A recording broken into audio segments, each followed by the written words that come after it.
And look at these accounts. They are flourishing. My husband is full of surprises.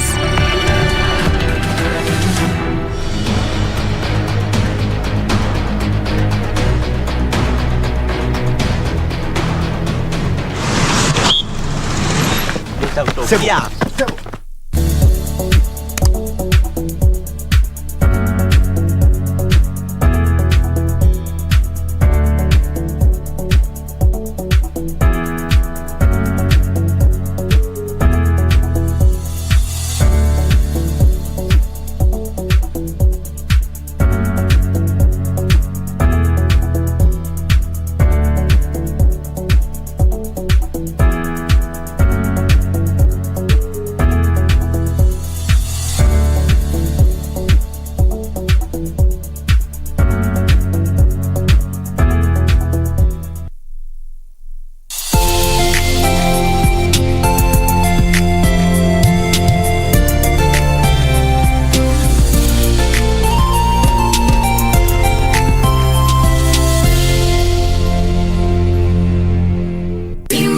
Wakenya wote simama, simama, wewe shujaa simama.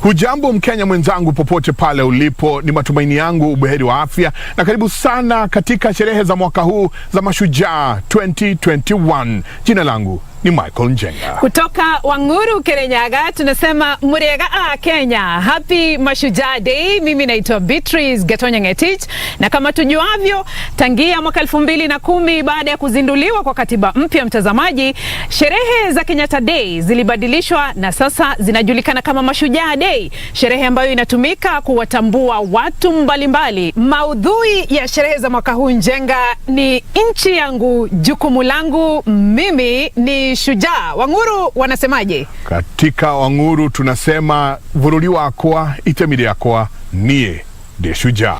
Simama Wakenya wote simama, simama, wewe shujaa simama. Tunawashukuru sana mabalozi wetu mlioko katika mataifa mbalimbali kwa kujumuika nasi katika sherehe za mwaka huu za Mashujaa.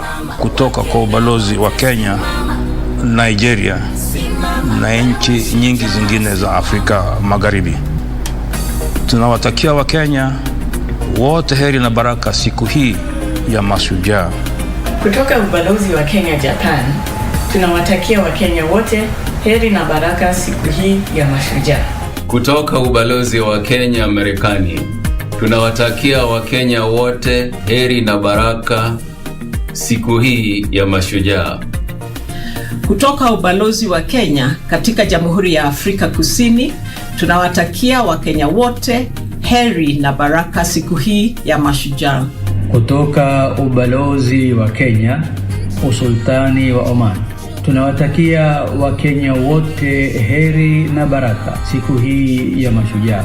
Kutoka ubalozi wa Kenya nchini China, tunawatakia Wakenya wote heri na baraka siku hii ya Mashujaa.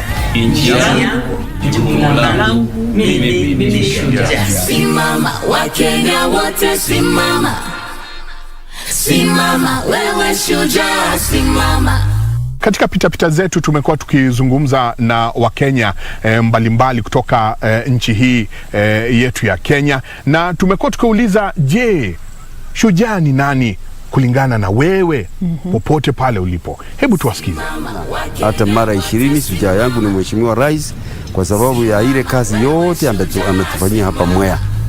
Na ukijua ya kwamba uchumi wa hapa Mwea unategemea kilimo ya mchele. My shujaas are the medical health professionals who have stood firm during the difficult time of COVID-19. Shujaa wangu kamili ni babangu mzazi. Shujaa wangu ni kazi yangu, kwa sababu hiyo kazi yangu ndio nikitoka asubuhi kuja kufanya kazi na alisha watoto wangu na wasomesha, Shujaa wangu ni mwalimu mkuu wa shule ya upili ambao nilikuwa nasomea na ambaye alikuwa anajulikana kama Karanja. My hero is my mother. She always drive me to be caring and not to make silly mistakes. Shujaa wangu mimi ni walinda usalama, kwa sababu bila usalama hatuwezi soma, hatuwezi tibu na amani, na hatuwezi fanya biashara na uchumi utadidimia. My hero is Prof Mugenda. Why? Is because she has proven to the girl child that there is power in she. Ni president wa kwanza wa nchi hii Mzee Jomo Kenyatta. Shujaa mwingine ni Dedan Kimathi. Ni bayana kwamba Wakenya wana maoni tofauti kuhusiana na shujaa ni nani. Sijui kwa wewe Njenga, shujaa ni nani? Kwangu mimi shujaa ni vijana wa nchi hii yetu ya Kenya. Vijana ambao wamezindua mambo mbalimbali. Sio mambo ya kilimo, sio mambo ya teknolojia. Vijana wamefanya kazi nzuri sana kuendeleza nchi hii yetu ya Kenya. Na ndio sababu tunasema vijana hoye, nyinyi ni mashujaa. Na hivi leo hatuwasherehekei tu mashujaa, pia tunaangazia uwekezaji mkubwa ambao umefanywa na serikali ya Rais Uhuru Kenyatta katika sekta mbili muhimu. Tunazungumzia sekta ya kilimo na sekta ya afya. Kweli kabisa Beatrice, bila chakula, bila afya bora hatuwezi kuendelea mbele. Ndiposa tunasema heko Rais Uhuru Kenyatta kwa wazo hili la afya bora na chakula nchini. Simama Wakenya wote, simama. Simama wewe shujaa, simama. Kwa kweli kuna mengi ambayo serikali imefanya, na hasa katika maeneo ya mashinani. Kwa mfano, wakulima sasa wamewezeshwa hata zaidi kuzalisha chakula kingi. Vile katika sekta ya afya, vifaa vya kisasa vimeongezwa katika hospitali za humu nchini. Kweli kabisa, taifa lenye afya bora lina ustawi. Chini ya uongozi wa Rais Uhuru Kenyatta, mengi yamefanyika. Kwa mfano, vifaa vya afya vimesambazwa kote nchini. Kando na hayo, wataalamu wa afya pia wameongezwa. Na la muhimu zaidi ni kuwa gharama ya afya imepungua. Na uwekezaji huu, mtazamaji, umebadilisha maisha ya mamilioni ya Wakenya. We all aim that by 2022 we give every family in our republic access to affordable healthcare.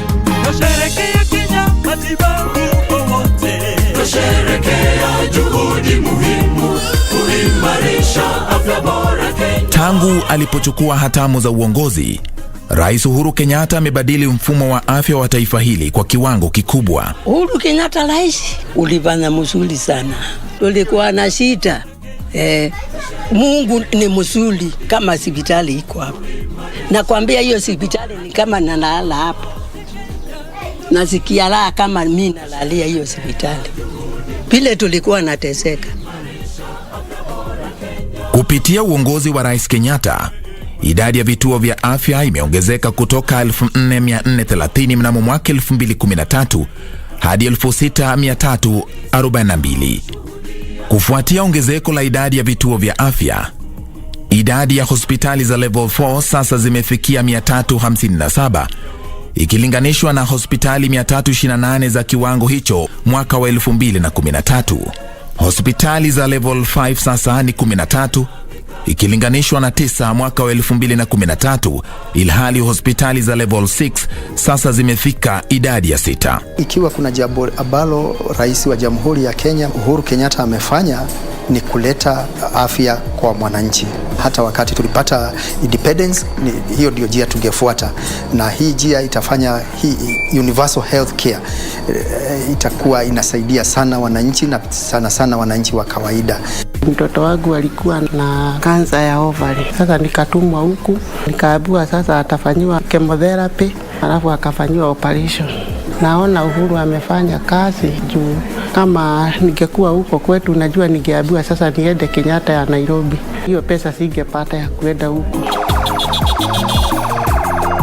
Katika uwekezaji wa kuongezea hospitali nchini, vituo vya afya 24 vimejengwa katika mitaa ya mabanda kupitia huduma za jiji la Nairobi NMS, jambo ambalo Rais Kenyatta alitambua kama hatua muhimu ya kuleta huduma za afya karibu na Wakenya walio na mapato ya chini. These new level 2 and level 3 hospitals are fully equipped and staffed, and we are confident that the population of 3.1 million people living across our informal settlements will be able to access quality and affordable health services with ease without having to travel great distances. Yeye mwenyewe alijionea zile huduma za afya vile zilikuwa zimedhoofika na watu kutopata matibabu bora. Tukaichukua kimoyo kuhakikisha kuwa tutafanya kazi mchana na usiku kuhakikisha kuwa ile nia ya rais inatimika. All these facilities that are level 3, we have at least a minimum of 5 doctors each, and we have 10 clinical officers. We have 39 nurses in each of them, and then we have all the other range of staff. Vituo hivi vya kisasa vimebadili maisha ya wakazi wa mitaa ya mabanda, kwani sasa wanapokea huduma za afya za hali ya juu. Unajisikiaje?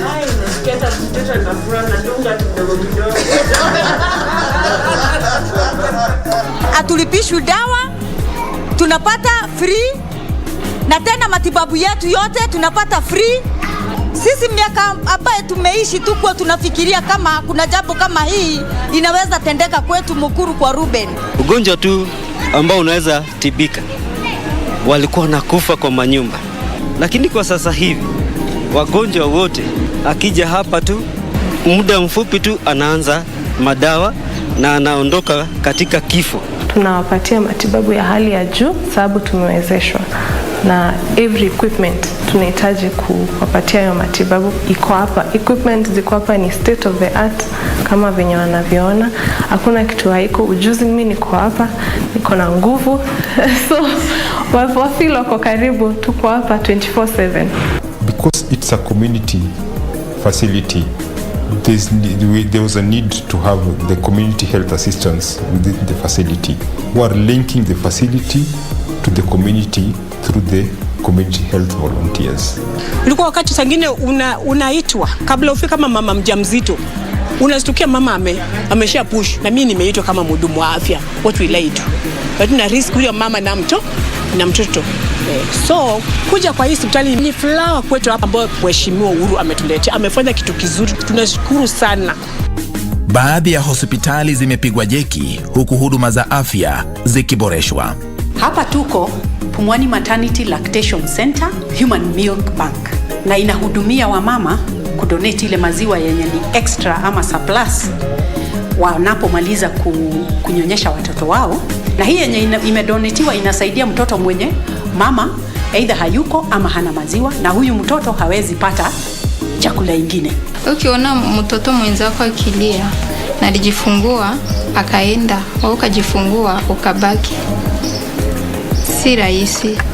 Sasa mimi nilikuwa na hiyo maziwa mingi, ngasema acha nipe au watoto wenye hawana mama. Ni kitu sana tunajifunia sana juu ni sisi pioneer. Tangu mwaka wa 2013, idadi ya vitanda katika vituo vya afya imeongezeka, huku serikali ikilenga kuwahudumia Wakenya wengi kwa ubora zaidi. Idadi ya vitanda katika wadi za kawaida imeongezeka kutoka 56,000 hadi 82,000. Kwa upande mwingine, idadi ya vitanda katika wadi za ICU imeongezeka kutoka 108 mwaka wa 2013 hadi vitanda 651. Mbali na ujenzi wa hospitali zaidi, serikali pia imewekeza katika vifaa vya kisasa ili kutoa huduma bora za afya kwa wananchi. Zaidi ya hospitali 120 katika kaunti zote sasa zina vifaa hivi chini ya mpango wa Managed Equipment Services. Kericho County Referral Hospital is a beneficiary of the MES project, and we received equipment in the renal unit, theater, and also in the radiology unit. So currently we are able to see more patients as compared to before the implementation of the MES project. We were given more than 200 million to do the structure for renal transplant. We were given more than $500 million for upgrading of cancer centers. We have been given more than 1 billion to upgrade all the equipment that we have been using because they have been there for long. ICU facility had only 8 beds, but after the MES we had 12 beds that are there, having modern facilities, high-end patient monitors, We even had a 2-bed neonatal ICU, which was very important. In a nutshell, it totally tremendously improved the services all around for critical care. And in fact, now we are so full, we are getting patients that are coming from the private sector to Coast General and teaching referral. Mashine 577 za dialysis zimenunuliwa kwenye hospitali mbalimbali na hivyo kuongeza idadi yake hadi mashine 603 kote nchini kutoka mashine 26 mnamo mwaka wa 2013. In 2013, only 4 counties had dialysis machines. People used to travel very long distances to get a dialysis machine. Today, a total of 46 counties have got dialysis machines. Kufuatia mabadiliko haya katika sekta ya afya, matibabu ya dialysis yameongezeka hadi 64,000 kwa mwaka kutoka 3,000 zilizokuwa zikifanyika mwaka wa 2013. Si tunafurahia kabisa. Juu kitambo watu walikuwa wanaendaga LD, wanaenda Nairobi, na unajua familia zingine watu hawajiwezi. Na hiki kitu ni pesa mingi. Sasa tunashukuru government vile walileta hii facility. I was referred to Kenyatta. I was spending more than 12,000 because plus the fare from here to Nairobi. We had to sell some other properties, and when we started the dialysis in Kisii here, now at least we were to smile a bit. Isitoshe, chini ya uongozi wa Rais Kenyatta, idadi ya mashine za MRI imeongezeka kutoka 20 hadi 42, huku mashine za X-ray zikifikia 255 kutoka 41 zilizokuwepo mwaka wa 2013. Aidha, mashine za CT scan sasa zimefikia 132 ikilinganishwa na 49 zilizokuwepo mwaka wa 2013, huku mashine za ultrasound zikiongezeka hadi 454 kutoka 225 mwaka wa 2013. Chuka Hospital was a beneficiary of the MES project. Under it we received the radiology department, the renal dialysis unit, an assortment of theater equipment and sterilization equipment, and most recently in 2019 we received the CT scan. Kusambazwa kwa vifaa vya kisasa hospitalini kumepunguza pakubwa gharama ya wanaotafuta huduma mbalimbali za afya. Kwa mfano, huduma za CT scan zilizogharimu shilingi 28,000 mnamo mwaka 2013 sasa ni shilingi 8,500. Vilevile huduma za MRI sasa ni shilingi 17,000 badala ya shilingi 30,000 zilizotozwa mwaka wa 2013. Awamu moja ya dialysis hapo awali ilikuwa inagharimu shilingi 15,500, lakini sasa imepunguzwa hadi shilingi 9,500. Huduma za ultrasound pia imepungua kutoka shilingi 9,500 hadi shilingi 1,800. Maradhi kama vile magonjwa ya moyo, kiharusi, saratani, kisukari na ugonjwa wa mapafu kwa jumla yanasababisha 70% ya vifo humu nchini. Ili kukabiliana na hali hii, serikali imewekeza katika kuleta huduma hizi karibu na wananchi kwa minajili ya kupunguza idadi ya Wakenya wanaotafuta matibabu haya katika nchi za nje. The problem we have been having in our country is that without these machines, the cancers are discovered at stage 3 and stage 4, which means a lot of Kenyans are not able to survive the disease. But with this, now we are lucky that the percentage of Kenyans who are going to survive cancer, they are going to be higher. And I think the president, we must thank him and his government for making this possible. He actually authorized the buying of these machines when he realized that he's going to stop the Kenyans from going to South Africa and India. The growth of the cancer centers that we are building across the country, when those centers are all ready, it means that everybody from Kenya who has been traveling to India did not travel to India again. Ili kutatua swala la msongo wa mawazo kwa Wakenya wanapochangia katika ustawi wa taifa, Rais Kenyatta aliamuru kuwepo kwa mabadiliko katika sera mbalimbali, ikiwemo kutengwa kwa fedha kwenye bajeti kwa ajili ya huduma za afya ya akili na mengineo. Things that COVID-19 has exposed is the vulnerability of communities to mental health. In the whole of Nairobi, we've released a catalog of around 40 facilities that now can give mental health services, including Pumwani Hospital for people who are pregnant and have mental health issues. Mental health is not just about wards where mental health people are kept. But it's a process which starts from the household in terms of ensuring that people live well, families are counseled right from the beginning and are stable, because it's the instability of families, unhappiness in workstations that pushes people to drug use, alcohol use, and therefore aggregation of mental health. We set up this home, the Nawiri Recovery and Skills Center, to help mentally ill patients have an opportunity to rebuild themselves, understand their illnesses, be able to identify symptoms, and through that they are taken through a therapy program called Illness Management and Recovery Therapy Program. Brother wangu alileta sababu ugonjwa ya kiakili tu. Na sasa tuko business, sasa tunafundishwa sasa vitu tutaenda kufanya nyumbani. Nilikuwa nasikia vibaya lakini sasa nasikia furaha. Niko na furaha. Utoaji wa huduma nafuu za afya ni mojawapo ya malengo ya Rais Kenyatta chini ya mpango wa afya kwa wote. Hivyo basi, mageuzi mbalimbali yamefanywa katika hazina ya NHIF ili kuongeza huduma zinazotolewa na hazina hiyo. In 2013, the total amount of benefits payout was about 8 billion, and 2020-2021 the benefit payout is up to 54 billion in the last financial year. It is for Kenyans who have benefited from this NHIF. Indeed, all of us here, in one way or another, will have contributed to a medical harambe, so none of us can doubt just how much Kenyans want affordable health care for their families. Idadi ya Wakenya wanaopokea huduma za afya kupitia NHIF imeongezeka kutoka milioni 3.8 mwaka wa 2013 hadi milioni 10 hivi sasa. Idadi ya wanaonufaika, akiwemo anayechangia na wanaomtegemea, sasa imefikia Wakenya milioni 23. Shindano hizi mbili nilikuwa ninatoa 20,000 kwa mwezi. Sasa NHIF ilipokuja inanisaidia kwa sababu silipi kitu. Diagnosed with kidney failure in 2018. 10 months down the line, I had my transplant done, of which we had to pay a bill of 800,000. 500,000 of it was paid by the NHIF cover.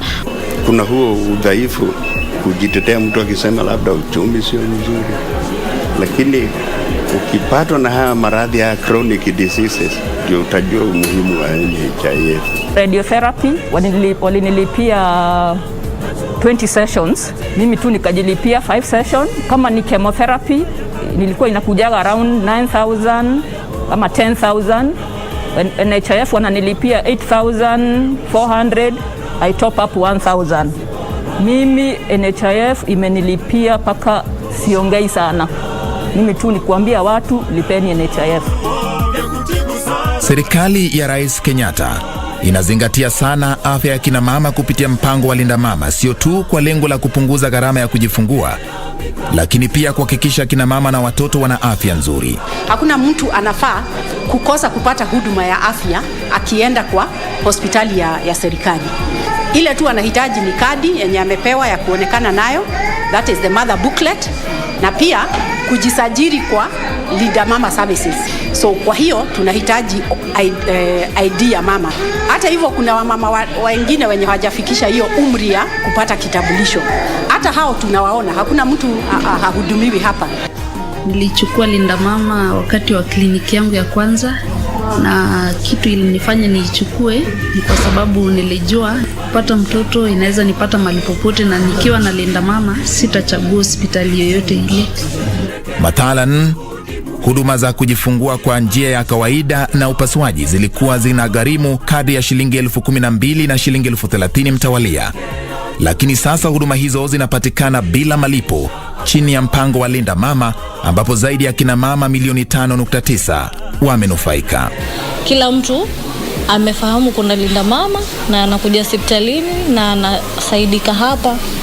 Ikiwa ni operation ni bure, ikiwa atazaa mwenyewe pia ni bure.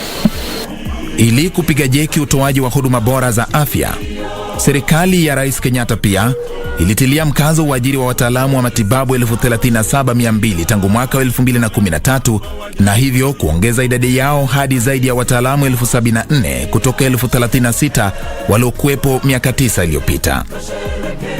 Katika hatua ya kuhakikisha kuna wataalamu wa huduma za afya wa kutosha, Serikali pia imewekeza katika upanuzi wa taasisi za kutoa mafunzo ya matibabu, kikiwemo chuo cha mafunzo ya matibabu nchini KMTC.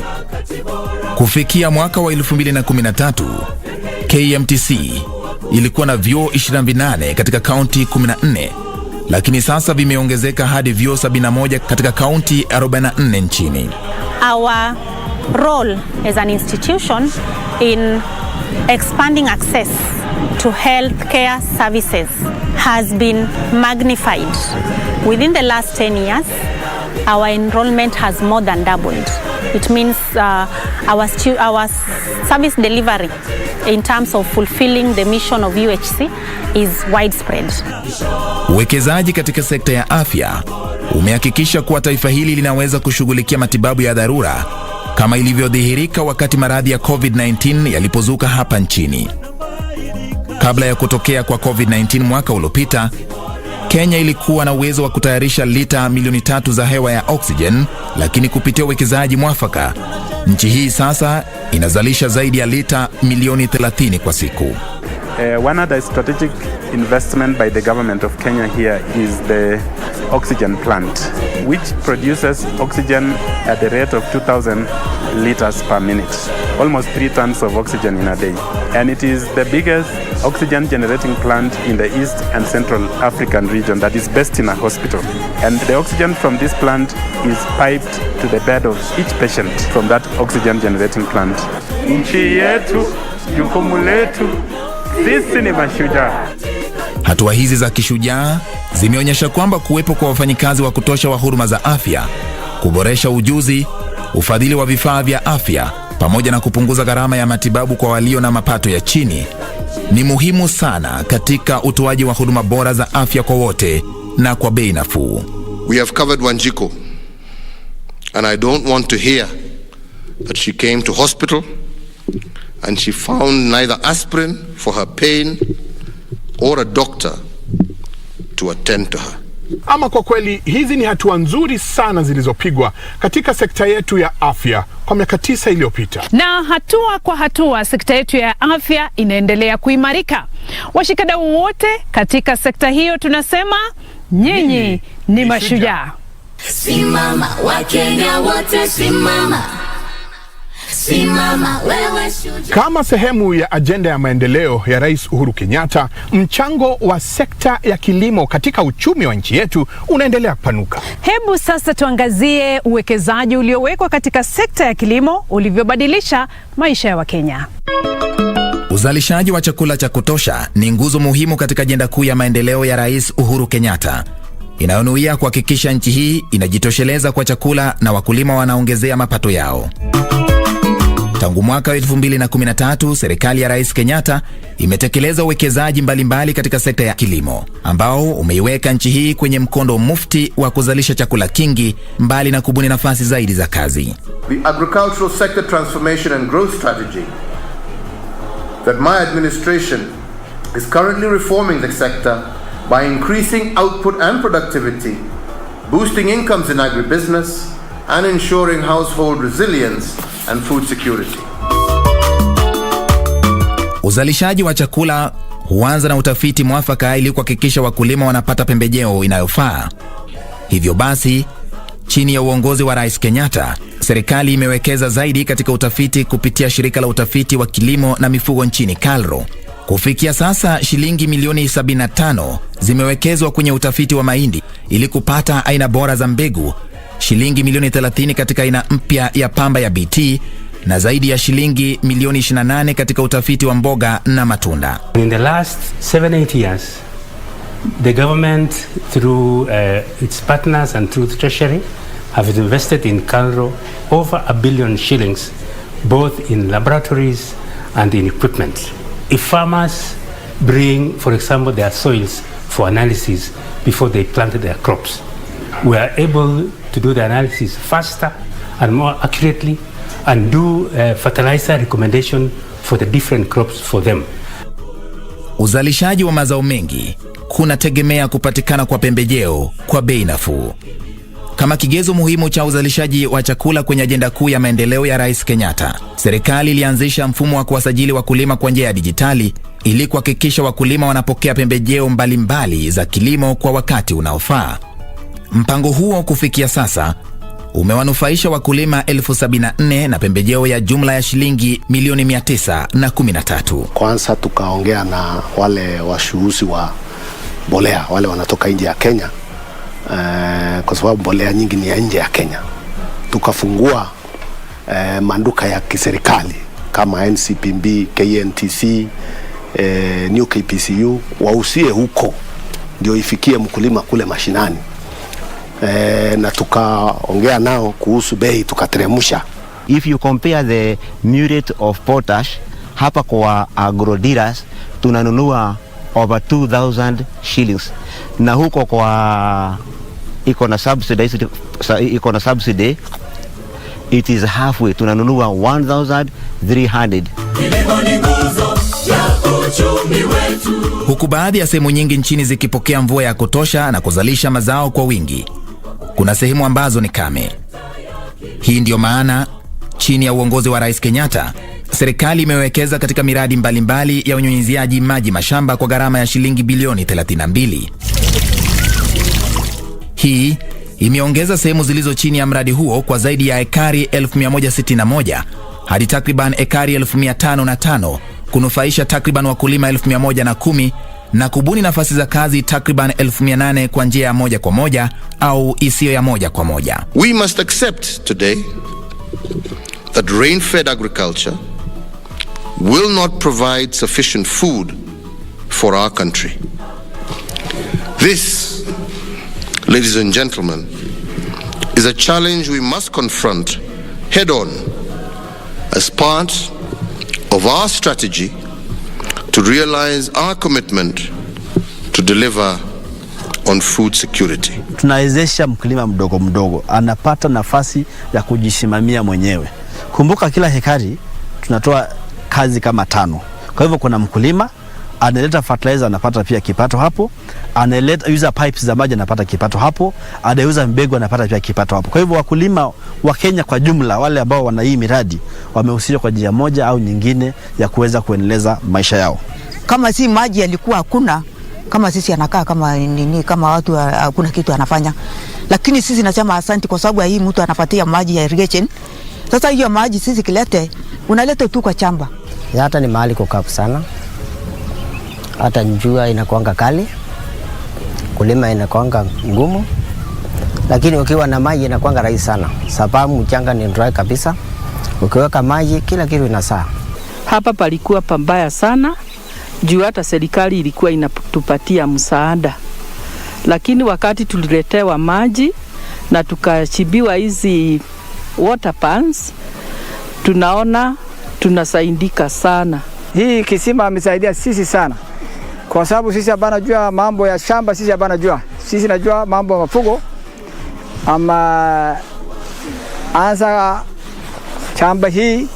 Sasa kutoka sisi naanza mpaka mwaka 2 yajao, ndizi amebata kidogo, maembe amebata kitu kidogo, onion kitu kama kitu kidogo, machunga amebata. Hiyo amebata amemsaidia sisi mzuri sana. Huku ikifahamika kuwa mahindi ni chakula kinachotumika na asilimia kubwa ya Wakenya, serikali inatekeleza mabadiliko kadhaa katika sekta hiyo, sio tu kuimarisha ghala la taifa bali pia kulinda mapato ya wakulima. Changamoto ile ilikuwako sana kwa mahindi ni hiyo uporaji wa mambo ya fertilizer na pia quality ya ile inaitwa seeds. Fake seeds inakuwa kila mahali. Hiyo tumeangazia sana. Tumerekebisha shirika ya NCPB, hiyo inafanya commercial stocking na commercial selling ya mahindi. So kwa season mahindi ikitokea wananunua kwa bei ya juu ndio stabilize hiyo sekta na wanauza kule nje wakati ambao pia price iko juu. We encourage farmers to aggregate their produce under a warehouse, a certified warehouse operator.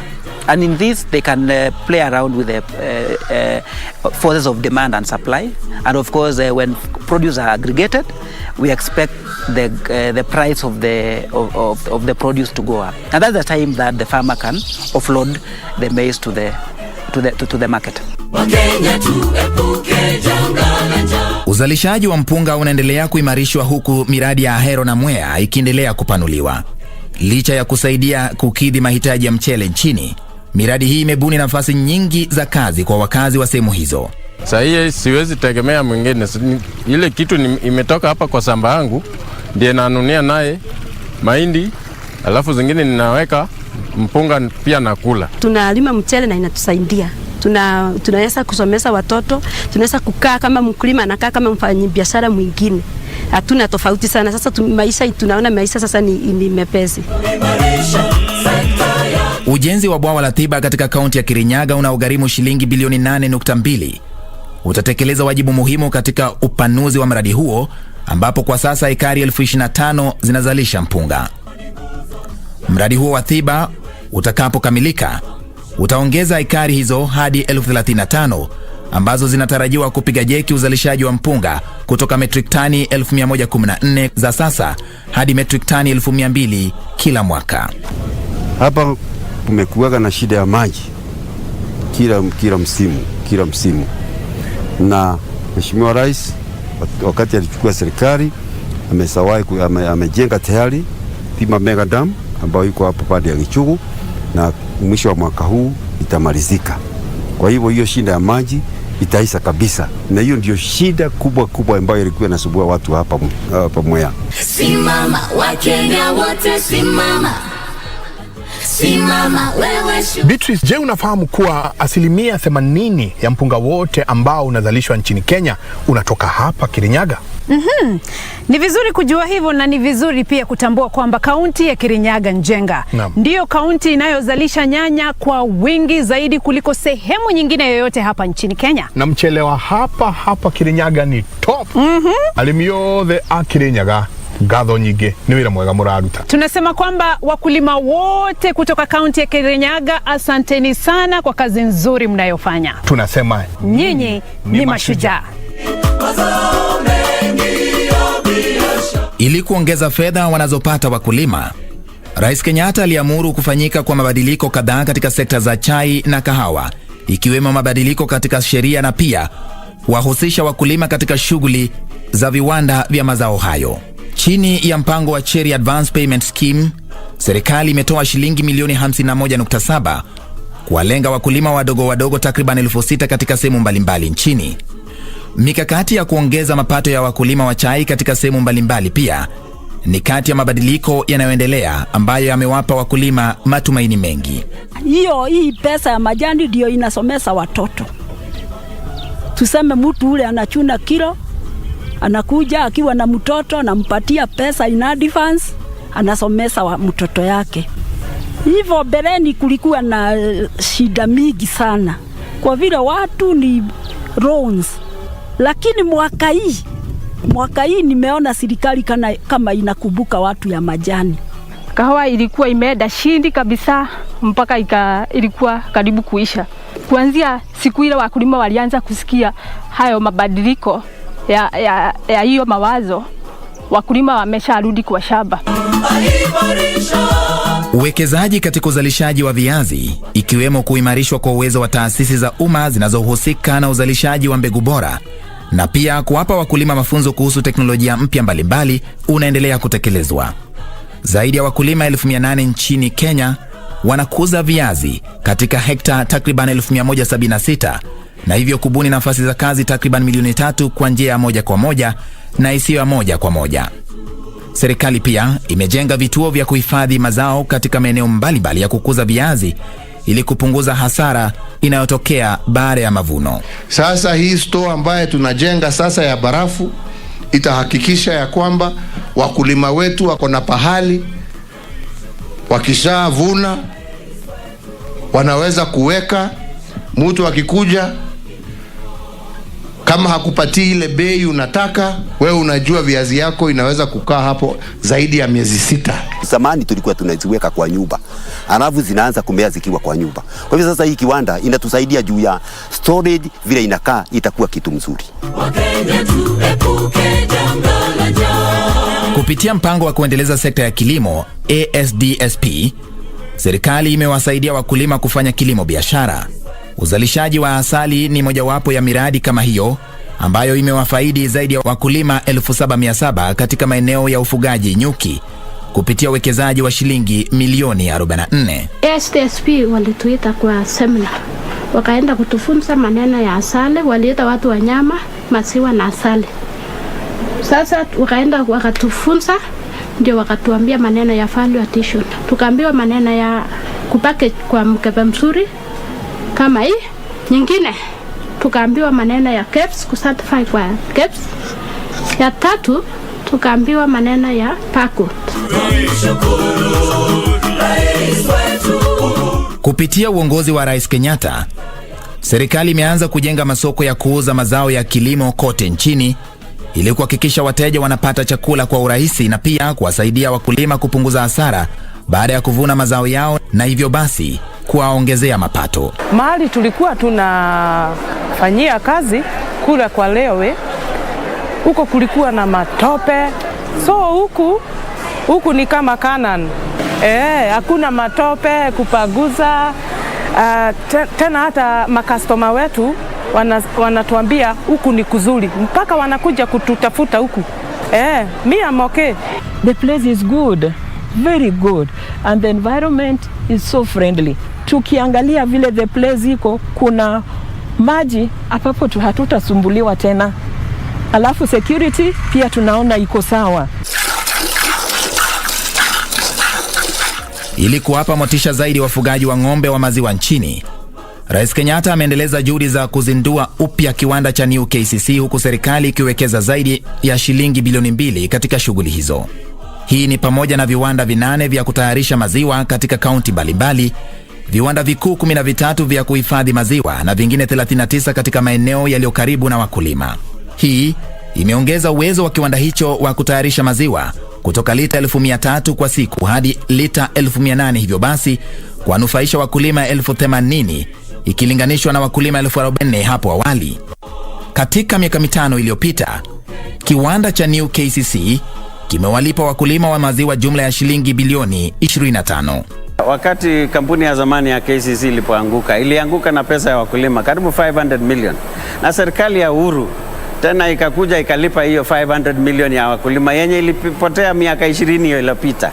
Hiyo ndio ilipea moyo wakulima kusema tena tunaweza rudia kufanya kazi ya maziwa. Hiyo ndio kitu serikali ilianzia kupea wakulima matumaini. Watoto wa Kimasai ambaye walikuwa wasichana wako wanaenda shule, lakini siku ya leo wanaenda shule kwa sababu mama yake ako na maziwa na anauza na anapata pesa yake. Inaangalia hali ya kila mkulima, awe anapeleka maziwa kwa processor mwingine ama wapi.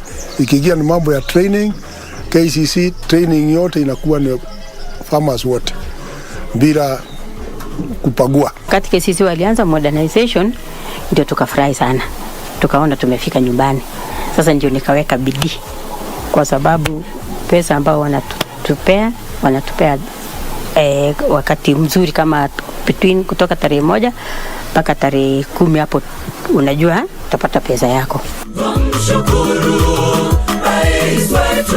Isitoshe, katika kuunga mkono wafugaji, serikali ya Rais Kenyatta iliimarisha juhudi za kuzindua upya kiwanda cha Kenya Meat Commission. Mabadiliko hayo yameongezea uwezo wa kiwanda hiki wa kutayarisha nyama kila siku, huku pia malipo kwa wafugaji waliowasilisha mifugo yao yakiongezeka, hali ambayo imeinua uchumi wa sehemu mbalimbali nchini. We've been able to turn around this KMC over a period of 5 months. As you know, we started this work in December last year, and we had been given about 4 months by the Commander-in-Chief. And we were short of by a month, and we are very grateful that this working together between our staff and the staff of the KMC has seen this take off. Nikasikia Mindrali wameingia Mimi ndio nikauliza, nikaanza kuleta ng'ombe wapi? Hapa. Na wakati nimetuma ng'ombe yangu, hata sikuwa nikifikiria hivyo. Nimetuma na kwa siku moja ya pili nakuta pesa imewekwa kwa akaunti yangu. Na hiyo mpaka mimi nikafurahia sana. Na nikasema asante kwa wale wako na hiyo mpango ya kulipa wakulima kabla kuwawekea pesa yao. Huku akitambua manufaa ya uchumi wa baharini, Rais Kenyatta ameipa kipaumbele sekta hiyo na hivyo kutetea kuboreshwa kwake ili kubuni nafasi zaidi za kazi hasa kwa vijana. Kiongozi wa taifa amekuwa katika mstari wa mbele kuhakikisha ujenzi wa fish landing jetties katika sehemu za pwani, kuwapa mafunzo wavuvi ili kuimarisha ustadi wao wanapoendesha shughuli zao baharini, kuunga mkono jamii zinazofanya kilimo cha baharini, kuimarisha utafiti kupitia taasisi ya Kenya Maritime Fisheries Research Institute, kuimarisha kikosi cha Kenya Coast Guard ili kulinda rasilimali za baharini za nchi hii, pamoja na kuimarisha chuo cha Bandari Maritime Academy ambacho kinatekeleza jukumu muhimu la kuwapa mafunzo vijana kwenye taaluma zinazohusiana na uchumi wa baharini. Ule uvuvi ambao uko nao ni uvuvi kwamba unaweza enda leo ukipata unakula, lakini kesho ukigonjeka huwezi tena kupata kula, bidi ukae na njaa. Lakini tunashukuru sana kuanzia kutoka mradi ambaye rais wetu Uhuru Muigai Kenyatta alipopanga na kutufikia kwa fisheries mpaka kutufikia na sisi mitaani. Tunashukuru sana kwa sababu tumeona kama ni mabadiliko fulani ambayo tunaendelea siku za mbele. Tumewahi kufika kwa meli na tumetoka. Kuna ujuzi mwingi sana ambao tumepata juu ya hiyo meli. Rais wetu Uhuru Kenyatta, rais wa Kenya, alifika hapa Kibuyuni, maeneo ya uzalishaji mwani, na kuangalia wamama jinsi wanavyofanya shughuli za baharini, na bahari pia inawapea faida ambayo wanajipatia mapato kwenye bahari, na wakaweza kufanya yale mambo ambayo ilikuwa mbeleni kabla hatuja kuwa na hii mradi. Kabla ilikuwa tuko na dhiki, lakini tukawa sahi tunajisaidia, ni pamoja na kujitafutia riziki kutoka hiyo kilimo. Shirika la Kenya Bureau of Standards lina jukumu muhimu kuhakikisha Wakenya wanapokea chakula bora kabla ya uzalishaji wa mazao na wakati wa kutayarisha bidhaa. The government has really invested in terms of ensuring that Kenya Bureau of Standards has got modern laboratories that are capable of undertaking analysis of various products. We have generally increased the scope of tests that we can be able to undertake through equipping of the laboratories in terms of machinery that are here to be able to analyze the composition of the food product that we have within the country. Bila shaka, uwekezaji mbalimbali na hatua zilizochukuliwa katika sekta ya kilimo katika muda wa miaka 9 iliyopita zimeimarisha sio tu maisha ya wakulima na washikadau wengine katika sekta hiyo, lakini pia zimeiweka Kenya katika mkondo wa kuafikia malengo yake ya uzalishaji wa chakula cha kutosha, sambamba na ajenda kuu ya maendeleo ya Rais Uhuru Kenyatta na pia azimio ya ruwaza ya Kenya ya mwaka wa 2030. When I conceptualized the Big Four, I did so in appreciation of the fact that for us to accelerate the achievement of our Vision 2030, we would need to take a new approach to our medium-term planning and focus on those issues that would have the greatest impact on the well-being of all our people. Simama Wakenya wote, simama. Simama wewe shujaa. Na ni furaha kubwa kuona kuwa licha ya changamoto ambazo zimekumba sekta ya kilimo, nchi yetu bado ina uwezo wa kuzalisha chakula kingi. Na ndiposa tunasema asanteni sana, hongereni. Tunawasherehekea washikadau wote katika sekta ya kilimo kwa kuhakikisha kwamba nchi hii ina chakula cha kutosha. Na sisi wote tunawaambia nyinyi ni mashujaa. Naam, tumefika mwisho wa makala haya, lakini huu sio mwisho wa sherehe za Mashujaa, kwani kilele cha sherehe hizi ni hotuba kutoka kwa Rais Uhuru Kenyatta. Na tunapowatakia Mashujaa Day yenye baraka zake Mwenyezi Mungu, tunawakumbusha kwamba maudhui ya sherehe hizi ni nchi yangu, jukumu langu, mimi ni shujaa. Kutoka Kirinyaga tunasema asanteni sana kwa kuweza kujumuika nasi kwenye makala haya ya leo.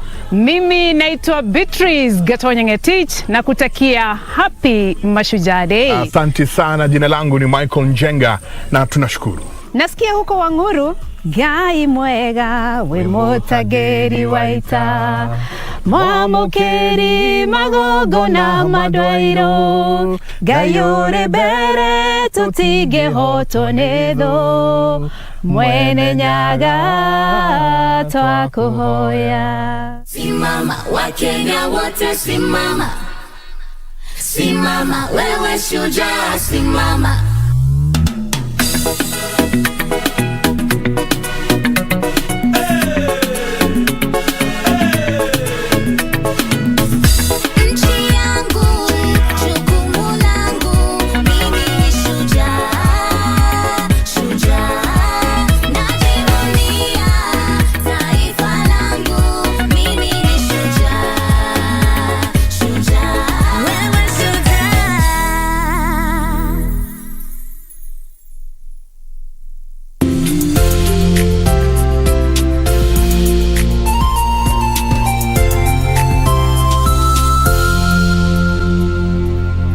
Ili kupata skiza tune hii ya motisha, bonyeza *811 *815 #.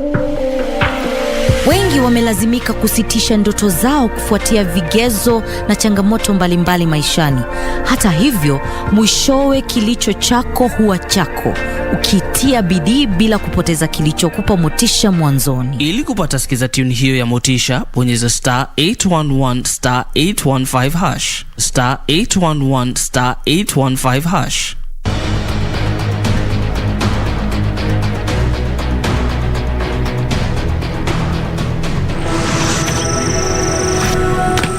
Sir, do you have any known enemies?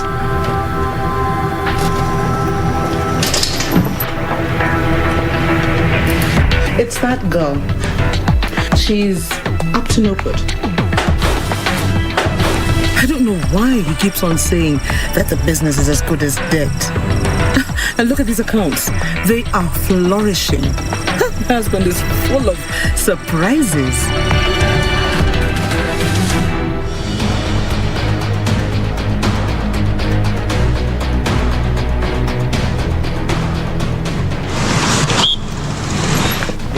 Yeah.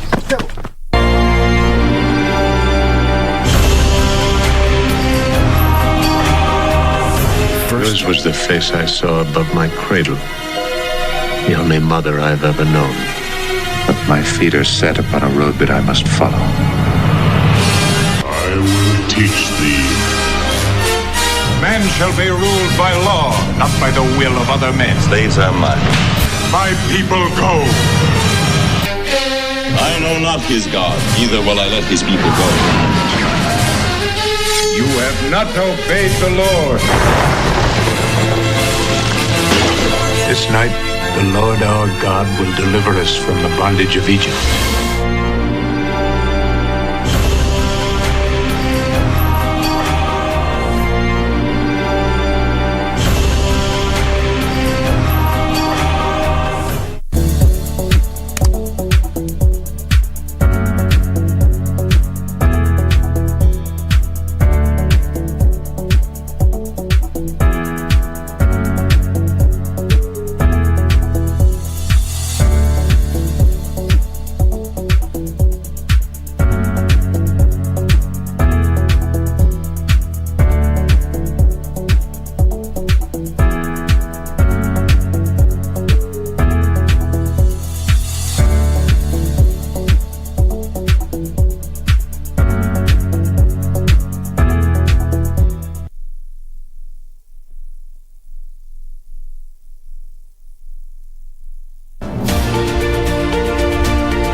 My name is Ian Lemayan and I'm a wildlife warrior. When I was born, there were over 25,000 of these animals. Today, there are fewer than 1,000. Why should we watch the extinction of an animal that was there before us? Shouldn't we be feeling so guilty trying to finish a species that has existed over these years? We need them for ourselves. We need them for them to be them. We need to see them grow. This is Wildlife Warriors, and I'm Paula Kohombi.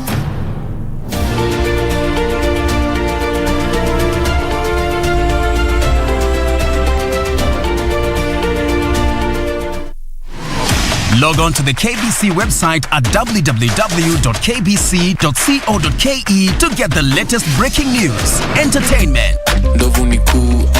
sports, politics, lifestyle or business trends from Kenya and around the world. Never miss new episodes from your favorite TV shows, reruns and movies. Just stream online or watch live on your YouTube channel at KBC Channel 1 TV shows. For the day's biggest stories, trustworthy news and family entertainment, log on to KBC Channel 1. Watch what you want anytime, anywhere.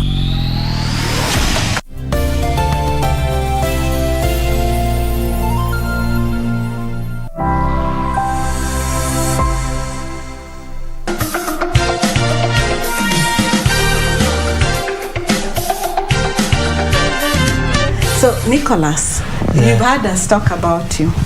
Do you feel like sometimes in a room people ignore you, they talk about you, it's like you're not there in the room? This experience has experienced my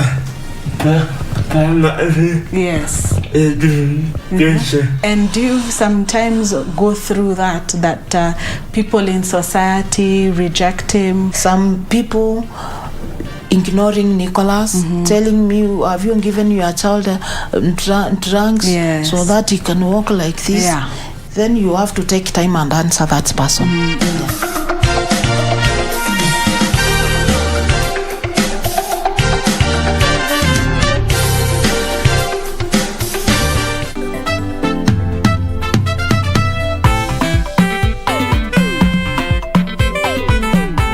What are you trying to tell the whole class? You better not have taken my pictures when I was trying to put on those boxes. I will slaughter you. You want us to believe you carried fresh meat in a kawago? You can believe what you want, my friend. If only you could study with such energy. Stop interfering. We are not interested in your necessary details. Actually, we are not even interested on whose house you are going to destroy. Julia, you are very lucky. I don't want to spoil my nails because next time, where? It was a wagon, his dad's wagon, the one that he drives on Thursdays. How did you even know he drives a wagon on Thursdays? Women unpoking their noses. Classmates, every Saturday on KBC.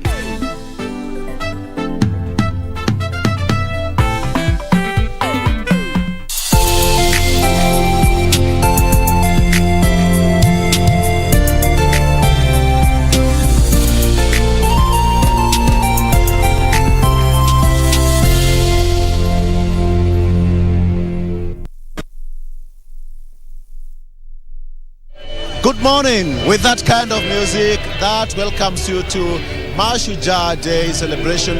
It's a band that is a beautiful band by the Maroon Commandos there at the background, giving us an entertainment. You know, it's been full of entertainment here at the Wanguru Stadium, where we are celebrating the 20th day of October, Mashujaa Day celebration. Let me start by saying happy Mashujaa Day to you, everyone, wherever you are, from whichever part of the country or even across our borders, where you are watching KBC Channel 1. My name is Victor Lowe, and it's going to be an amazing show here. Lots of entertainment, and even later on we expect President Uhuru Kenyatta to grace this particular function later on at around 11 or thereabout, depending on the program.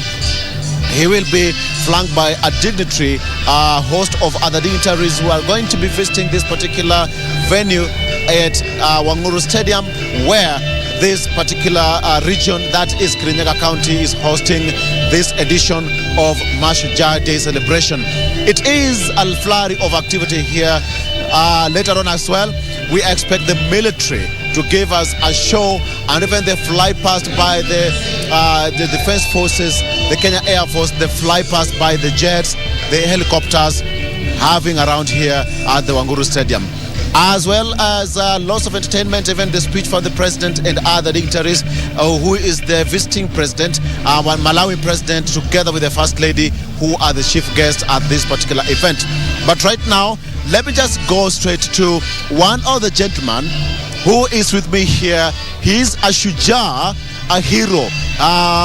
He's going to tell me his name, but I can call him Mwai, all right? He's the Secretary General of the Mau Mau War Veterans Association, which was formed in 2003 in recognition with the Mau Mau War veterans who fought for this country many, many years ago.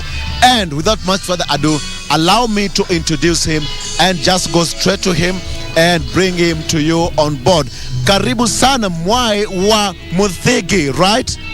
Asante sana wasikilizaji. My name is Mwai wa Muthigi, the Secretary General of the Mau Mau War Veterans Association. We remember today we are celebrating the Mashujaa Day. We started in earnest in 1952 when about 40,000 Europeans decided to take over Kenya when the population of Kenya was slightly almost 60 million people. That is the time when the colonialism was at the highest peak. And about 70 years ago, young men and women decided enough was enough. They were to go for the war so that you and I could be independent of Great Britain. It is important to remember all those who did what they did so that you could be what you are. And in fact, they did more, including paying the utmost price. We shall never forget them wherever they are. Were it not for the Maker and these people did everything they could, we could not be what we are today.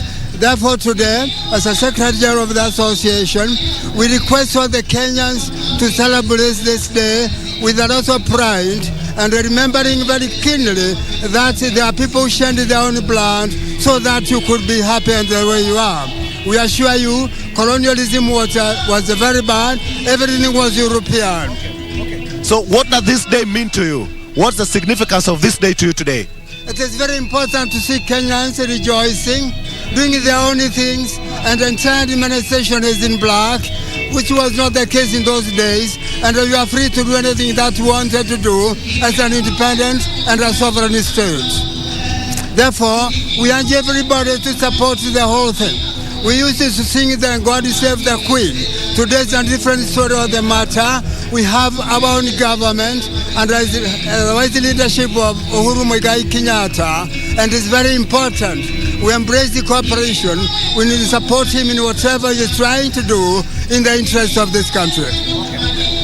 Paint for me a picture of how the Mau Mau War veterans were way back in the years, and right now, whatever we are going through right now as a country, we are enjoying this kind of freedom because of the Mau Mau War veterans. How is it important to the current generation? The Mau Mau War Veterans Association compared it to what it was. One, Mau Mau was declared an unlawful society by the British in 1950, and that one, a legal notice 913 was passed by the colonial government banning Mau Mau. But later on, over the years, Mau Mau used to exist, but not until the year 2023, when we were legally registered under the registration under the Kibaki administration. We thank him for all that, and we also today thankful to see the Muigai Uhuru Kenyatta having the continuity of what happened and embracing and supporting freedom fighters in many ways. We thank him, and we are happy, and we expect more to happen in the near future. Are you happy that the country, our country today, has made a lot of strides and steps and gains from Mau Mau War veterans from 1963 to date? We've come a long way as a nation, right? What we are telling everybody is that we have come a long way. We do know that in the colonial days, there were European schools we could not go. There were European hospitals we couldn't go. A case in point, Nairobi Hospital today, everybody willing to go there. It was purely for European, it was European hospital. All the schools were for blacks, for whites, and for Asians. Everything was wrong. Even in the estate where our people are living today, No an African could live in Muthaiga. No African live in Lavington, Roration, Emmet. Independence is great. It's important to value all those who did everything they did to fight for it. Allow me to ask you, paint for me a picture how it was during the Mau Mau War, during way back in the years. How was life then? It was very dark days because on the 20th October of 1952 at midnight, the then colonial governor, Sir Everin Baring, declared a state of emergency in this country.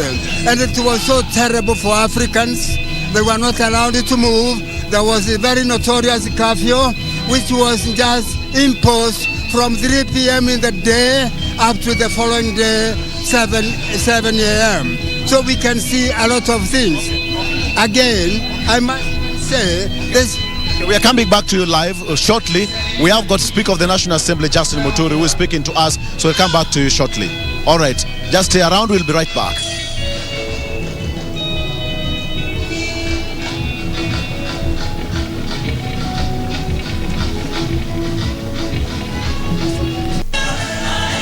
Down. And indeed, we're coming to you live from the Wanguru International Stadium, where the Mashujaa Day celebrations are happening. Quite key number of guests who have come into the celebration. And right now I'm joined by Speaker J.B. Muturi, the Speaker of the National Assembly and the spokesman of the Mount Kenya region. Thank you very much, Speaker, for being with us.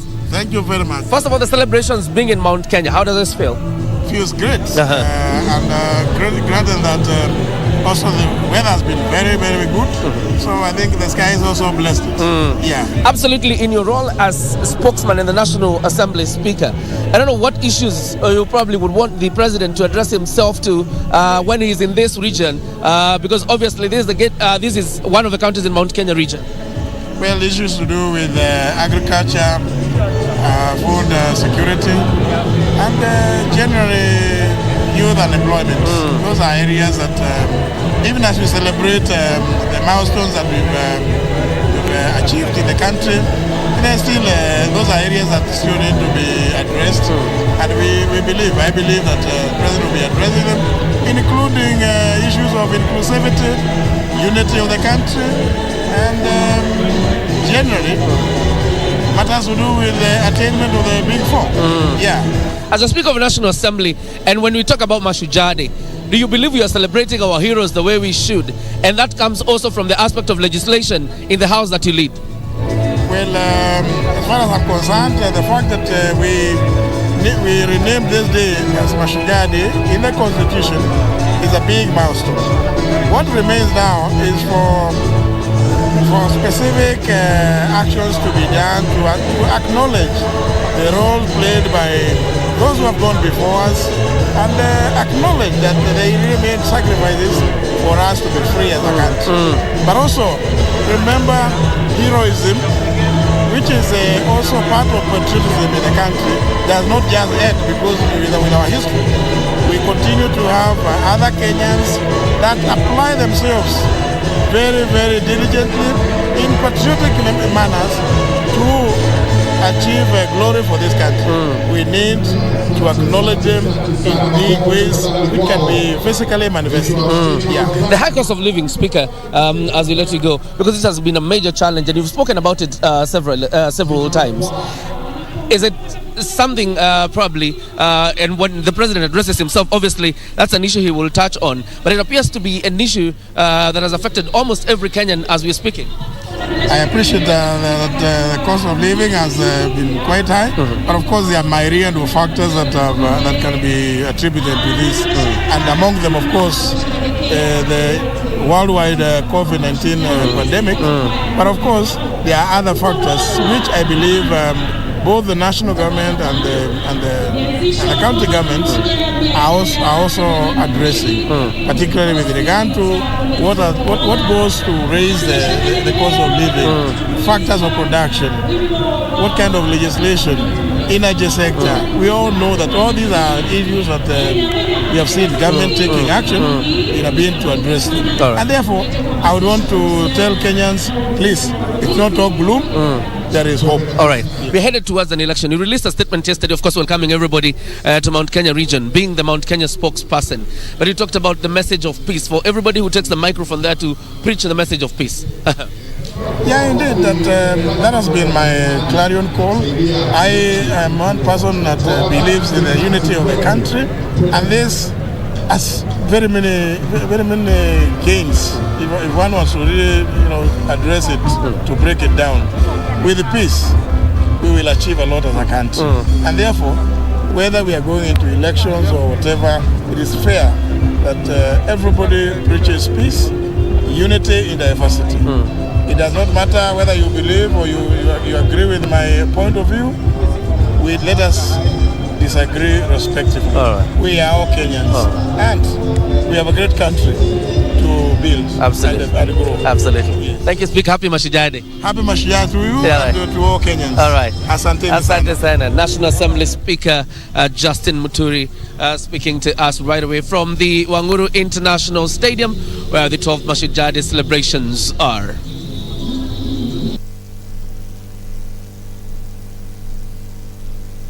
Live here at the Wanguru Stadium, where we are still continuing the live coverage of the Mashujaa Day celebrations.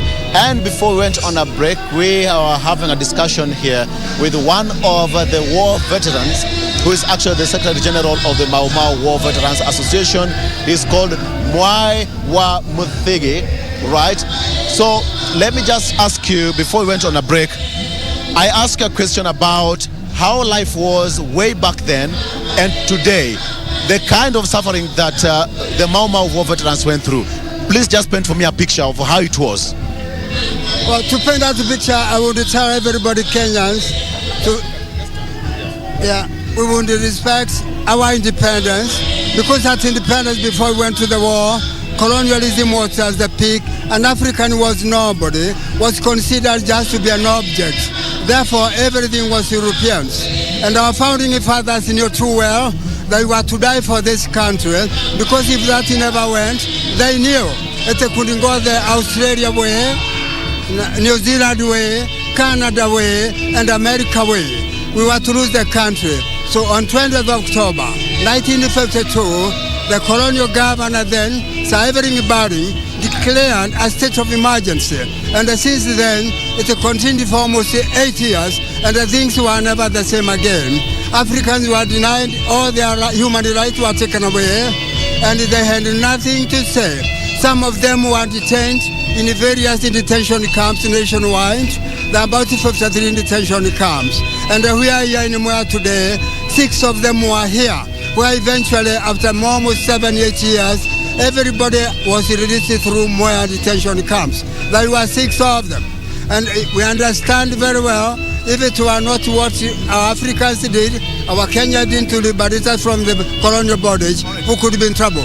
Today, we see a lot of big difference. And as was said on 20th October at midnight, the then very powerful colonial secretary in Oliver Leclerton, he decided Kenya was to be there for keeps, and we were not to be independent.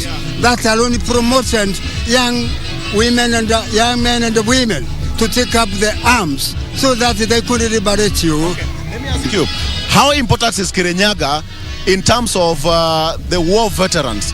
I am told that Kirinyaga played a host of over a number of detention camps way back in the days. Please tell me about that. Yeah, correct. Kirinyaga at that time was a part of Embu, and they played a very big role. They had detention camps. Then they had the very famous one, Kandongu detention, Kadigiri was here, Viva was here, all these detention camps. They passed, eventually everybody passed through them. All the 80,000 detention camps, they passed through here. So when we talk of Kirinyaga, where today we have more rice fields, initially these were not for commercial purposes. We must understand the rice fields were dug in bare hands. People used to bare hands as a kind of a punishment, and I'm happy about that. Okay, we'll come back to you shortly, all right? So, Kioria, if you can hear me, you can take it away and tell me on that side what's happening. Kioria? Interesting events happening right here at the Wanguru International Stadium, where Kenyans continue to troop in ahead of as Mashujaa Day is celebrated today in Wanguru, Mwea constituency. And I will be speaking to the Member of Parliament for Mwea, Kabinga Wadayo, who is already on set with us. Thank you very much, Mheshimiwa, for being with us. Thank you very much and welcome to Mwea. Asante. Mwea, the home of Rais that is best in Africa, and Mwea, the home of peace. Absolutely. As you try to present, my names are Kabinga Washira Wadayo. Kabinga Washira Wadayo. The last name means Dayo, yes. And this is a place of peace. And you can see it for yourself. Absolutely. It must be a big honor for you as Member of Parliament for Mwea to host the Mashujaa Day celebrations in your constituency. A great honor indeed, because this is the first time since this country attained its independence that we are having a celebration, a national celebration in Mwea. Like this. Just sit up. President Uhuru Kenyatta, we want to thank the government for finding it necessary to bring this celebration to that historical constituency called Mwea or Mwea Tevere, where rice is actually the best in Africa. So we are he's given an opportunity to Kenyans to come and see this constituency called Mwea that produces the best of the rices. And I think one of the legacies that the president will have left in this country is to decentralize celebrations, because many people were only hearing about Mwea. Many people did not even know that Mwea contributes 10 billion to the economy of our country.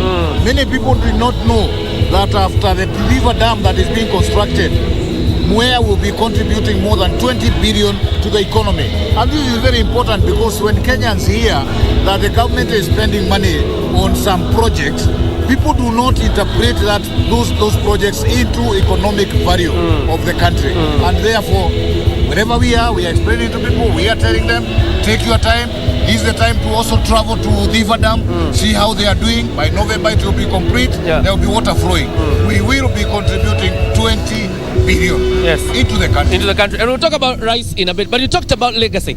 I'm thinking about this stadium. There's a stadium to be coveted, by so many around the country. How does that feel that such a humongous stadium is in your constituency?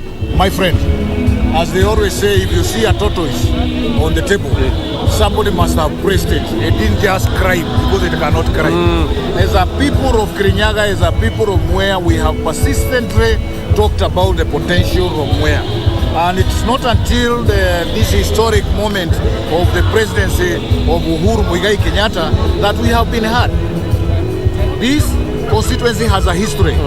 This is the constituency that hosted Mau Maus when they were released in Manyani prisons. They were brought down here in a prison called Gadigiriri. And therefore this is a constituency that was left as a punishment, not a praise for settlement. It's a punishment where people would either be punished or it will be a grazing area. There was nothing here before you were born, of course. Things were very, very, very bad. And therefore, converting this constituency from a punishment, a grazing area, to a developed constituency that is contributing eminently to the economy of the country, I think it required a good president like Uhuru Kenyatta to see the potential and to actually concentrate on the same. You can imagine how this town was before these road networks were done. It was all about wind and mud roads, and it was just bad. And given the fact that there are very many people coming here to buy rice, you can imagine coming to buy rice in a dirty place. Some of them would go back with the diseases. But now, with this kind of infrastructure, we will have people investing, we will have many people coming here, and as we grow as a people of Mwea, we shall contribute more to the economy. I want Kenyans to look at it that way, so that we don't just see infrastructural development as something that is not worthwhile. In a place like Mwea, it is worthwhile because we are contributing a lot to the country. Other than the construction of Diba Dam and the other roads leading to the rice farms, obviously there's a question of certified seeds and any other support you've received from government. My friend, as I said, Mwea was a place of punishment. As I said, we had no one looking after us. Rice was still being grown, farmers were still growing poorer and poorer until the president came and realized, rice is costing 40 shillings when the production cost is 60 shillings, meaning that farmers were incurring a loss of 20 shillings per kilo per season. That was looked at. The seeds in the National Irrigation Authority through its research station in Kandongo is now improving on seeds and coming up with other seeds, so that now we don't just remain in what we were, was left by Mzungu in 1958. Lots of changes. Cambridge Hospital and University is coming up at a cost of 15 billion. My friend, infrastructure of security and administration, enormous. It has grown. Absolutely. We are so grateful. All right, finally, today being Mashujaa Day, who are you celebrating today as we celebrate Mashujaa Day? I celebrate two or three people. Number one, of course, I want to celebrate Wanjiko, who has elected us, who have struggled persistently growing lice without any profit, without knowing that a day will come when they benefit like today. I want to celebrate. I also want to celebrate our government and the president for taking time to understand Mwea. Ningekuwa na medal yangu, I would have given it to the president for him to remember what he did to the people of Mwea and Kirinyaga at large. All right. Let me also say that I feel great myself in a day like this one. In the year 2010, during the reign of Mwai Kibaki, I was honored because of development track record. And I was given what we call the OGW, the Order of Grad Warrior, whom I am now. So as they celebrate, I'm also celebrating. All right. And also celebrating the fact that I had dreams of this Mwea. And I have seen much of it now unveiling. All right. Unveiling. I wish you could know how I'm feeling. We celebrate you. Happy Mashujaa Day. I thank you. Happy Mashujaa Day too. Happy Mashujaa Day to all Kenyans who are here. Take time, stay for 2 days, visit our scenes, especially the river dam, and you see lots of things. Thank you. Thank you. Asante. Mheshimiwa Kavinga Wachira Dayo, the Member of Parliament for Mwea constituency, speaking to us about, the feel, how the residents of Mwea feel about the celebrations here, the Mashujaa Day celebrations. And you can tell people are completely elated. Despite the fact that the weather is gloomy, I can tell you the mood is not gloomy.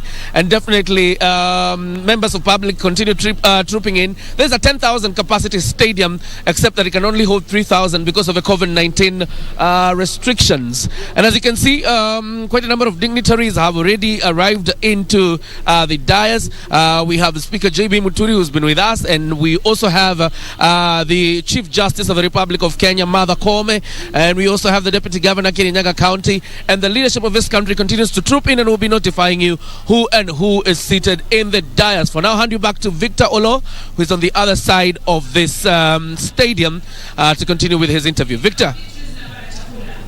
Absolutely. So the entertainment still continues there. The Utawala Band giving us some interlude of entertainment, and it's quite a chilly morning here in Kirinyaga County. Somebody said that these are showers of blessings. For the last few days, around 2 days ago, it was so hot, but today in the morning it rained from around 4 a.m. So we can say those are showers of blessing from the war veterans here in Mount Kenya.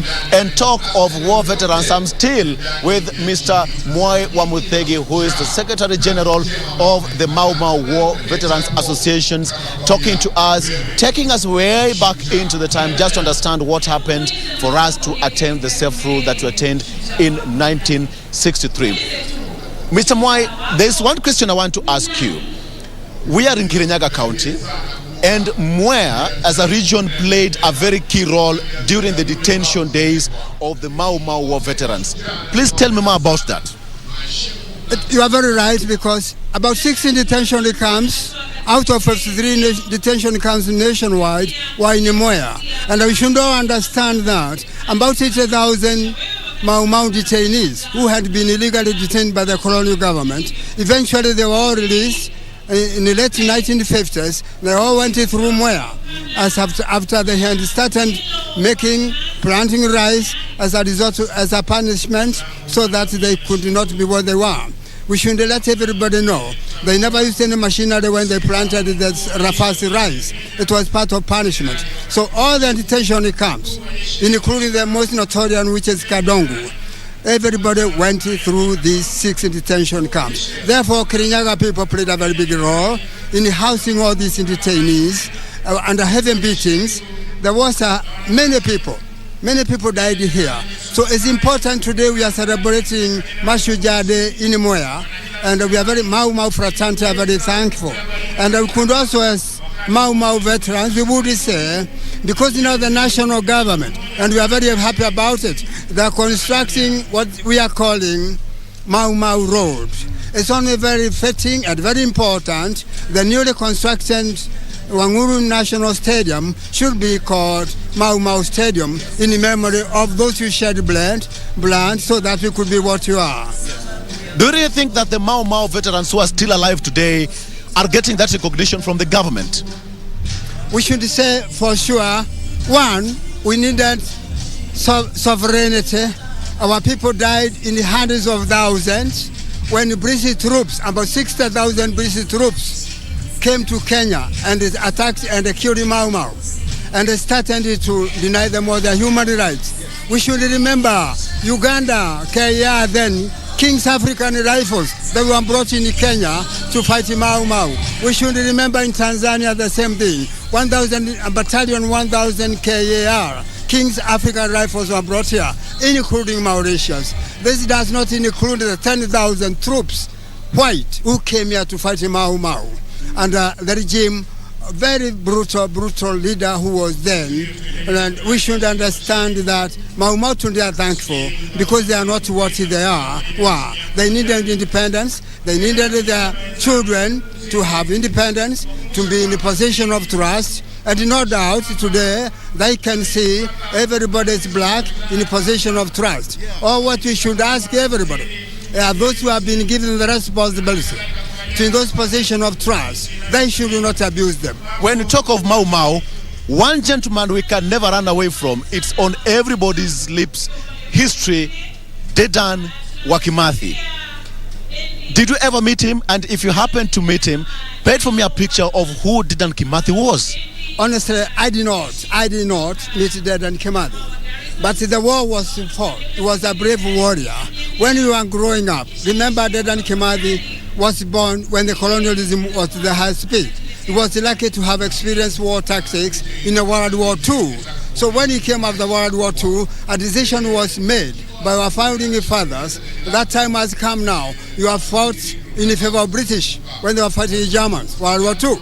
Now it is time for you, Dedan Kimathi, and among others who have been in that war, to come and lead us in the war to liberate our country from the colonial bondage, so that our Kenyans, our young men and women in the future, even if you all die in the forest, that again, our Kenya will be independent. And that's why it makes the people be very brave. As in church, he was holding the mantle, he encouraged everybody, and he was very physical in doing whatever he wanted to do. So he was obeyed by everybody, he was commander-in-chief, so we admire what he did to resist the 60,000 British troops who were in our country illegally. We don't fail to understand. During that time of emergency, 50,000 tons of bombs were blown up in a mountain Kenya, Abadeas mountain, which is Nyandarua, and in Nyambene in Meru. Clearly 50,000 tons of bombs were used, and about 2 million rounds of ammunition were used. Idea was to eliminate all the freedom fighters. Luckily, due to the providence and the bravery and the determination, we achieved what we are celebrating today, and we are happy about it. You talk of 50,000 bombs were exploded in Abadeas and Mount Kenya region. Let me ask you this question. Why was Abadeas and Mount Kenya so significant for the Mau Mau and the war veterans and the fight for liberation of this country?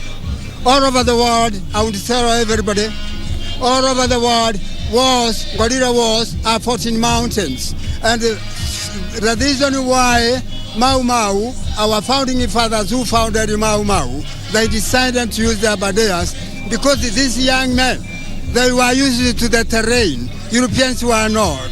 The vegetation was very thick. population was small, so we had very rich vegetation, thick forests. So Mzungu could not understand exactly where attacks were coming from. It was a question of attacking and back to the forest. And therefore, because they were lacking nothing, we used to feed them. Young men were recruited from age of 7 who were brilliant, who scouting. Thank you. In just 1 second, with the government now celebrating Mashujaa Day today, what is your one request to the government in 20 seconds, if you can, as we come to a close? Make Wanguru Stadium to be a Mau Mau Stadium. And the other thing, Mau Mau should always be remembered in a way or the other because of what they did. Others I would tell everybody that if it were not for that kind of undertaking, possibly we could not be what we are today. Absolutely. That is Mzee Mwai wa Gathegi, who is the Secretary General of the Mau Mau War Veterans Association, who just be telling us so far how it was way back in the years for the fight about liberation of this particular country, the kind of freedom that you and I are enjoying at this particular day and age. And we are still having a lot of entertainment from Wanguru Stadium, and later on President Uhuru Kenyatta, who will be the chief guest at this particular event, will be giving his speech, what we should expect later on. And by the way, in terms of recognition, one of us here at KBC might just go home a happy man. I don't know who that person is. Could be me, could be the producer, Ben, one of our cameramen or camera ladies, or even the reporters. One of us could go home a happy man today. All right, so let's head to Rashid. Rashid, if you can hear me, take it away. Rashid. Ahlan wa sahlan wa marhaba mtazamaji wa KBC Channel 1 na mahali popote ulipo, ikiwa leo ni siku ya Jumatano tarehe 20 Oktoba mwaka wa 2021. Ni siku ambayo ni muhimu katika kalenda ya historia ya taifa la Kenya, ambapo Wakenya husherehekea siku kuu ya Mashujaa. Wakubwa shikamoni, wadogo hamjambo. Mtazamaji, siku hii awali ilikuwa ikifahamika kama siku kuu ya Kenyatta, kuwaenzi miongoni mwa maelfu ya Wakenya waliopoteza maisha yao walioshiriki katika harakati za kumfurusha mbeberu katika udongo wa Kenya, ukiongozwa na rais wa kwanza na vile vile pia waziri mkuu wa kwanza wa taifa la Kenya, hayati Mzee Jomo Kenyatta, Bildad Kagia, Fred Kubai, Paul Ngei na Achieng Oneko, maarufu wakijulikana kama the Kapenguria 6, walioshikwa mnamo mwaka wa 1952 na kuzuiliwa kwa miaka 7 eneo la Kapenguria. Mtazamaji, sita hawa kabla ya kukamatwa kwao walijificha kwa takriban miaka 4 katika pango moja kwenye milima ya iliyokuwa wilaya ya Taita Taveta eneo la Undanyi, huku wakiendeleza mikakati yao ya kupigania uhuru wa taifa letu. Mtazamaji, sijui kama unajua kwamba sita hawa kwanza waliweza kuzuiliwa huko Taita Taveta. Kama hujui, kupitia KBC Channel 1 moja kwa moja unayapata haya. Mtazamaji, vile vile pia sita hawa walishtakiwa kwa njama za kutaka kupindua serikali ya ukoloni chini ya vuguvugu la Mau Mau. Mtazamaji, Oneko na Ngei walikuwa mawaziri baada ya Kenya kupata uhuru, huku Kagia na Kubai wakiwa mawaziri wasaidizi. Kagia aliwahi kuwa mbunge pia wa Kandara mnamo mwaka 1963 na waziri msaidizi wa elimu mnamo mwaka 1963 kabla kukwaruzana na hayati Mzee Jomo Kenyatta kabla ya kufutwa mnamo mwaka 1964 na kupoteza ari ya siasa.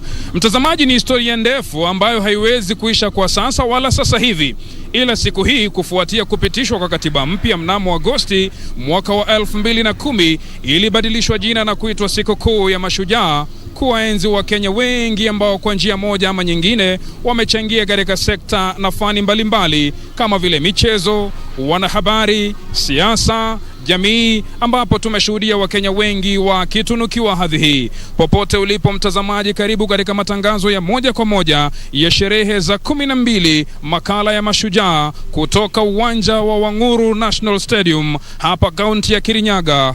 Mimi ni mtangazaji wako, jina langu naitwa Rashid Mwamkondo Makinika.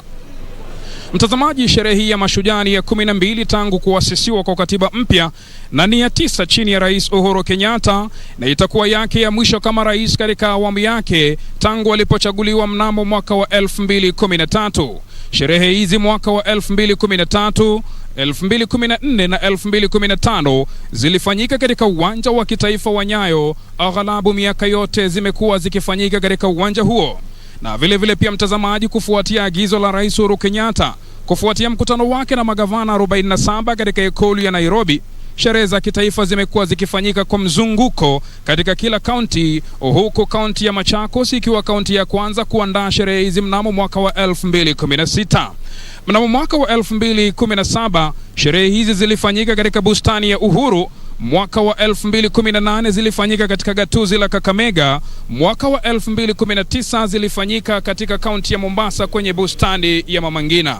Mtazamaji, sherehe za Mashujaa kwa mwaka huu hapa ni za pili uwanjani tangu janga la corona lililogubika ulimwengu, huku Kenya janga hilo likibisha hodi Machi mwaka wa 2020, ila ziko chini ya kanuni na taratibu za Wizara ya Afya.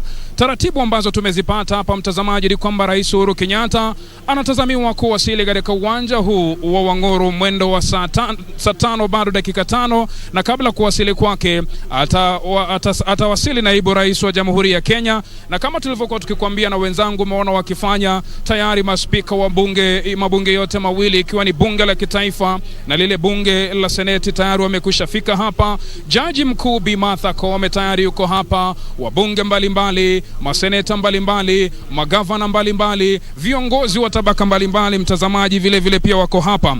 Labda tu kukuarifu mtazamaji ni kwamba hii leo Kenya itakuwa mwenyeji wa rais mgeni ama mgeni rasmi katika shughuli ya leo. Atakuwa ni rais wa Malawi ambaye anajulikana kama Lazarus Chakwera, ambaye atakuwa hapa mtazamaji, na vile vile pia ataweza kuandamana na mke wake Bi Monica. Mtazamaji, nitakujuza mengi kuhusiana na Lazarus Chakwera ambaye ni mwanatheolojia na mwanasiasa, na ana mwaka mmoja na miezi 4 mamlakani kama rais na pia waziri wa ulinzi. Sijui kama ulikuwa unajua mtazamaji kwamba huyu rais wa Malawi pia kule nchini kwake ni waziri wa ulinzi, na ana umri wa miaka 66, ana watoto 4 na mkewe Monica Chakwera, na ni rais wa 6 wa Malawi. Kumbuka yumo humu nchini kwa ziara rasmi ya siku 3, ambapo hapo kesho tarehe 21 atakuwa moja kwa moja anaalikwa rasmi katika ikulu ya Nairobi na Rais Uhuru Kenyatta.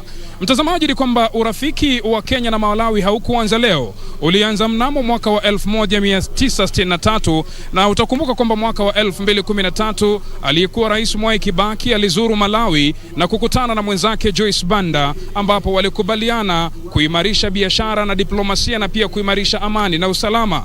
Mtazamaji, mataifa haya mawili ya kibiashara yote ni wanachama wa COMESA.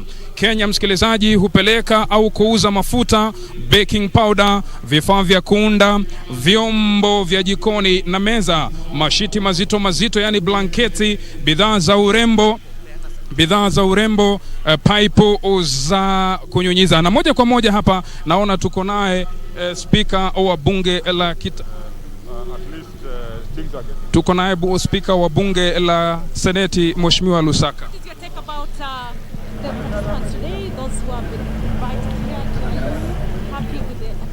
Yes, I'm happy with the attendance because we are still observing the COVID protocols, so we don't expect that the stadium will be filled to capacity the way we have been doing without the COVID challenges. So I think this is okay, it's commendable.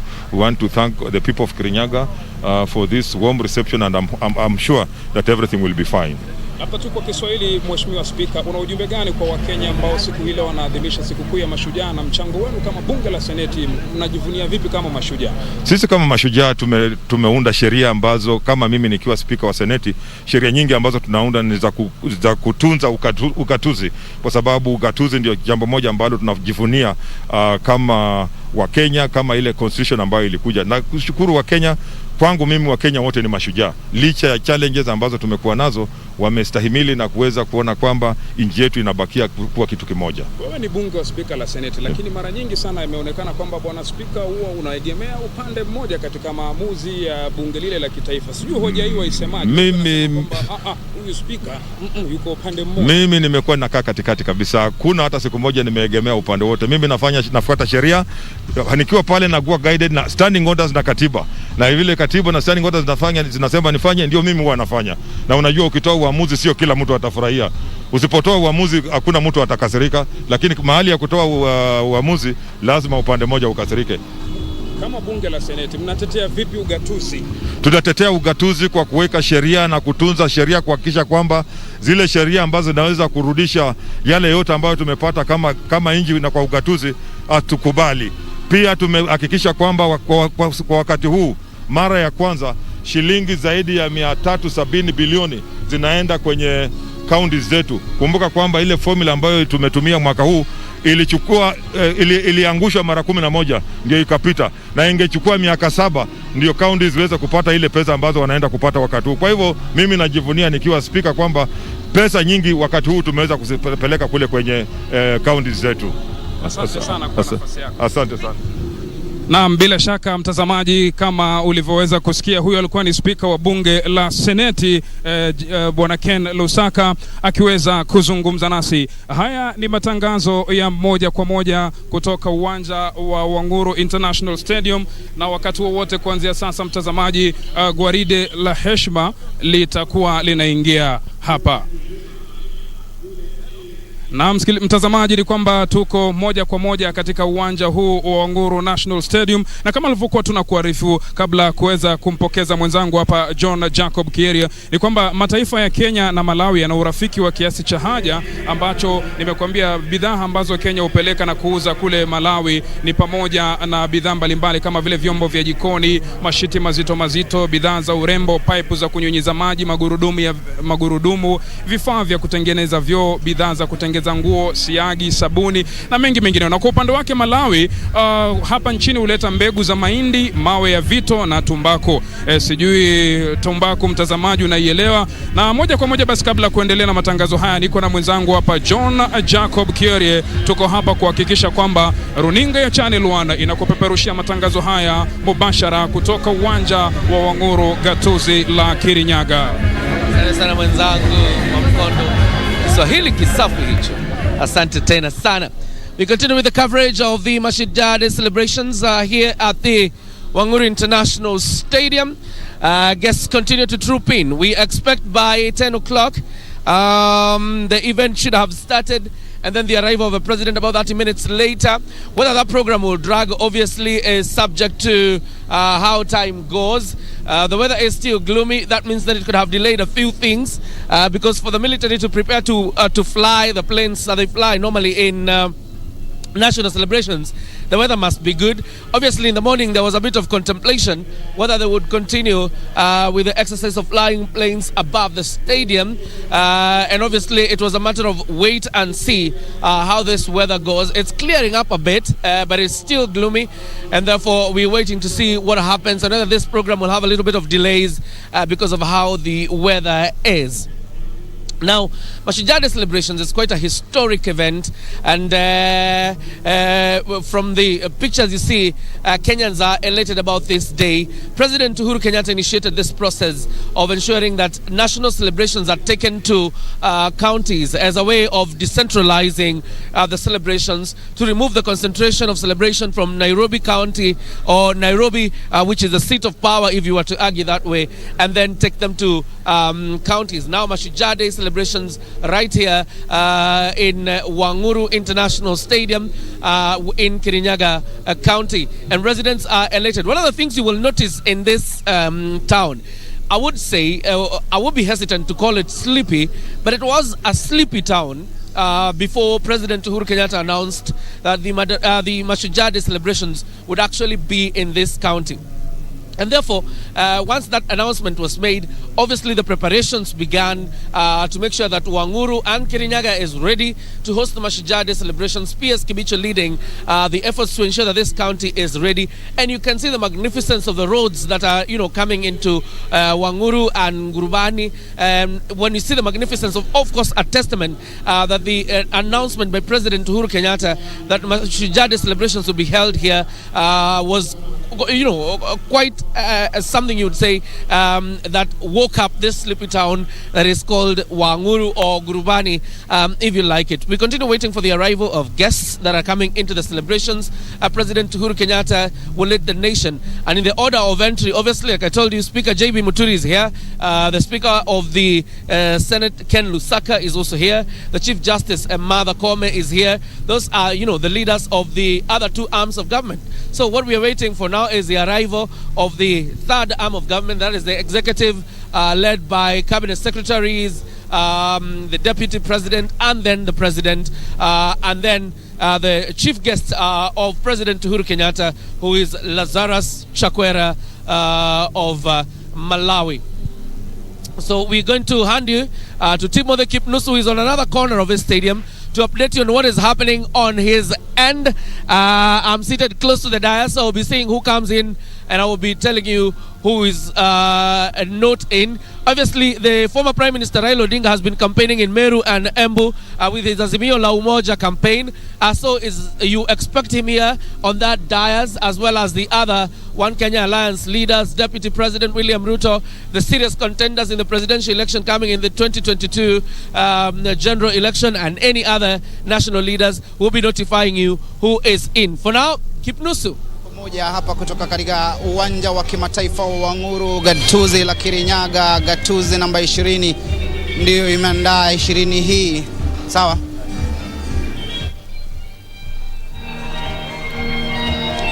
Na mtazamaji, hayawi huwa na chururu sindondondo. Hatimaye siku ya Mashujaa hapa kwenye uwanja wa kimataifa wa Wanguru katika gatuzi la Kirinyaga, sherehe muhimu zaidi katika kalenda ya Jamhuri ya Kenya, ambapo tunawakumbuka wale waliojitolea muhanga kwa hali na mali, nyuta na mate, udi na uvumba, kuhakikisha kwamba taifa hili linakombolewa kutoka kwenye minyororo ya mbeberu. Na ni siku ambayo bila shaka tunataraji kiongozi wa taifa Rais Uhuru Kenyatta aweze kuongoza sherehe hii, kilele cha sherehe hii ikiwa ni hotuba ya kiongozi wa taifa. Kukumbuka kwamba mgeni wa heshima katika maadhimisho hii au sherehe hii ya Mashujaa ni Rais wa Malawi Lazarus Chakwera, na akiwa ameandamana pamoja na mke wake. Rais huyu aliweza kuwasili katika taifa hili hapo jana, tayari kuhakikisha kwamba sherehe hii ni ya kufana zaidi. Na baadhi tu ya viongozi wakuu serikalini kama vile Spika wa bunge la Seneti Kenneth Makelo Lusaka, Spika wa bunge la kitaifa Justin Muturi wameweza kufika hapa katika sherehe hii muhimu zaidi katika uwanja wa kimataifa wa Wanguru. Ni uwanja wa hadhi ya kimataifa na ni uwanja ambao unaweza kumudu watu wapatao 10,000, lakini kutokana na mikakati ya kupambana na janga la COVID-19, serikali imeweza kuhakikisha kwamba ni watu 3,000 tu pekee ambao wanaufika hapa na kuhudhuria maadhimisho haya ya sherehe ya Mashujaa. Na bila shaka tunapozungumzia Mashujaa, mtazamaji, taswira inayotujia ni wale hili kama vile mwanzilishi wa taifa hili hayati Mzee Jomo Kenyatta, Kungu Karumba, Bildad Kakigia, Ochieng Oneko, Fred Kubai, Paul Ngei, ambao ni maarufu zaidi katika taifa hili kuhusiana na kuweza kukomboa taifa hili kutoka kwenye mnyororo ya mbeberu.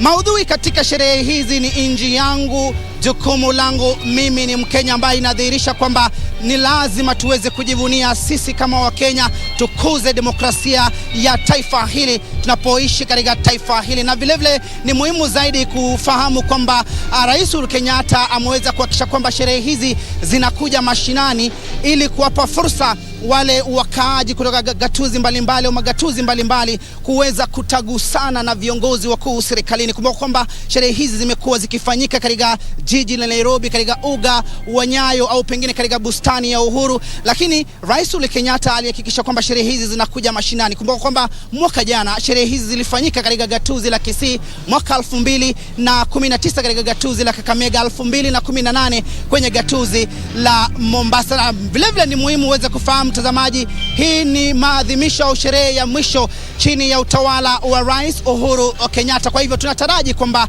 siasa itakuwa inarindimwa hapa katika uga wa kimataifa wa Wanguru, masuala kuhusiana na usajili wa wapiga kura, na tunatumai kwamba itazungumziwa na kiongozi wa taifa. Kumbuka kwamba zoezi hilo linaendelea kwa sasa na litakuwa linatamatika Novemba tarehe 2. Japo masuala yameweza kujitokeza waziwazi kwamba Wakenya hawajitokezi kuweza kujisajili kama wapiga kura, ubwabwa wa mapuhuza miongoni mwa Wakenya umewajaa shingoni. Kwa hivyo tunataraji kwamba masuala haya yatangaziwa.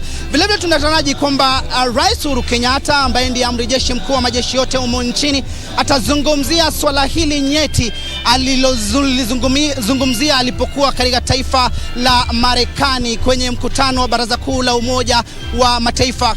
Swala hili la maamuzi yaliyotolewa na mahakama ya haki ya kimataifa kuhusu mpaka wa Kenya na Somalia. Kumbuka kwamba alipuzilia mbali uamuzi huo uliotolewa, akisema kwamba inahujumu dhima ya kimataifa kuhusiana na swala zima la mipaka. Kumbuka kwamba alikula kiapo kuhakikisha kwamba mipaka inalindwa, na ni swala ambalo tunataraji kwamba vile vile atalizungumzia. Sherehe hizi hufana zaidi, mtazamaji, kupitia vikosi vya ulinzi, yani KDF, na kuna ile jeshi la wanahewa ukipenda Kenya Air Force, jeshi la wanamaji Kenya Navy, jeshi la nchi kavu ukipenda Kenya Army, ambao watakuwa naipamba sherehe hii, na vile vile kuna tumbuizo au watu tu ambao watakuwa wanatumbuiza wageni ambao wamefika katika sherehe hii katika gatuzi la Kirinyaga. Kwa mkutasari tu, mtazamaji, gatuzi hili la Kirinyaga linaongozwa na gavana Ann Mumbi wa Iguru, na ni gatuzi maalum, manake ni gatuzi mojawapo katika uchaguzi wa mwaka 2017 iliingia kwenye daftari za kumbukumbu kumchagua mwanamke kuwa gavana. Kumbuka kwamba kando na gatuzi hili kuna gatuzi la Kitui ambaye inaongozwa na Charity Kalukingilu, na gatuzi la Bomet ambaye ilikuwa ikiongozwa na Joyce Laboso ambaye kwa sasa ni marehemu. Kwa hivyo ni gatuzi mojawapo ambayo baadhi tu vya wale ambao wana ari na tamanio kujitosa kwenye ulingo wa siasa mwaka 2022, hasa wanawake, ni gatuzi la kupigiwa mfano na kuwapa motisha kwamba mwanamke vile vile anaweza kupewa uongozi wa kuongoza taifa hili, iwe katika nafasi ya wadhifa wa ugavana, wadhifa wa ubunge, wadhifa wa mwanamke, pengine wadhifa vile vile wakilishi wadi. Na kwa hivyo ni swala nzuri ambalo vile vile linatupatia uwalishi kwamba ni vizuri kuwapa viongozi wanawake nafasi kuongoza taifa hili. Kumbuka kwamba swala hili la jinsia limekuwa likizungumziwa katika mabunge yote ya taifa hili, mabunge la Seneti na bunge la kitaifa, na ni swala nyeti. Bila shaka vile vile ni vema uweze kufahamu gatuzi hili linazingirwa na magatuzi mane: gatuzi la Nyeri, Meru, Murang'a, Machakos, na vile vile gatuzi la Embu. Gatuzi hili ni la kipekee na linafahamika zaidi kwa ukuzaji wa mpunga, ukipenda mchele, mtazamaji, na ni gatuzi ambalo limechangamkia maswala ya kilimo. Na baadhi tu ya wale viongozi ambao tumeweza kuwaoji wanahabari wenza kama vile Jacob Kioria na vile vile mwenzangu Victor Lo kuzungumza na wale ambao walipigania ukombozi wa taifa hili, wameangazia kuhusiana na kilimo, manake kilimo ni uti wa mgongo wa taifa hili, na kwa hivyo ni masuala ambayo Rais Uhuru Kenyatta vile vile katika ajenda 4 kuu ya serikali ameweza kuzingatia kuhakikisha kwamba kilimo kinachukua nafasi kwa wananchi ili waweze kujiimarisha, mtazamaji. Kwa hivyo tutakuwa hapa kukuletea uhondo kamili kuhusiana na sherehe hii ya Mashujaa. Kwa hivyo kuwa tisti kutegea runinga hii yenye ushawishi mkubwa KBC Channel 1. Mimi naitwa Timothy Kipnusu, usibonyeze kibonyonyo. All right, we still continue with the coverage from this end. I'm close to the dais, speaking to some of the leaders who are coming in into Wanguru Stadium right now. The Member of Parliament for Nyeri Town, Ngunjiri Wabugu, is already with us. Thank you very much, Mashujaa, for being with us. Thank you very much, and Asante for inviting me to come and speak to you. Absolutely. The Mashujaa Day celebrations coming to the Mount Kenya region. How significant is that?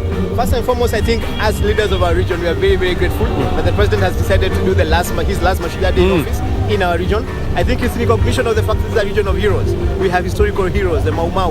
We have contemporary heroes, people in business. We have young people who are emerging.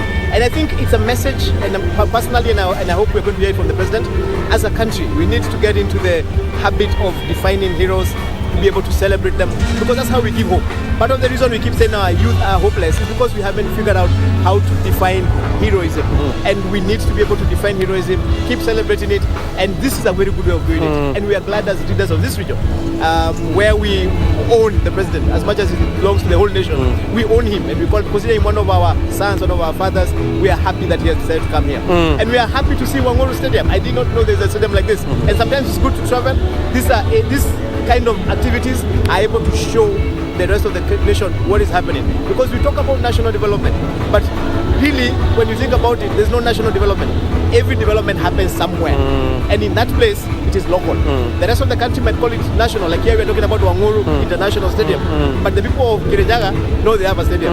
You know, when you go to Mombasa and you find the port, the people of Mombasa have a port, but it's a national project. So this is a good way of showcasing. I love the fact that this idea of going around into different parts of the country began with this president, and we hope that even after he transitions, the next president will do the same. You talk about defining heroes, and some of that work is actually in the National Assembly. Yes. Do you think we are celebrating our national heroes the way we should?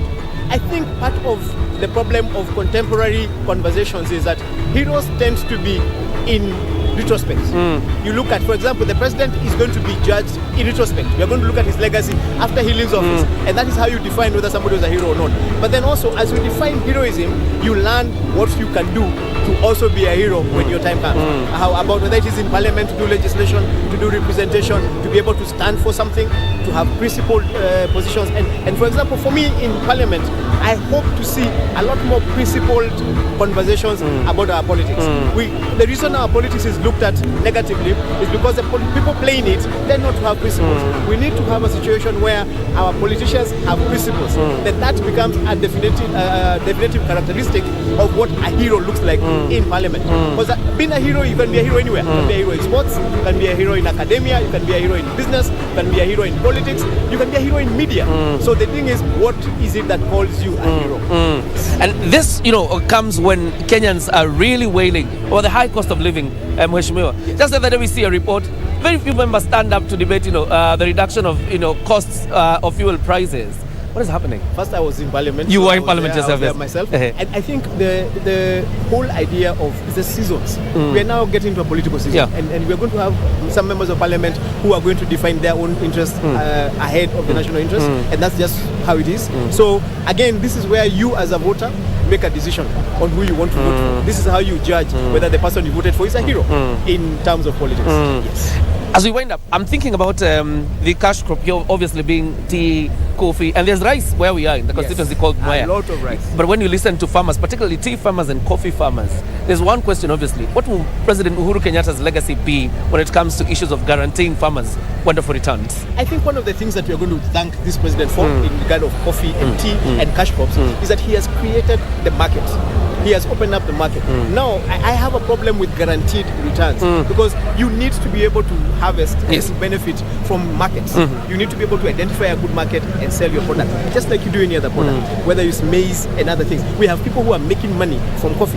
The problem is that it's not been the farmer. So it's not that coffee is not making money. The issue has been the farmer is not making money from coffee. So it was about disorganizing the cartels that were running our various cash crops because the crops are making money. But the money has been getting stuck somewhere along the way, and the president has done everything he can to dismantle those kind of cartels. You've talked about Mashujaa Day celebrations being President Uhuru Kenyatta's last, under his regime. We're headed towards an election. How do you think today, the celebrations being in Wanguru Stadium, Mount Kenya region, where the president hails from, how do you think it will shape the politics of 2022? I think we continue seeing, I've just seen Musalia here, and I know we're going to see a lot of other leaders who are hoping to take over from the president coming here. It tells you something. One, that this president is going to have a lot of influence over where we are going in 2022. Everybody wants, even the people who are saying they don't want to be endorsed by him, are crying that he has refused to endorse them. So we know this is a big thing. This is a big thing for us, and as one of the people who has stood with the president all through, I'm very, very proud of what he has done, and I know that he's going to influence us positively as we go into 2022. Do you want to celebrate any Mashujaa before we let you go? I think for me, I have a lady who lives near my village. She's Phil Marshall Mudhoni. She was in the Mau Mau. She actually lives within the same place I live in Nyeri, and that lady, I celebrate her, and I keep saying we haven't done enough for that generation. I know this government has given, we have this Pesa za Wazee. A lot of the people from Mau Mau who are still alive benefit from that program. NHIF, which we've been trying to make sure they all get, but we haven't done enough. to celebrate that. And I want to celebrate Field Marshal Muthoni today as I go to sit down. All right. Thank you very much. Ngunjiri Wambogo, the Member of Parliament, Nyeri Town constituency, speaking to us about, the general feel, particularly from Mount Kenya leaders, the leaders who hail from this region, about what Mashujaa Day means for them, the last under President Uhuru Kenyatta's regime. Remember, this concept of Mashujaa Day came about after the adoption of a 2010 constitution, the constitution that we are under. But let me touch a little bit before I hand over to Kipnusu and Victor. As regards some of the issues Kenyans expect President Uhuru Kenyatta, or the hope that Kenyans have that President Uhuru Kenyatta will address, first of all, is the cost of living, the high cost of living that is experienced in the country owing to the high fuel prices. Not just fuel prices, even commodity prices in the country are, on an up high. And of course, Kenyans expect President Uhuru Kenyatta to address himself to that matter. There's also the issue of COVID-19 restrictions. There are people who are wailing and saying the COVID-19 restrictions by the Ministry of Health have actually killed business, and therefore we'll be looking to see whether President Uhuru Kenyatta will address himself to that issue. Jude Jomo, the Member of Parliament for Kiambu Town, joins me on set. Mheshimiwa, karibu sana. Asante sana. How is the Mashujaa Day? Nafurahia sana, na pia nafurahia kuwa hapa Kirinyaga, kuona pia sehemu zingine za nchi vile ziko. Haya ndio maadhimisho ya mwisho ya Rais Uhuru Kenyatta kama rais wa Kenya, maadhimisho ya Mashujaa. Lakini amechagua kwamba siku hii iwe katika Mlima Kenya. Sijui nyinyi kama viongozi wa Mlima Kenya mnasikia vipi? Tunafurahia yenyewe Mashujaa Day kuwa hapa. Lakini kama unavyojua, hii ni style mpya ambayo imeanzishwa kama nchi, kuhusisha hizi national days ziwe zikifanyika katika sehemu tofauti za nchi, ili hata kila mtu wa nchi anasikia kweli, sio Nairobi tu, kwa sababu kitambo tulikuwa tunafanya hizi sherehe zote zikiwa Nairobi. Lakini mashujaa wamejaa kila pahari ya nchi, na kila sehemu ya nchi inatakiwa pia kusherehekea. Sasa leo watu wa Kirinyaga wataona vile national days zinakuwa zikisherehekewa. Nakumbuka juzi tulikuwa Meru, siku ingine tumekuwa kule Machakos, siku ingine tumekuwa Kakamega. So nchi yote inafurahia kuwa inahusishwa katika hizi national days. Wakati ambao rais atazungumza pale, kwa sababu unawakilisha wananchi wa Kiambu constituency, sijui una yepi ambayo unatarajia rais kwamba ataweza kuyataja, mambo ambayo yanamguza mwananchi wa kawaida? Ya kwanza ni kuwa tunaelekea katika mwaka ya uchaguzi, na tunahitaji amani. Tuahimize wale ambao wanafanya kampeni wawe matamshi yao ni ya kuleta amani na sio ya kugawanisha Wakenya au kupiganisha Wakenya. Ya pili, ningependa sana atambue mashujaa, sio wale tu mashujaa ambao walipigania uhuru, sio wale mashujaa ambao ni wa huko zamani. Tuna mashujaa wa leo, mashujaa ambao kwa sasa wanapigania nchi yetu kwa njia mbalimbali. Tuna mashujaa ambao ni askari wetu, wamekuwa kule Somalia wakipigania nchi yetu. Hao mashujaa tunawapenda na tunawashukuru na tunawapongeza na tunawashukuru kwa service yao. Kuna mashujaa wengine wa jia maalum, na hao ni mashujaa wameweka maisha yao kwa laini ya hatari, kwa sababu ingekuwa rahisi sana wao pia kuambukizwa hiyo ugonjwa, lakini wamejitolea na wamefanya kazi mzuri. Na kusema kweli, katikati hapo hata wengine wameambukizwa hiyo ugonjwa na wamekufa. Tuna mashujaa wengi wa leo, wakulima wale ambao wamekuwa kwa mashamba yetu kuhakikisha kuwa hata kama kuna kiangazi nchi yetu inapata chakula ya wananchi wake kukula. Kuna wale ambao wanasema ukiangalia bunge limetepetea wakati wa kutengeneza sheria ambazo ni za kuwasherehekea hawa mashujaa wetu, na unapata kwamba bunge linalaumiwa kwamba halijatengeneza sheria muhimu za kusherehekea mashujaa wetu ili kuhakikisha kwamba pia wao wananufaika. Nafikiri kuna sheria ambayo tayari imepitishwa ya kuangalia mambo ya mashujaa. Lakini nakwambia mashujaa hatuwezi kuwasherehekea kwa kuweka sheria. Mashujaa tutawasherehekea kwa kuwatambua wao wenyewe na kutambua ile kazi ambao wamefanya, kwa sababu it is only by doing that ambapo tutatayarisha shujaa wa kesho. Na shujaa wa kesho ni yule utafanya kazi yake ya leo kwa kimaarufu. Nafikiri hapa tutaondoka kidogo tusije tukafungia jeshi. Tutarudi tu nyuma kidogo. Okay. So ile tukitambua mashujaa wa leo wa zamani, tutawatayarisha mashujaa wa leo ili waweze kufanya kazi yao. Sasa hawa wanapita pia ni mashujaa wetu na tunawapenda, na wanafanya kazi ambao ni mzuri sana ya kulinda nchi yetu ili tukue tuna amani na tuweze kufanya kazi. Tunapomalizia mheshimiwa, sherehe hii ikiwa ya mwisho ya Rais Uhuru Kenyatta, sijui ikifanyika hapa nazo siasa za Mlima Kenya zinaendelea kuchacha, kutaendaje? Siasa za Mlima Kenya zinaendelea kuchacha, na ni kwa sababu Mlima Kenya ni kama shamba ambao iko na mimea ile mzuri, na hii mimea inatakikana na kila mtu, na hiyo siasa itaendelea kwa sababu watu wanataka kuja Mount Kenya watafute kura. Tunawauliza kitu moja, wakuje Mount Kenya kwa amani, wakuje Mount Kenya kwa heshima. Hatutaki watu wa kutuletea vitisho au watu wa kutupatia threats. Tunataka watu ambao wanakuja kuomba kura kwa amani na kutuambia tukiwapatia hizo kula nao watatufanyia kazi gani. Asante sana Mheshimiwa wa Kiambu Joma. Tukizungumza naye kidogo, nina mwakilishi wa wanawake katika kaunti ya Murang'a, Bi Sabina Shege. Tuzungumze naye kidogo tu tusikie ni yapi anayo ya kusema. Mheshimiwa, karibu sana. Kwanza, sherehe za Mashujaa kufanyika hapa katika eneo la Kirinyaga, sijui unajisikiaje kama kiongozi wa eneo la Mlima Kenya? Nimefurahi sana kwa sababu najua sherehe za hapo awali zilikuwa zinafanyika Nairobi, na tumeona huu ni mwelekeo mzuri ambapo sasa tunaona sherehe zikikuja mashinani. Zikija mashinani kuna maendeleo ambayo inafika hapa. Kuna watu hawajaifika Kirinyaga wamefika siku ya leo, na haswa Kirinyaga kwa sababu iko karibu na Mlima Kenya. Tunatarajia kwamba yale maneno ambayo itakuwa ni Mashujaa mwisho wa Mheshimiwa Rais itawapatia watu wa mlima na pia Kenya mwelekeo. Kama tunaenda 2022 mwelekeo wetu utakuwa wapi? Yes. Najua unawakilisha wananchi wa kaunti ya Murang'a, na kuna yale tu matatizo ambayo yanawakumba. Sijui unatarajia rais aseme vipi wakati atakaposimama particularly kudili na shida zile? Kwanza unajua, kama Murang'a sisi ni watu wa kilimo, na kuna zile promises ambazo zimefanywa, na tunashukuru kwa sababu kama majani chai yanaanza kuangaliwa na kahawa. Na kwa hivyo kama kuna zile barabara, ukija umeona kuna ile barabara kutoka kule Keno inafika Marwa. Kwa hivyo matarajio yetu ni kwamba hizi projects kabla rais atoke zitakuwa zimemalizika, na pia ile cushioning ya wakulima wetu, ili serikali ambayo itakuja iwe bado inaangalia matakwa na mahitaji ya watu wa mlima na watu wa Murang'a. Ndio unaona siku hizi tunasema yule ambaye atakuwa kiongozi lazima atuambie atatupanga aje, kwa sababu tunaweza kuwa kwenye serikali mwingine akuja aseme nyinyi nimewaacha. Kwa hivyo sisi tunataka mwenye atakuja aendeleze maendeleo ambayo Mheshimiwa Rais ameanza. Siasa za huku zinachacha, viongozi wanaonekana kuenda pande tofauti. Sijui ikifikia uchaguzi kama mtako pamoja. Unajua uchaguzi lazima kutakuwa ule mwenye atachaguliwa na mwenye ambaye hatachaguliwa, lakini ningetaka kusema wananchi kwanza washikane. Sio vizuri watu wapigane kwa sababu ya siasa. Kiongozi atakuwa tu ni mmoja, sio wawili. Kwa hivyo hata watu wakifanya siasa wafanye siasa ambazo zina utu, siasa ambazo si za matusi, waache kupigana.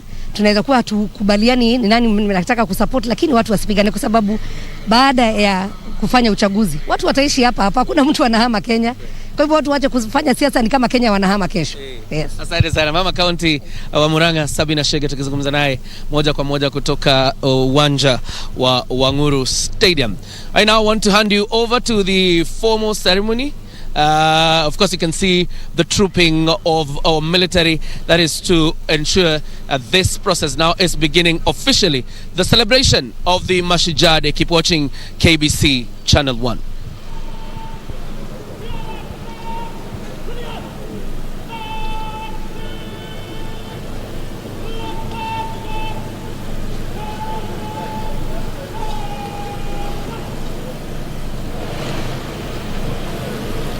Basi hivi sasa wakuu wa vikundi mbalimbali wakiweza kujipanga tayari kabisa kuweza kusimama mbele ya vikundi vyao.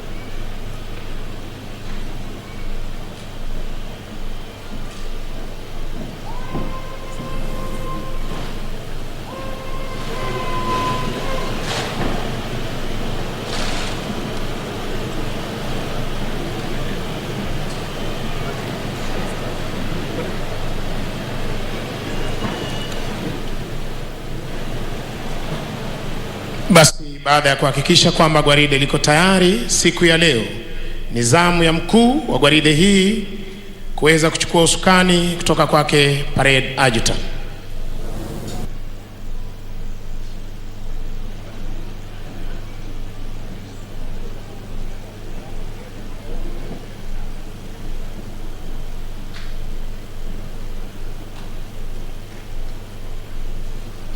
Naye baada ya kumkabidhi anatoka nje kwa muda mfupi aliyopewa, unavyoshuhudia hivi sasa uwanjani, ili kuweza kutoka nje kabisa kujiunga na maafisa wenzake tayari kwa gwaride.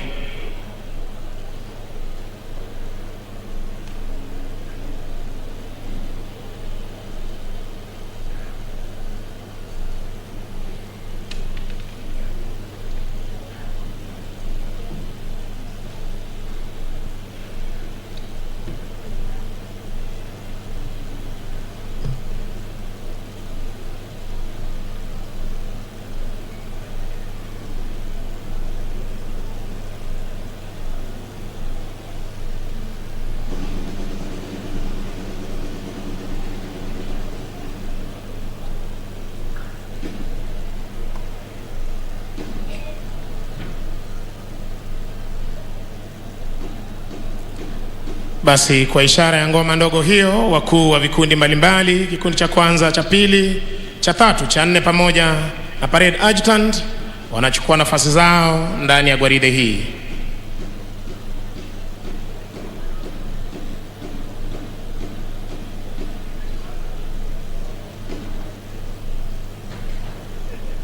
Nao pia sharti kuweza kuwekwa sawa.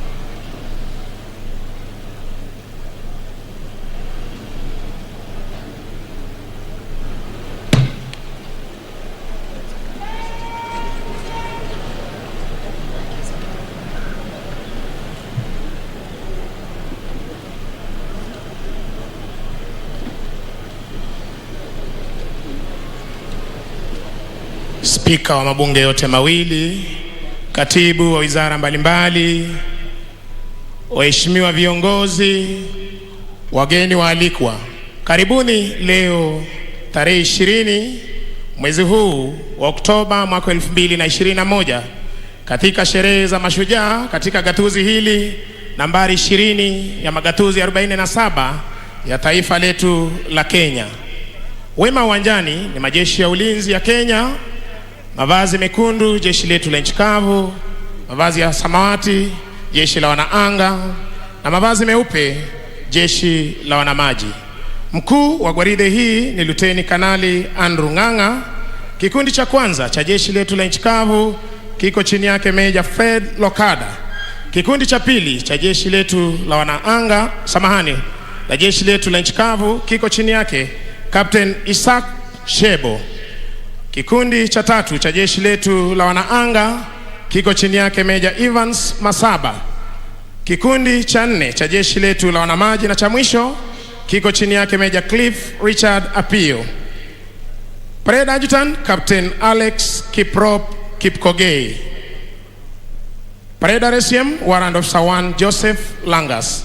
Mziki unazidi kuporomoshwa na bendi za majeshi ya ulinzi chini yake Kanali Martin Namboka Makadia akishirikiana naye Captain Peter Kimeo na Captain Joseph Mturi. Anayebeba bendera iliyo fahari ya kikosi cha 9 cha jeshi letu la nchi kavu, Luteni daraja la pili Mawira Ndiga. Kupata kusubiri kuwasili kwa mgeni wetu rasmi na rais wetu wa Jamhuri ya Kenya, tutapata burudani kutoka kwa bendi za majeshi ya ulinzi na hali kadhalika studio tafadhali.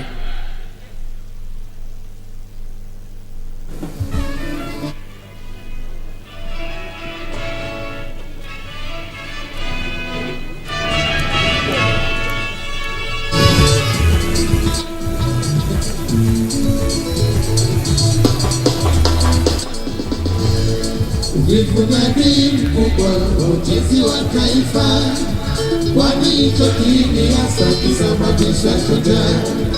Ewe ndugu yangu, amka kumekucha, kama kajeme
na sherehe za Mashujaa Day zikishika moto hapa katika uga wa Wanguru International Stadium. Na ni muhimu kwamba tusisitize matangazo haya yanapeperushwa moja kwa moja katika vituo vyetu vyote vya redio. Kwa hivyo vituo vyetu vyote vya redio vinapeperusha matangazo haya moja kwa moja pamoja na KBC Channel 1. Bila shaka mtazamaji, na wewe una fursa zaidi kuweza kutegea runinga yenye ushawishi mkubwa na redio ambazo iko katika shirika la utangazaji la KBC kufuatilia matukio haya au sherehe hii ya kimataifa, sherehe hii ya kitaifa, kusherekea wale ambao wamepigania ukombozi au walipigania ukombozi wa taifa hili. Na kama unavyotizama mtazamaji, mambo yako shwari, mambo yako kemkem, maandalizi yamekamilika na baadhi tu ya viongozi wameshawasili tayari kuhakikisha kwamba sherehe hii inafana zaidi. Sherehe hii inafanyika hapa katika Wanguru Stadium, kaunti ya Kirinyaga, na kama unavyoona uwanja, majeshi yetu, majeshi ya nchi kavu, majeshi ya hewa na majeshi ya maji wako tayari. Guard of honor for the commander in chief, Rais wa Jamhuri ya Kenya Uhuru Kenyatta, ambaye anatarajiwa kufika hapa wakati wowote kutoka sasa. Lakini kabla rais kufika, atatanguliwa na naibu wake William Ruto, na baada ya naibu William Ruto kufika, ni kwamba pia kutakuwa na rais wa nchi ya Malawi Lazarus Chakwera na mkewe, ambao ni wageni mashuhuri na wageni wa Rais Uhuru Kenyatta. Halafu tena Rais Kenyatta ataweza kuwasili, na kisha maadhimisho haya ya Mashujaa Day yataanza rasmi. Kwa hivi sasa majeshi wanajipanga ili kuangika guard of honor. Bila shaka, na unavyozungumzia mwenzangu Kioria kuhusiana na jeshi la nchi kavu, jeshi la wanahewa na jeshi la wanamaji, mtazamaji, ni bayana uweze kufahamu kwamba sherehe hii huwa ufana zaidi wakati ambapo tunakuwa na majeshi kama haya ambao bila shaka ndio wanaipamba sherehe hii, kuhakikisha kwamba baadhi tu ya wale ambao wanatizama hata kutoka nchi za ugaibuni wanafahamu fika kwamba Kenya ina majeshi ya hali ya juu, kiwango cha juu, wako testi zaidi kulinda mipaka yetu. Kumbuka kwamba jukumu lao zaidi ni kuhakikisha kwamba Kenya salama, na kiongozi wa taifa Rais Uhuru Kenyatta ambaye ndiye amiri jeshi mkuu wa majeshi yote humo nchini, yeye ndiye atakuwa anakagua gwaride la heshima, mtazamaji, katika sherehe hii muhimu zaidi. Na kama alivyodokeza mwenzangu JJ Kioria, ni kwamba rais wa Malawi Lazarus Chakwera ndiye mgeni wa heshima katika maadhimisho haya muhimu zaidi, na tunataraji kwamba siasa itakuwa inarindimwa hapa. Baadhi ya viongozi ambao wamefika hapa, naibu rais William Ruto vile tunataraji kwamba atakuwa hapa. Tayari maspika wawili katika bunge la seneti, Kenneth Makelo Lusaka, kwenye bunge la kitaifa Justin Muturi vile wako hapa, na kama unavyotizama mtazamaji, kuna gari ambalo limeingia kwa sasa. Nataraji kwamba ni naibu wa rais William Ruto. Mwenzangu Kioria, naibu rais William Ruto anawasili katika uwanja wa Wanguru Stadium, na hivi basi ni kuashiria kwamba Rais Uhuru Kenyatta yuko karibu kufika. Nimemwona kiongozi wa chama cha ODM Raila Odinga, vile nimemwona kiongozi wa chama cha ANC Musalia Mudavadi, vile mawaziri kadhaa katika baraza la mawaziri la Rais Uhuru Kenyatta.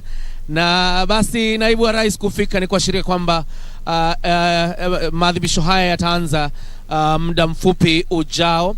Manake tu naibu wa rais akisha wasalimu wale ambao wako kwenye jukwaa, wakiwepo mawaziri, viongozi wa usalama, na pia viongozi mbalimbali wa nchi, atarudi hapa chini tena ili kuweza kumpokea rais wa Malawi Lazarus Chakwera. Ndo huyo akisalimia na spika wa bunge Justin Muturi, spika Ken Lusaka, na kisha tatulia kidogo na huyo akisalimia na viongozi wengine. Naibu wa rais William Ruto kisha baadaye atarudi hapa chini ili kumpokea kiongozi na rais wa nchi ya Malawi Lazarus Chakwera. Bila shaka, na kama alivyodokeza mwenzangu Kiora, vile kuna kiongozi wa chama cha Ford Kenya Moses Masika Wetangula vile ameweza kufika katika sherehe hii kuhakikisha kwamba anaadhimisha miaka 20 sherehe hizi muhimu zaidi. Naona vile rais naibu wa rais anasalimiana na kiongozi wa chama cha ODM Raila Odinga, na vile baadhi tu ya viongozi ambao wameweza kuhudhuria akiwemo Gideon Moi ambaye ni kiongozi wa chama cha KANU, na vile baadhi tu viongozi akiwemo Mwangi wa Iria, gavana wa gatuzi la Murang'a, na vile nimetizama kuna mke wa rais Rachel Ruto vile yuko hapa mtazamaji. Na kwa hivyo tuko hapa tisti kuhakikisha kwamba uhondo kamili unaupata, na namuona gavana wa gatuzi hili la Kirinyaga Ann Waiguru akiendelea kunengua viungo akisalimiana pamoja na mke wa rais William Ruto. Na vile nimeona gavana wa gatuzi la Mombasa Ali Hassan Joho vile yuko hapa. Ni viongozi wakuu serikalini, magatuzi tofauti yakiweza kuwakilishwa katika sherehe hii muhimu mtazamaji. Na naibu wa rais anaendelea tu kuwasalimu baadhi ya viongozi. Naona karibu sana na Ann Mumbi Waiguru ambaye ni gavana ambaye ndiye ameweza kuandaa sherehe hizi za Mashujaa. Wako watatu pamoja na mke wa rais Rachel Ruto. Naibu wa rais anatafuta mahali ambapo ametengewa kiti chake. Kumbuka kwamba kwa kawaida yeye uketi karibu na kiongozi wa taifa Rais Uhuru Kenyatta, sherehe hii muhimu zaidi katika taifa hili. Kwa kawaida naibu wa rais, kama nilivyokuambia, ni kwamba akishamaliza kuamkua hao viongozi wote ambao wamekaa kwenye jukwaa, atarudi hapa chini ili kuweza kumpokea rais wa Jamhuri ya Malawi Lazarus Chakwera. Na hivyo ndio wamefanya. Utakumbuka kwamba viongozi wa majeshi pia wako hapa chini wakiongozwa na CDF ama mkuu wa majeshi Robert Karioke Kibochi, tayari kumpokea, na nafikiri ndo huyo karibu kuwasili rais wa Jamhuri ya Malawi Lazarus Chakwera.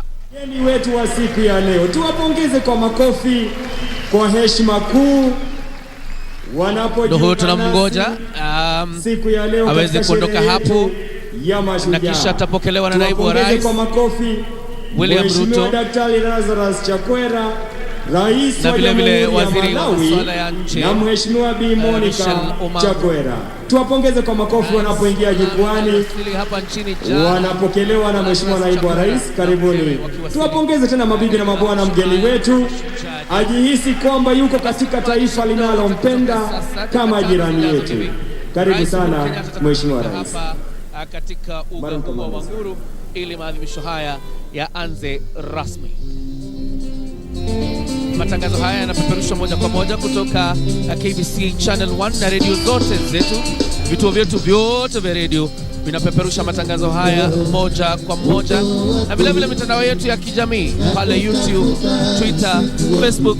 Matangazo haya yanakujia mubashara kutoka Wanguru kudokeza akioria mbashara ukipenda Kenya, na kwa hivyo hauna sababu yoyote kukosa kutegea runinga hii yenye ushawishi mkubwa wa KBC Channel 1. Na vile vile mtazamaji, naona tu baadhi ya viongozi wanaendelea kuwasili hapa katika uga wa Wanguru kuhakikisha kwamba sherehe hii inakuwa ni ya kufana zaidi. Na bila shaka kama alivyodokeza mwenzangu Kioria, kilele cha sherehe hizi ni hotuba ya kiongozi wa taifa Rais Uhuru Kenyatta. Tunataraji kwamba masuala mengi atayaangazia kiongozi wa taifa, ikiwemo masuala hili la usajili wa wapiga kura, zoezi ambalo linaendelea kwa sasa linaloendeshwa na Tume Huru ya Uchaguzi na Mipaka nchini IEBC, kwa kwamba zoezi hilo litakuwa linatamatika Novemba tarehe 2, na baadhi tu ya viongozi wakionyesha kutoridhishwa na idadi ya watu ambao wanajitokeza. Tunataraji kwamba vile vile siasa za mwaka 2022 zitachipuza au zitaweza kujitokeza waziwazi, mtazamaji, katika sherehe hizi. Ni muhimu vile vile uweze kufahamu kwamba hii ni sherehe ya mwisho au maadhimisho ya mwisho ya Rais Uhuru Kenyatta chini ya uongozi wake akiwa rais. Kumbuka kwamba pindi tu alipochukua hatamu za uongozi amekuwa hakikisha kwamba sherehe hizi zinaenda mashinani, angalau wakaaji kutoka tabaka mbalimbali waweze kuwa na fursa ya kutagusana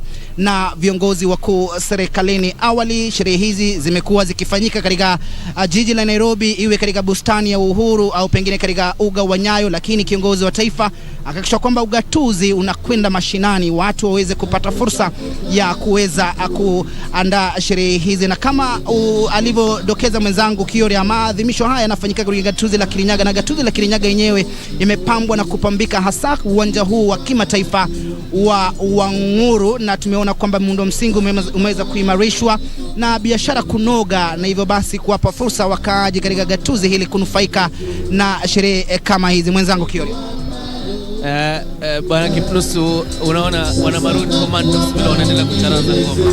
Sijui kama kikundi kikiundwa kumezaliwa, lakini kikundi ambacho kimekaa kwa miaka, kwa sababu ni kikundi ambacho kiliundwa na jeshi la Kenya, Maroon Commandos, na nyimbo tamu tamu tunapomgoja Rais Uhuru Kenyatta. Mashujaa nao wamekaa vizuri pale wakingoja rais afike na kutoa hotuba yake. Na vile vile Kipnusu, kuna wale ambao pia watakuwa wanatuzwa leo na wamekaa ange wakingoja sherehe hiyo itakapo timia, kwamba watakuwa wanatuzwa tuzo Head of State Commendation. Unajua kwamba Rais Uhuru Kenyatta amekuwa akitoa tuzo hizi kila wakati ambapo kuna sherehe ya kimataifa.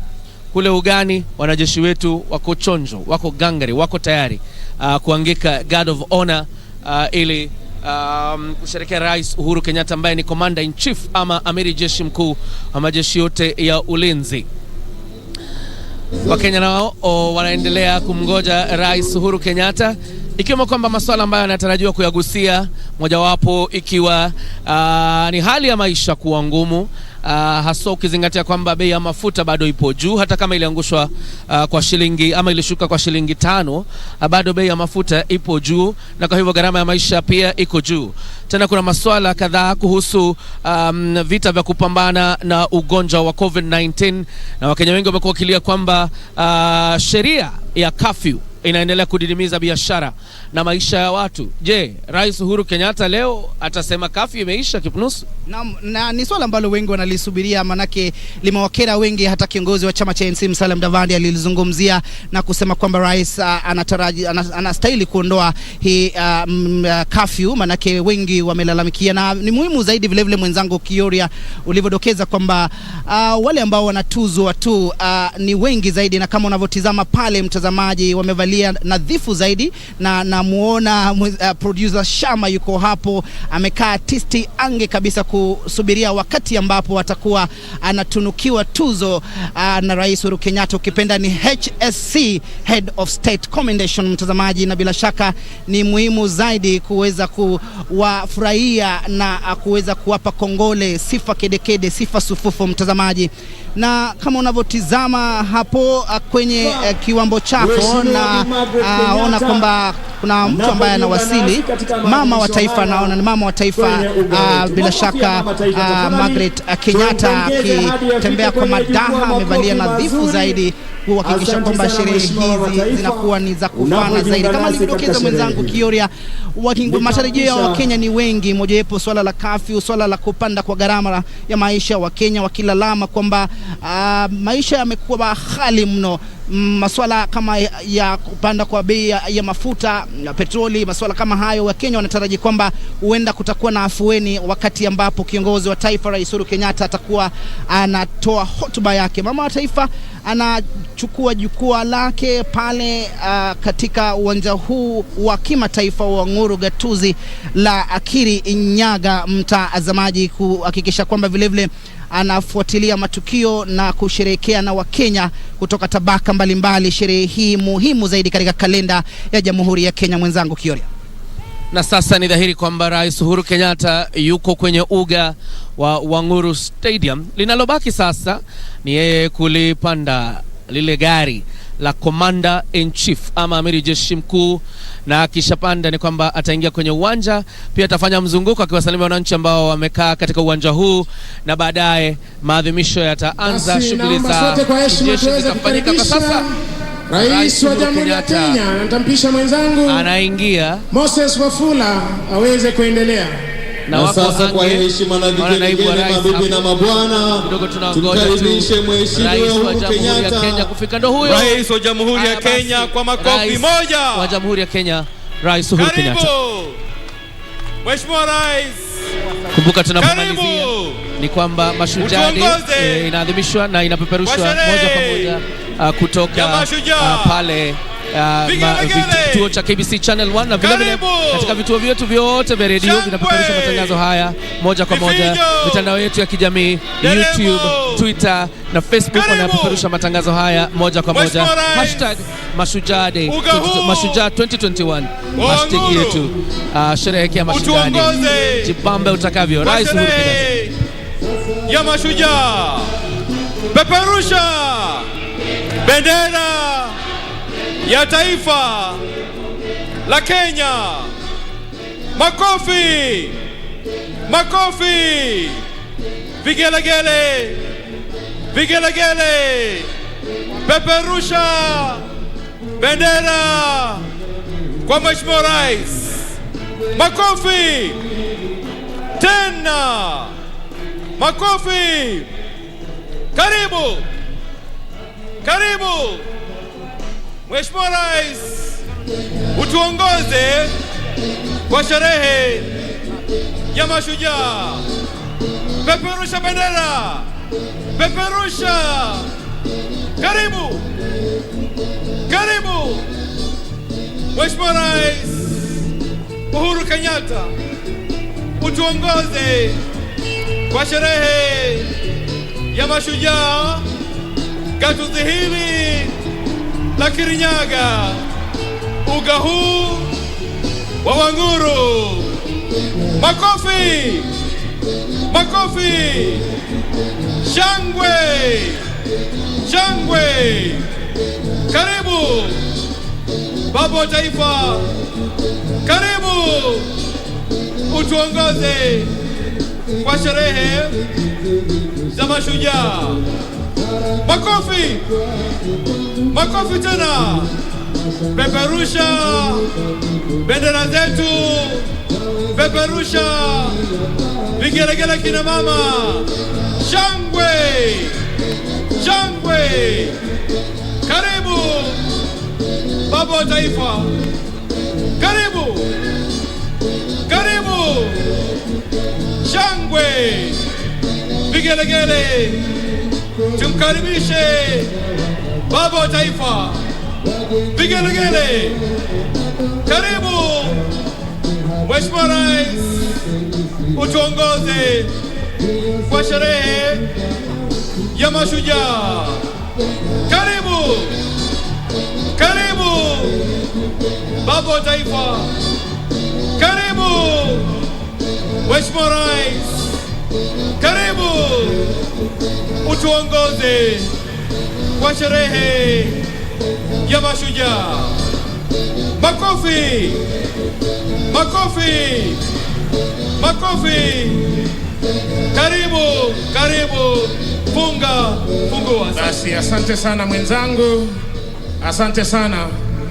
Nitaomba tubaki tukiwa tumesimama wima kwa ajili ya wimbo wa taifa na wimbo wa Jumuiya ya Afrika Mashariki, na tuungane sote kuweza kuimba wimbo wetu wa taifa, ubeti wa kwanza.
Mkuu wa gwaride hii hivi sasa akija kumwomba kwa heshima Rais wa Jamhuri ya Kenya na Amri Jeshi Mkuu wa majeshi yote ya ulinzi ya Kenya ruhusa ya kuweza kukagua gwaride lililoandaliwa na majeshi ya ulinzi.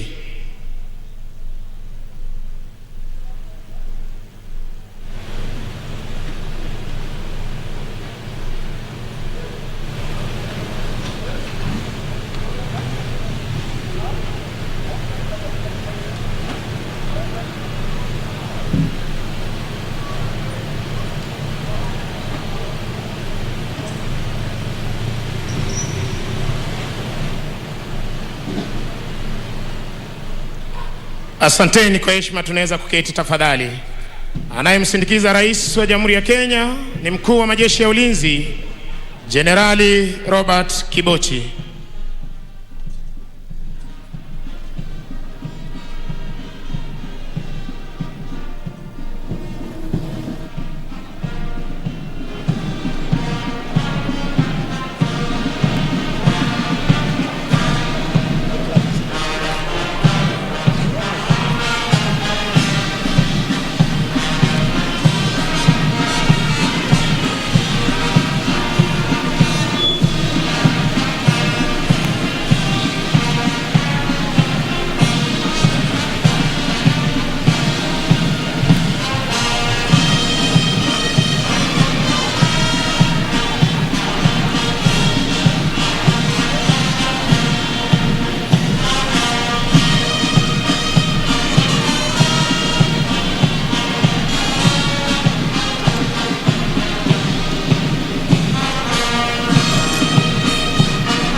Bendera ya kikosi hupewa heshima ya hadhi ya juu. Unavyoshuhudia hivi sasa uwanjani, Mheshimiwa Rais akiweza kupeana heshima yake, ndiposa wananchi tunawakumbusha kiweza kutana na bendera hii, kuweza kuipisha, na iwapo wamevalia sare rasmi za kiserikali kuweza kupiga saluti.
Basi hivi sasa mkuu wa gwaride hii akiomba idhini ya kuweza kuondoa wanajeshi hao uwanjani punde tu Rais wa Jamhuri ya Kenya na Amri Jeshi Mkuu majeshi yote ya ulinzi atakapochukua nafasi yake kwenye jukwaa maalum.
kwa mila na desturi za kijeshi, bendera ya kikosi sharti kuwa mbele ya gwaride unavyoshuhudia hivi sasa, kala officer pamoja na parade RSM.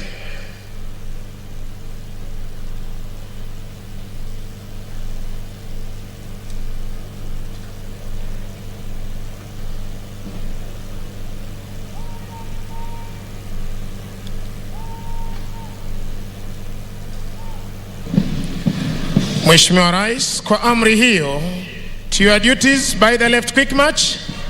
Wanajeshi hawa wanaondoka hivi sasa uwanjani baada ya kuandaa gwaride la kufana siku hii ya leo ya Mashujaa katika uwanja huu wa Wanguru, ili kuweza kuzidi kudumisha ulinzi wa taifa letu la Kenya, kuhakikisha kwamba mipaka yetu iko salama masaa 24, anga letu liko salama masaa 24, na hali kadhalika fuo za bahari zetu ziko salama masaa 24.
Mheshimiwa Rais, mkuu wa gwaride hii ni Luteni Kanali Andrew Ng'ang'a,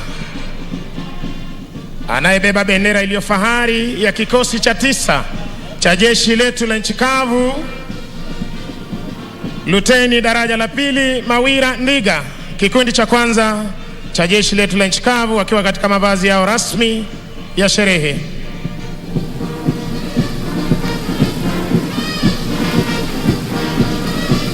Kikundi cha 2, Mheshimiwa Rais, cha jeshi letu la nchi kavu, wakiwa katika mavazi yao rasmi ya sherehe.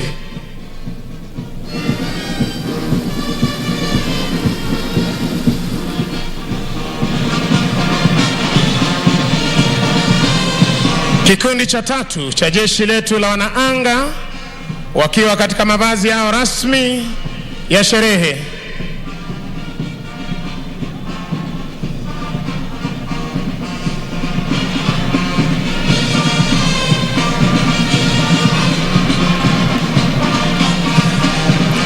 Kikundi cha 4, Mheshimiwa Rais, cha jeshi letu la wanamaji, wakiwa katika mavazi yao rasmi ya sherehe. Parade Adjutant Captain Alex Kiprop Kipkogei.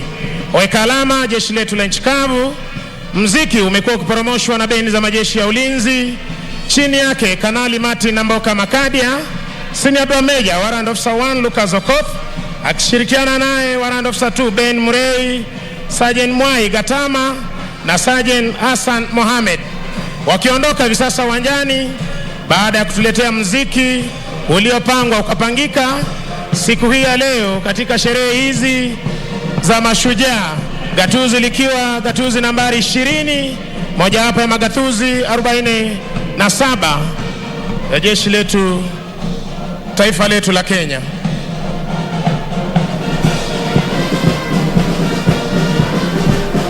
Nitampisha mwenzangu Achanga aweze kutuletea tamasha za ndege zetu za kijeshi. Asante sana mwenzangu Ben Misango. Mheshimiwa Rais, inafuata sasa tafrija za angani, na wanakuja uzuri kabisa ni wanajeshi wetu wa anga, wakiwa ni ndege aina ya Tukano, zikiwa zinapuliza moshi mweupe kuashiria kuwa kila kiko sawa. Tuwapigieni makofi wanapopita mbele ya jukwaa la Rais. Hawa ni vijana wetu hapa nyumbani ambao wamepata mafunzo hapa na vile vile wameweza kuhakikisha kuwa kila kitu kiko sawa hapa kwetu nyumbani. Ni ndege aina ya Tukano ambazo kwa mara nyingi hutumika kwa minajili ya kuona kuwa mafunzo yako sawa kabisa. Ndio hawa wanaenda uzuri kabisa wakitomekomea upande wa pili. Ndege ambayo nitakuwa nikitarajia sasa hivi ni ndege aina ya Tiara ambayo inakuja uzuri kabisa kwa mbali, inakuja ikiwa imebeba bango kubwa kweli kweli. Wanakuja taratibu kabisa wakiwa hawana wasiwasi kabisa, kuashiria kuwa kila kitu angani kiko sawa. Bango kubwa kabisa ambako umbali naweza kuona wameandika hongera Mashujaa. Tuwapigieni makofi wanapokaribia karibu na jukwaa la rais, wakiwa wamebeba bango ambao kwa kweli una ujumbe mwafaka kabisa, ujumbe ambao unaelekeana na siku ya leo ambao unasema hongera Mashujaa. Tuwapigieni makofi wanapopita pale kabisa, uzuri kabisa, na ndege aina ya Tiara wanaenda uzuri kabisa upande wa kushoto wa uwanja, wakiwa hawana wasiwasi kabisa, wakiwa wameshikilia angani. Mheshimiwa Rais wakiwa wanatokomea, tunafika mwisho wa tamati wa sherehe za siku za leo za majeshi, na ninampisha mwenzangu ili aweze kuimaliza. Basi Mheshimiwa Rais, na huo ndio utakuwa mwisho wa tamasha zetu za kijeshi kwa pamoja. Ningependa kuwashukuru flag staff wetu, Major Ismail Olwal, Major Peter Etiang, Defense Forces Sergeant Major Warrant Officer 1 Koranga, Kenya Army Sergeant Major Warrant Officer 1 Karioki, Kenya Air Force Sergeant Major Warrant Officer 1 Talengo, na Kenya Navy Sergeant Major Warrant Officer 1 Haji Bwana, bila kuwasahau wenzangu hapa Senior Private Wekesa Warrant Officer 2 Achanga, pamoja nami jina langu ni Kopro Misango Mbaye, nikiwarejesha moja kwa moja hadi kwake Bwana Peter Wanjohi. Asante sana wenzangu kutoka kwa majeshi ya ulinzi. Naomba sote tuwe watulivu kwa maombi.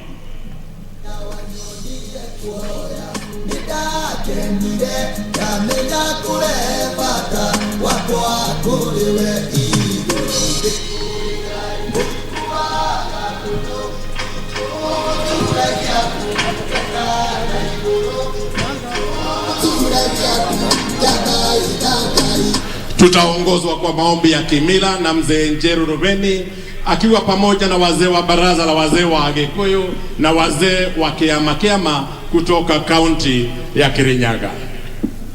Dai dada yanga idai, dai dada yanga idai, dai dada yanga idai, dai dada yanga idai, dai dada yanga idai, dai dada yanga idai. Ngai wa Kirinyaga, we utuongerere matuko tugakorwo muoyo muthenya uyu wa Mashujaa Day. Rathima muthaki wa bururi uyu Uhuru Muigai wa Kenyatta na thirikari yake na aria mothe mabeto wathani bururi uyu matungatage na wibokeku na matungatage na kio.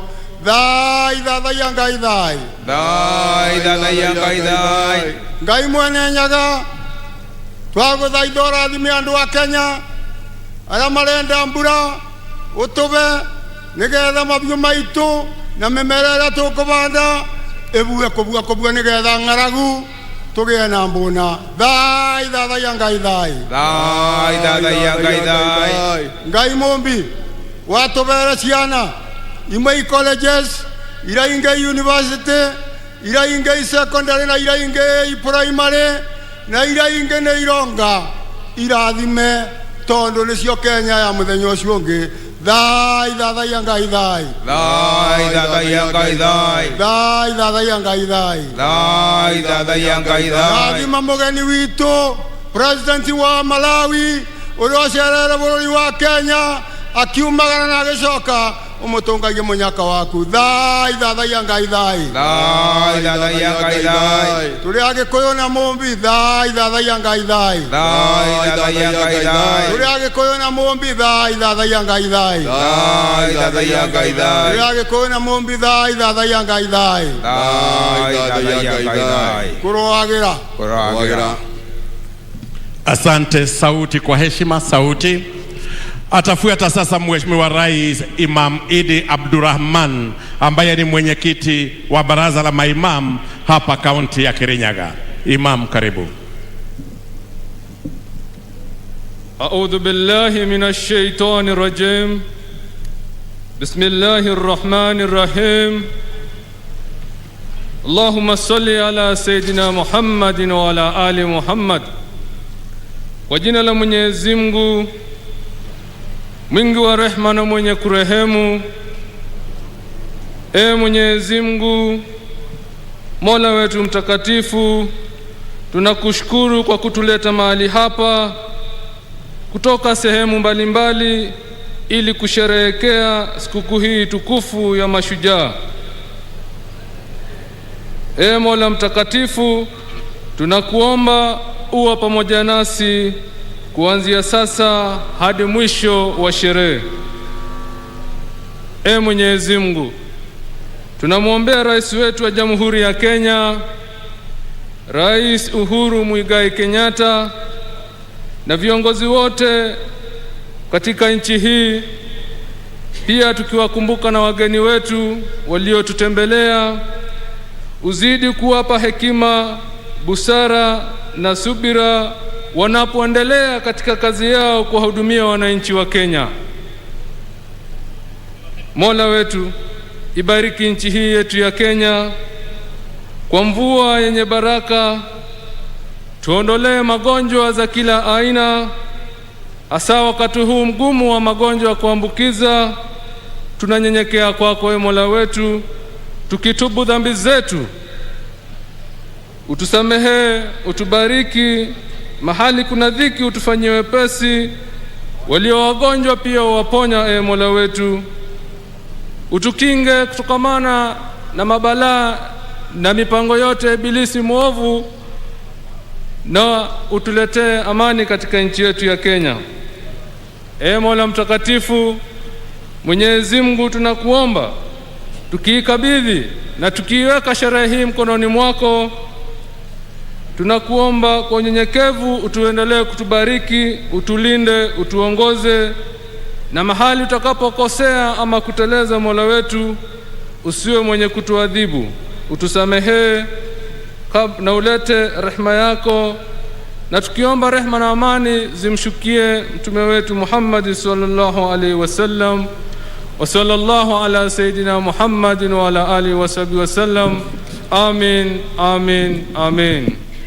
Atakaye tufungia sasa ni Askofu Joseph Kibuzwa, askofu wa kanisa la Kianglikana Diocese ya Kirinyaga. Let us pray. Almighty God, we pray for Kenya and all who live in it. In your eyes, all Kenyans are Sujas. Let unity prevail among the Sujas in this nation. Bless our President, His Excellency Uhuru Kenyatta, all leaders and all Kenyans. We uplift before you, Lord, His Excellency Dr. Lazarus Chakwera and the citizens of the Republic of Malawi. Anoint us, O Lord, that we can be advocates of peace and love. Let the works of the evil planners of terrorism come to nothing.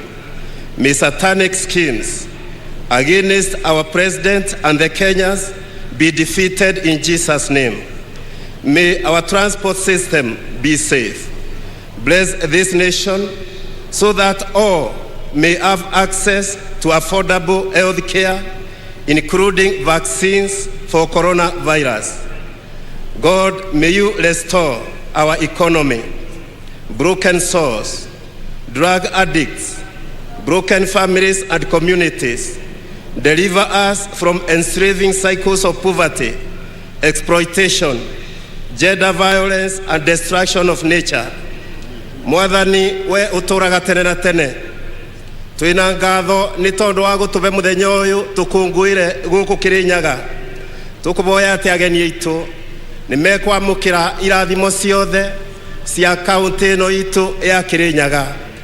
Tukuboya ati irathimo cia muthenya wa muthi ni ikunyururuka Kirinyaga ta njui iria nene cia kaunti ino itu.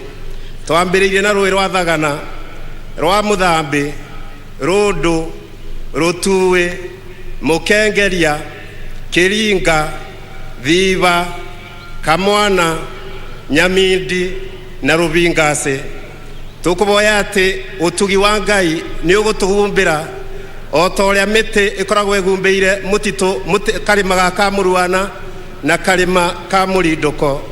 Mwathani turaboya ati ageni aitu ni ukumabutia na nimekugura mucere witu wa guku Mwea, nimekugura kaboa na majani meitu, nimekugura matunda ona mboga iria tukuragia guku Kirinyaga kuma thoko-ini citu. Na riu tukuboya ati kirathimo kia Ngai uria uturaga tene na tene ni gigukorwo iguru ritu. We pray that Christ's righteousness will shine upon us this day and scatter the darkness from before our paths. And the blessing of God Almighty, the Father, the Son, and the Holy Spirit be upon us and remain with us always. Amen. Asante Askofu.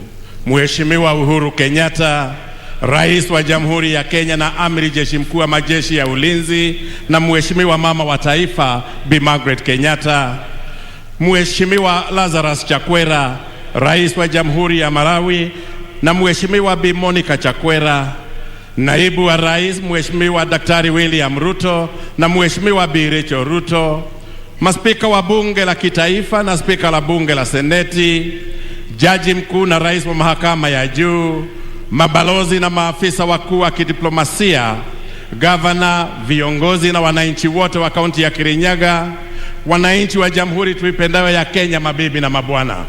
Mheshimiwa Rais, upande wako wa kulia tunao mashujaa wanaowakilisha mashujaa kutoka pembe zote hapa nchini. Naomba kwa heshima mashujaa tuweze kusimama na tuwashangilie tukiwakaribisha hapa uwanja wa Wanguru. Karibuni sana mashujaa wetu tunao waenzi.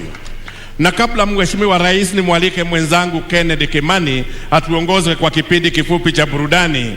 Naomba sote sasa tuelekeze macho yetu kwenye runinga kwa makala ya Je, Wajua?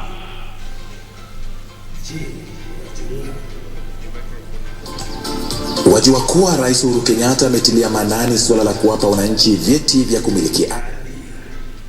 Tangu tunyanyakulia uhuru hadi mwaka wa 2013 ni hati milioni 5.6 za kumiliki ardhi zilizokuwa zimetolewa kwa wananchi.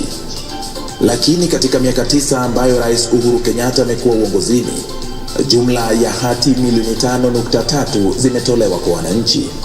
Serikali pia sasa imeanzisha mfumo wa kidijitali katika masuala ya ardhi almaarufu Ardhi Sasa, na hivyo basi kurahisisha utoaji huduma kwa wananchi.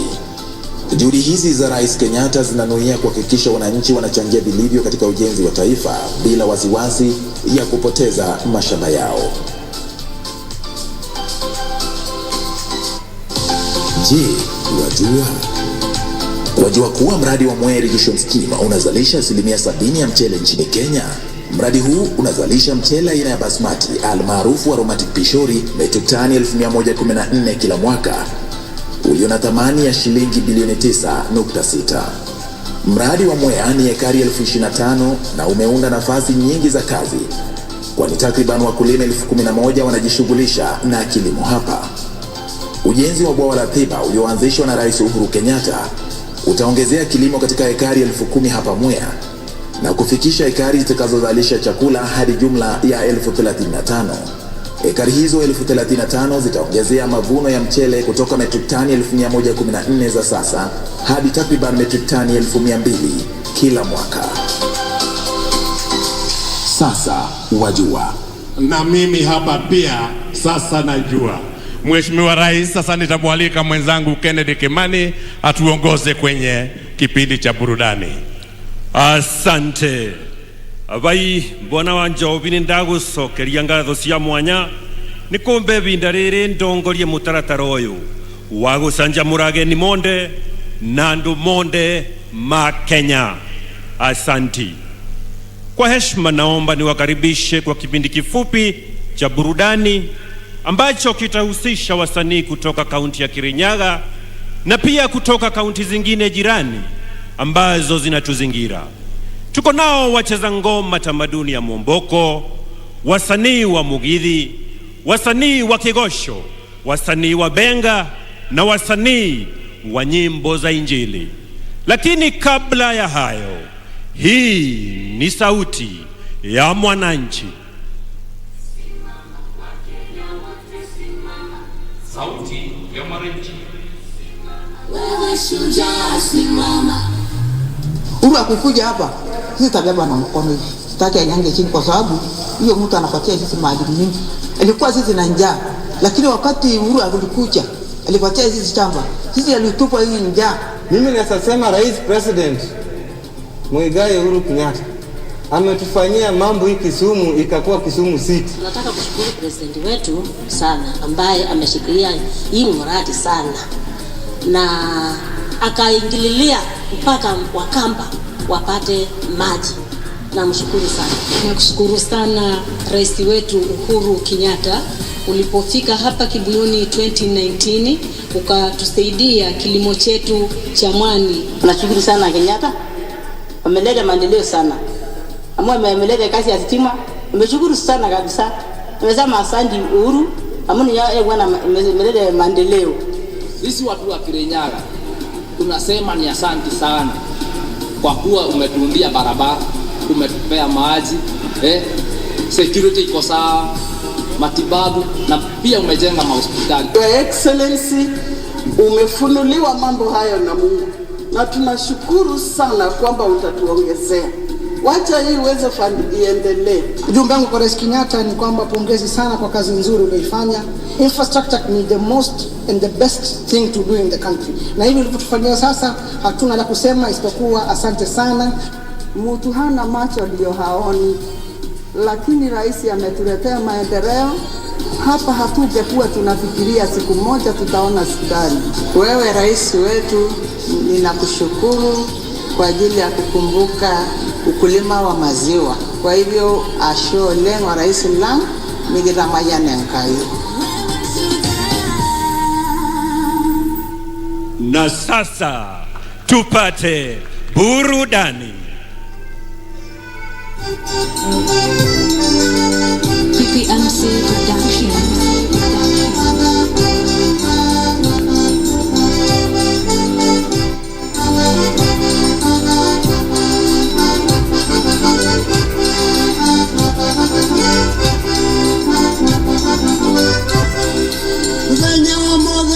Kuguhera njamba kitochaita iria chiaroire weari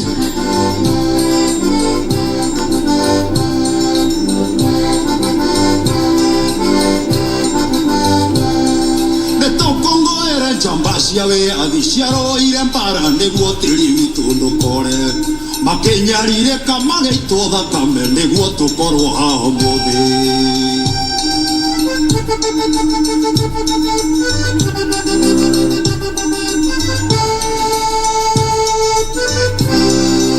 Omagiteo nitoikaranagia na thayo nondu maruaga niguo tuikarage na thayo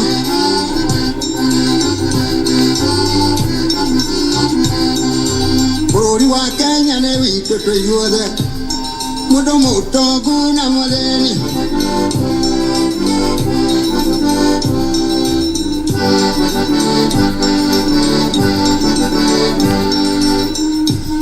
tukuria na tukanyua tukireithagia mahiũ maitũ nacio nding'ori maburoti nyũmba ya mũmbi njamba citũ itikariganĩre. Harambĩ harambĩ harambĩ Moi harambĩ okire na Jomo Kenyatta.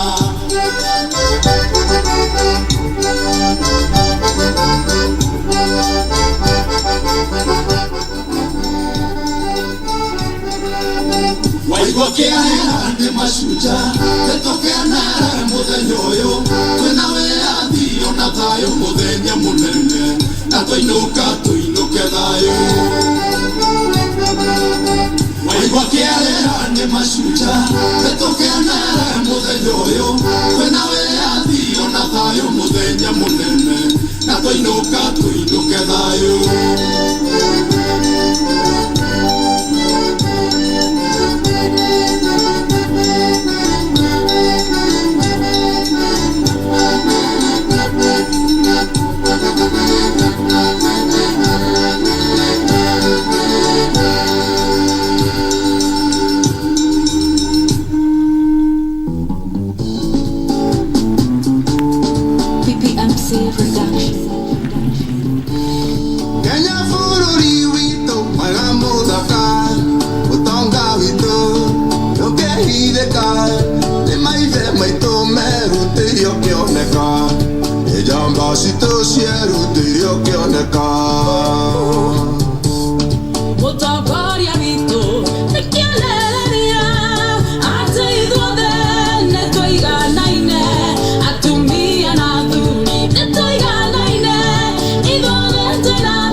Mashujaa, netonyitane hamwe tuthie na mbere. Wewe jaba, Niende jaba, tushikane pamoja tusonge mbele. Thank you muno madagitari itu ekwirutira ngoro na mwiri makinya hindi ino ya korona wĩjamba citu mũrathimo akenya nĩtũruta wĩra na kĩo arĩmi ateng'eri ona ithiainĩ mandagĩtarĩ mwarũri mũbira inyuone nĩtũmũtambũrĩte mwĩjamba. Wewe shujaa, Mimi shujaa, netonyitane hamwe tuthie na mbere. wewe jaba, Niende jaba, tushikane pamoja tusonge mbele.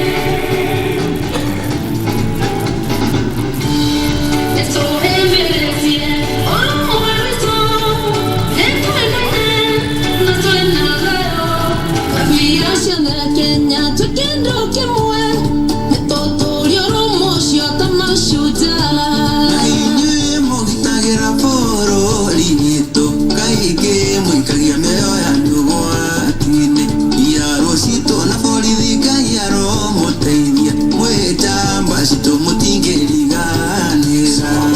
wewe shujaa, Mimi shujaa, netonyitane hamwe tuthie na mbere. wewe jaba, Niende jaba, tushikane pamoja tusonge mbele.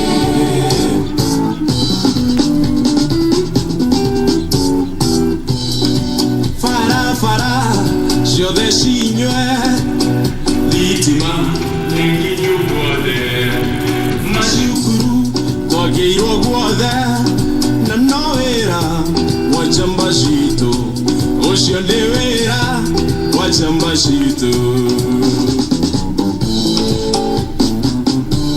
Anjanda iria njano irathi na mbere mathibitarĩ gwakwa nginya icagi-inĩ polio kĩibanda mawĩra makoneka njamba citũ nĩ bau tũthiĩ na mbere nĩ gĩakũu ithuothe nĩtũkenete biũ. Uhuru Kenyatta mwĩna tongoria othe Ngai amũrathimage na mũgitĩre nĩ wĩra mwega mũrutĩire bũrũri na mũmenyage inyuothe mwĩ mashujaa. Wewe shujaa, Mimi shujaa, netonyitane hamwe tuthie na mbere. wewe jaba, Niende jaba, tushikane pamoja tusonge mbele. wewe shujaa, Mimi shujaa, tushikane pamoja tusonge mbele.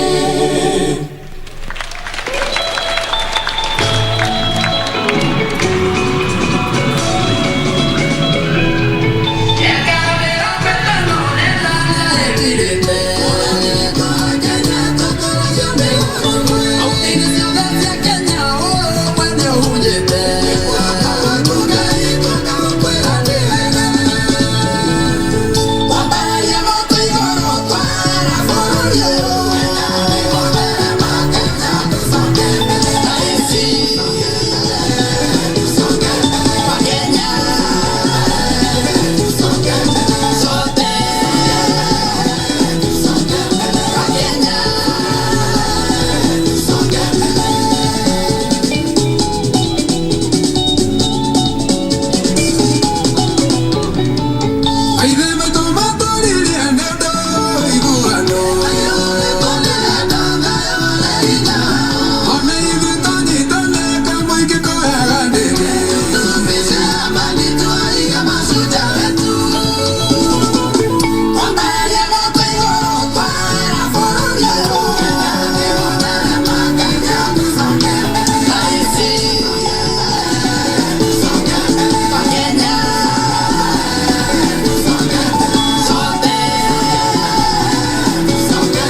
Mashujaa, oh, uwe shujaa namba moja. Ila sera kuna mateka ila nila. Jivunia nchi yangu, nguruwa mana poloni wakwa. Umoja wetu ni nguvu yetu, tusonge mbele kwa pamoja.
Sawa, siana ido mewera, yudie kaniko mongedo, egataro tekene tore comeria, tiore gutwa kenyero rumanyabo.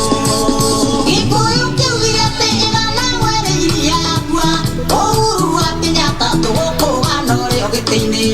Bururi wothe gutira tutetete kaundu, mbeca cia bururi ni cikurukite macinani. Najivunia nchi yangu,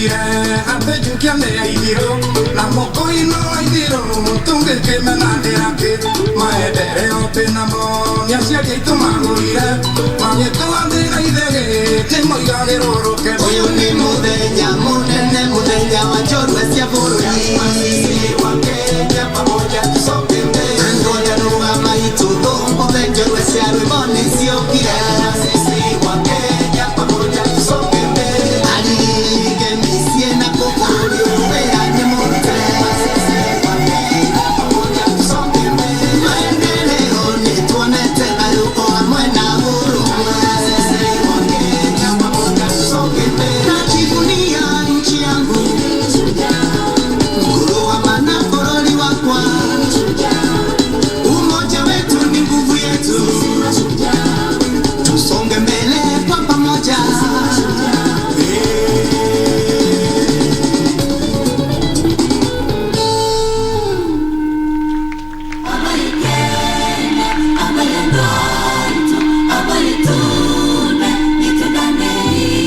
PPMC Production.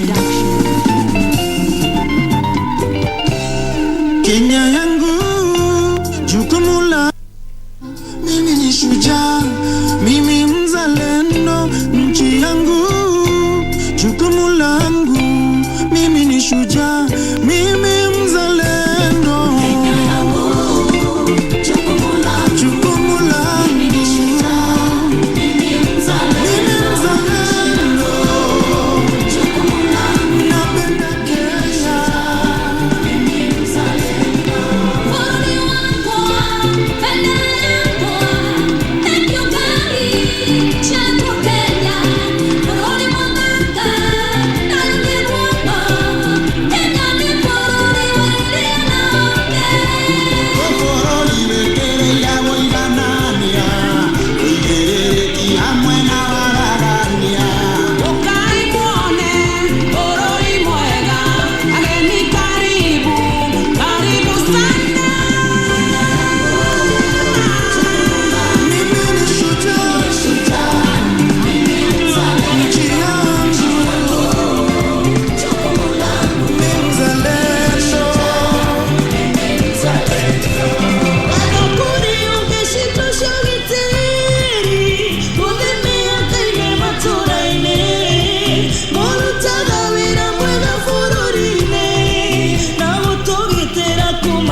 Abai Kenya, abai ando aitu, reke itu geni tukenei. Tuwapongeze tena wasanii wetu kwa makofi.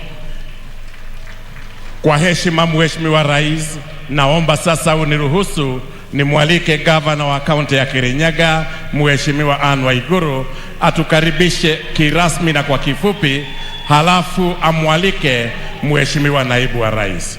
Gavana.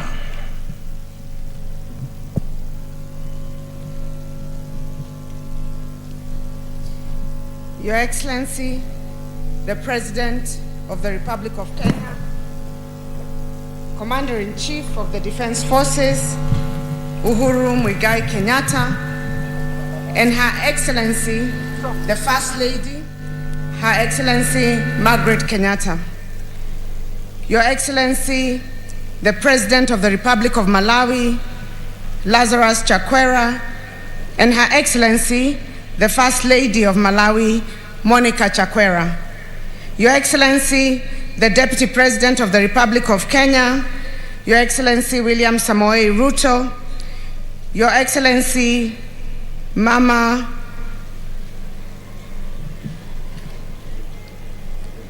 Rachel Ruto, the Right Honorable former Prime Minister Raila Amolo Odinga, fellow governors present here today, Honorable Cabinet Secretaries present, Your Excellency, Ambassadors and High Commissioners, Honorable Senators, Members of Parliament and County Assemblies, wananchi wenzangu, mabibi na mabwana, hamjambo.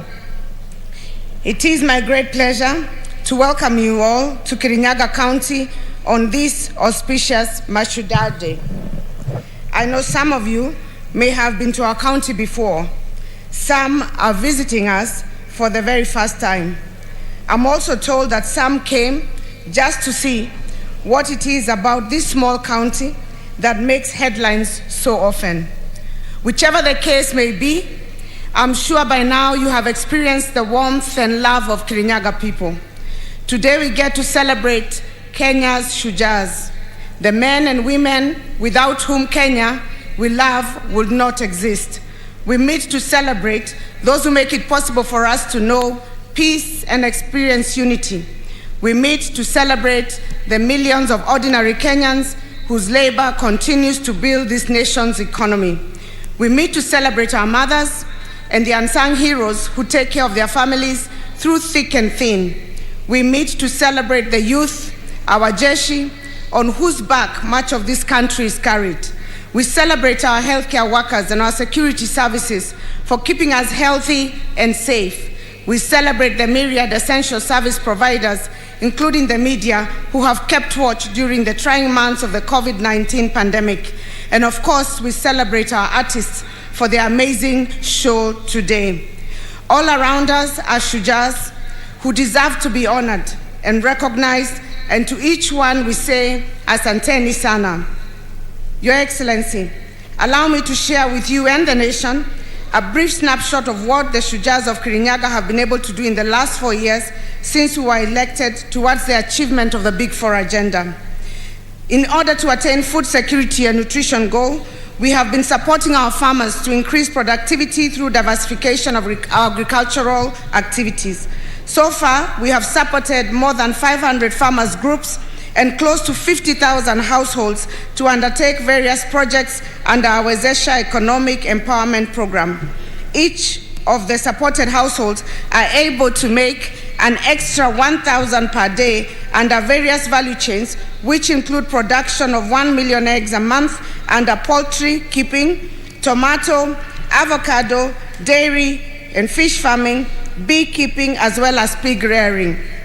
We have managed to increase the annual production of rice from 60,000 tons in 2017 to the current 113,000 tons. Under universal healthcare, towards the achievement we have undertaken massive infrastructure and service delivery reforms in our health facilities. Our medical complex, which you'll be able to see shortly in Kirinyaga town, and which in due time we shall be inviting you to open, is just about to be completed. The 342-bed capacity, 5-story complex will elevate the Kirinyaga Level 4 hospital to a Level 5 facility, offering the specialized medical services for which residents are currently referred to other hospitals. The ultra-modern hospital, which has an ICU, HDU, an oncology center, and a burns unit, among others, state-of-the-art amenities, will be the first one in the region to match the standards of some of the country's most reputable private hospitals. We are also upgrading Kimbimbi and Kirinyaga hospitals from Level 3 to Level 4. This is in addition to the 19 dispensaries we are completing and equipping in order to boost provision of primary health care at the grassroots. Your Excellency, we are celebrating this day at a time where our country and the whole world is grappling with COVID-19 pandemic. We are grateful to you for the support you have received from your government towards acceleration of mass vaccination among our residents. Through your help, we have so far vaccinated over 105,000 people against COVID-19 in Kirinyaga County. Your Excellency, in order to provide a conducive environment for our traders, most who deal in fresh produce, we have so far constructed 15 modern markets in various towns. We have also constructed about 25,000 square meters of cabro car parks and pavements in our major towns, and we are currently undertaking 30,000 square meters of cabro paving in Wanguru town. Kirinyaga County produces around 62,000 tons of tomatoes each year, a lot of which goes to waste. We're in the final stages of getting a clearance for a tomato processing plant. We are also constructing an avocado packhouse and supplying our dairy farmers with milk processing equipment. Towards manufacturing, we recently repossessed 254 acres which had been illegally acquired. This land is strategically located in Sagana in close proximity to the railway line and Keno-Marua Highway. We have just completed the plans and designs to establish an industrial park on the land. Through collaboration between our county government and the Ministry of Transport, Infrastructure, Housing and Urban Development and Public Works in your government, plans to construct about 100 affordable housing units in Kirinyaga town are an advanced stage. Your Excellency, allow me to appreciate the tremendous work you have done in our county and the region, and indeed the whole country, when it comes to development. The impact will not only be felt by the current generation, but the legacy will live on for generations to come. I recall when you visited Mwea last year, Your Excellency, this stadium was just a muddy field, and that required us to wear gumboots in order to walk in. True to your promise that day, the transformation that the stadium has undergone is magnanimous, to say the least.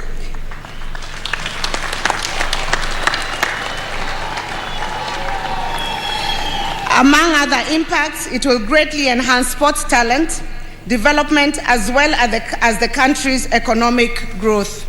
In conclusion, Your Excellency, we most humbly welcome you to tour our county, should your busy schedule allow.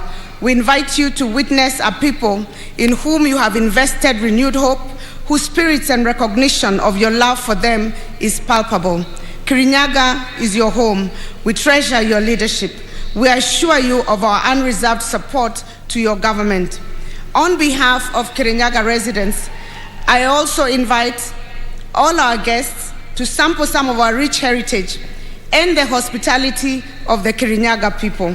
As you visit, we invite you to see our famed Mwea rice fields, which are not only breathtaking, but produce the best aromatic Bishori rice in the globe. Besides the Bishori rice, we also produce some of the best world-rated tea and coffee, and as a way of promoting our farmers, I invite you to buy a kilo or two of these products before leaving the county.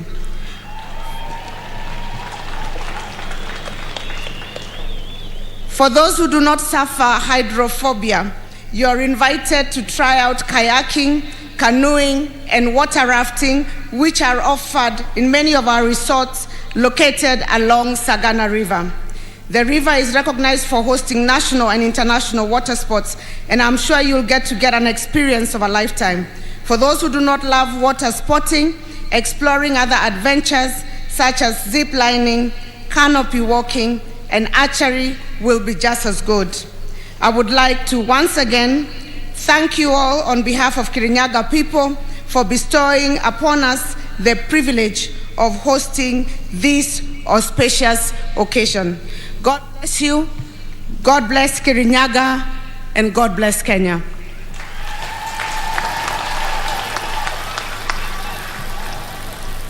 Before I sit down, Your Excellency, allow me to recognize just the presence of my colleagues who are here by just mentioning their names.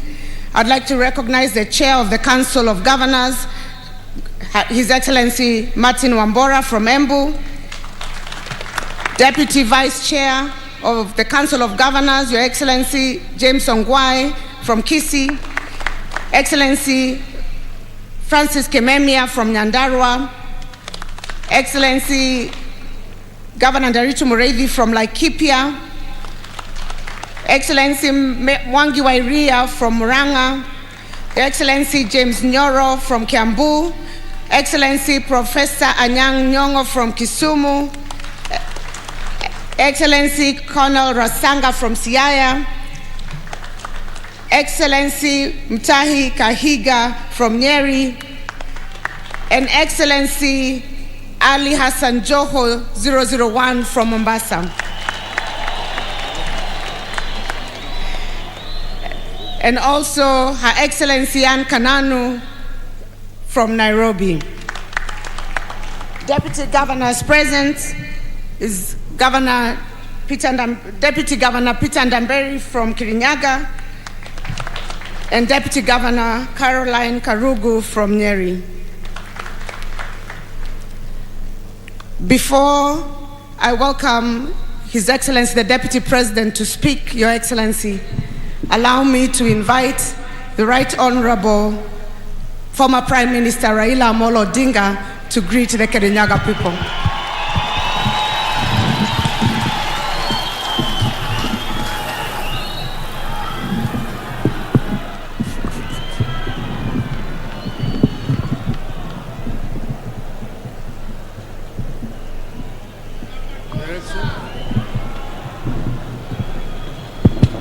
Your Excellency Uhuru Muigai Kenyatta, President of the Republic of Kenya, Your Excellency Mama Margaret Kenyatta, Your Excellency President Lazarus Chakwera, President of the Republic of Malawi, Your Excellency the Deputy President, all distinguished guests, ladies and gentlemen, Muriega Andua Kirinyaga Avai. Your Excellency, we have here some other leaders from the opposition.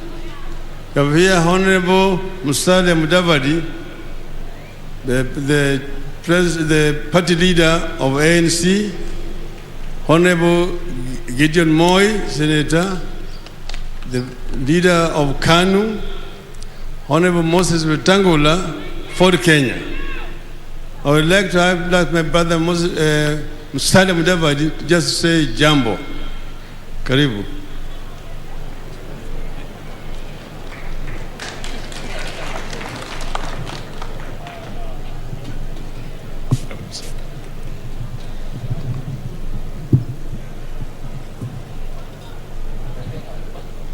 Your Excellency, the President of the Republic of Kenya, Honorable Uhuru Muigai Kenyatta,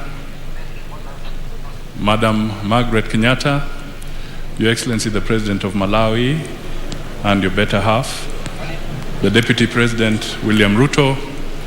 Your Excellency, allow me to dispense with other protocols because there are quite a host of senior people in this gathering. Andwa Kirinyaga Muriega, Ohoro wanyu, Thank you, Your Excellency. For me, I just want to say that this is an auspicious occasion when we recognize and honor those who have contributed in various capacities to the being and well-being of our country. And they deserve the respect and accolades that this day brings for them and for the Kenyan people. I also want to take this opportunity to acknowledge that there is tremendous development in our country, and it would be important that this foundation is built on for the future as we move forward. I also want to call on peace and tolerance during this particular period so that we can work together as a nation and as a people, respecting the boundaries that the Constitution provides so that we respect everybody in our country. That is how cohesion will be built, and that is how Kenya will be built. Lastly, let me also convey an apology from Honorable Kalonzo Musyoka, who is out of the country and he would have liked to be here with us. But I know in spirit he's perhaps even watching what is going on here. I will end there and say, let us build Kenya, tuweke Kenya mbele, Kenya iwe kwanza. Asanteni sana na Mungu awabariki.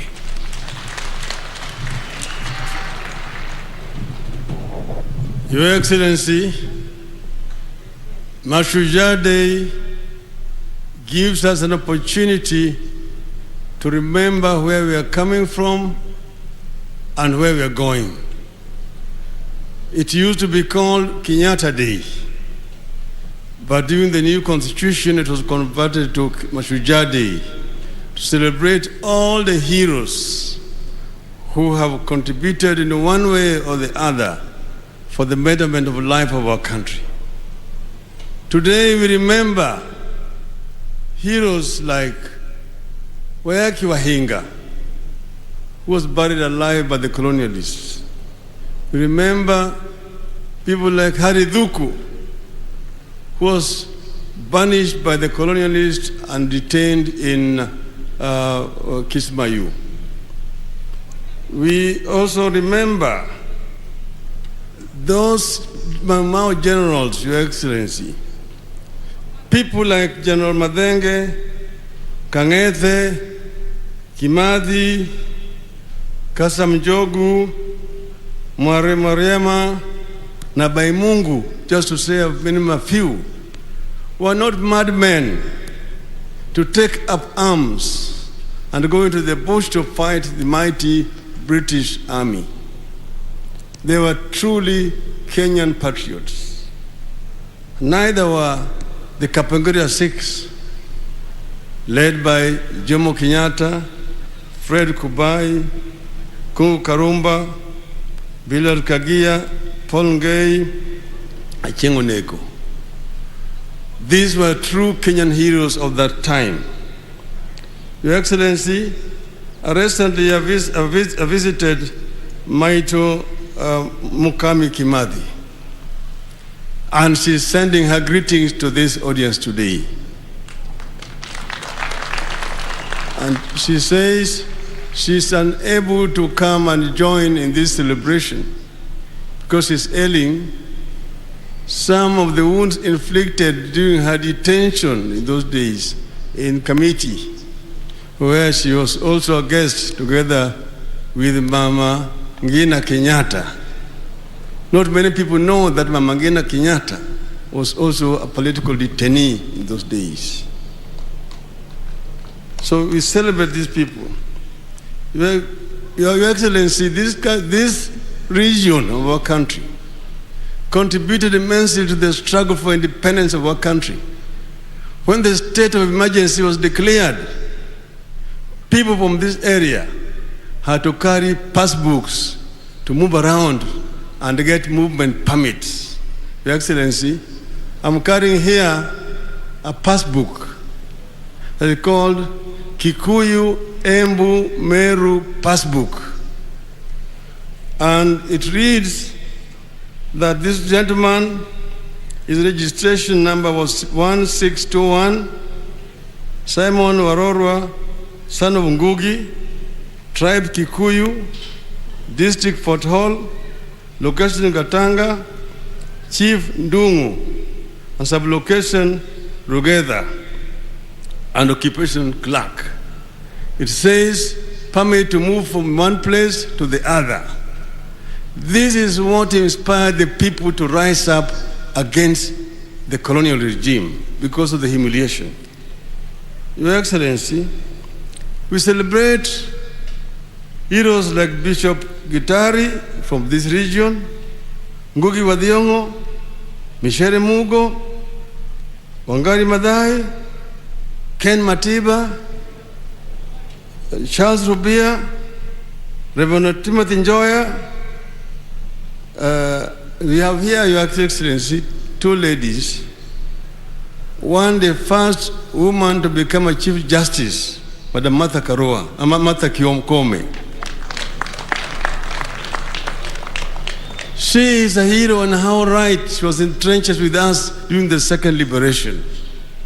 You have also here Madam Martha Karua, another hero. And then we have one of the first governors, women governors, Madam Anne Waiguru, governor of this great country of Kirinyaga.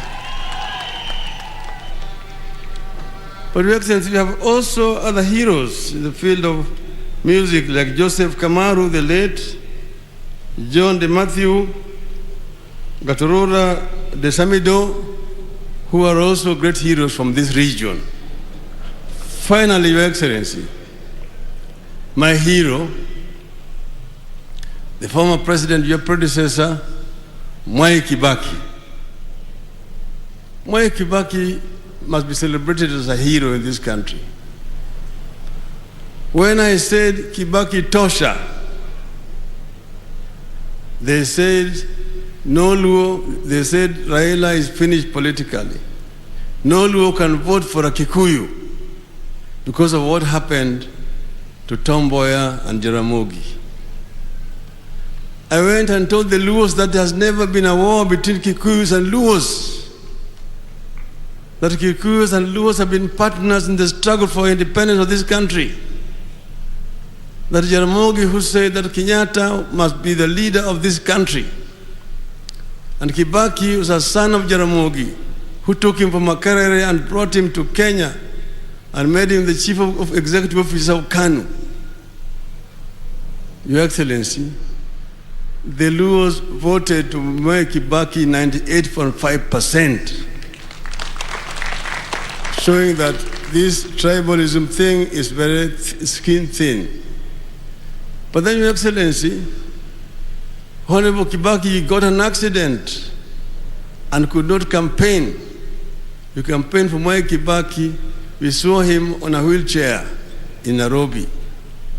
We came with him from Githurai, through Thika, through Kenol, through Muranga, Kirinyaga, Kerugoya, Karatina, mpaka Udhaya. Everywhere, the people were saying, Raila, Mutongoria, Jamba.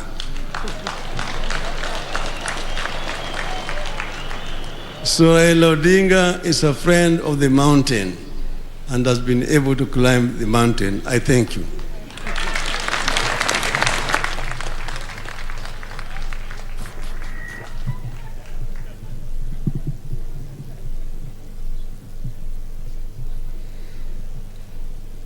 Sincere apologies. I did not recognize in my protocol, and I'd like to recognize the presence of the Chief Justice of the Republic of Kenya, Her Ladyship Martha Koome, the Speaker of the National Assembly, Honorable Justin Muturi, and the Speaker of Senate, Ken Lusaka.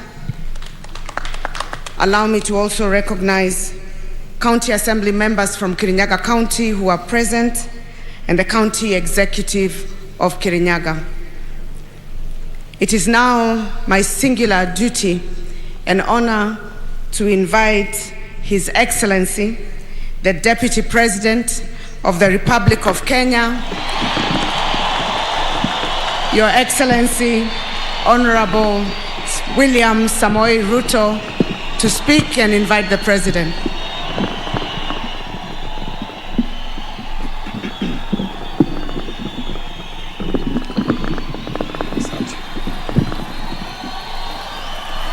Aya, asante sana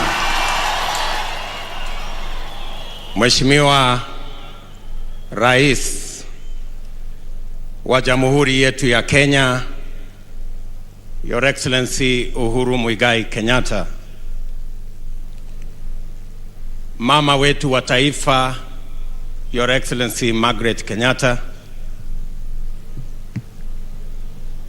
mgeni wetu na mgeni wa rais wa nchi yetu ya Malawi, Lazarus Chakwera, and your dear wife, Monica Chakwera, Your Excellencies, High Commissioners and Ambassadors, the Speakers of National Assembly and the Speaker of Senate, the Governor of this great county of Kirinyaga, Madam Waiguru, and all the other governors present here, the former Prime Minister, former Vice President, former Deputy Prime Minister, Amiri mkuu wa majeshi yetu na wale wengine wote, mawaziri walio hapa, makatibu, ndugu wananchi wa Kirinyaga, hamjambo.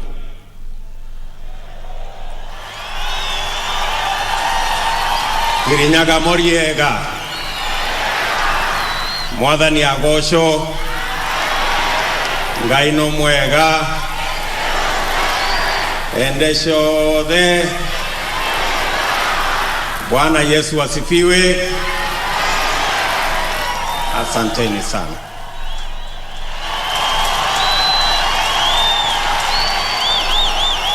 Your Excellency,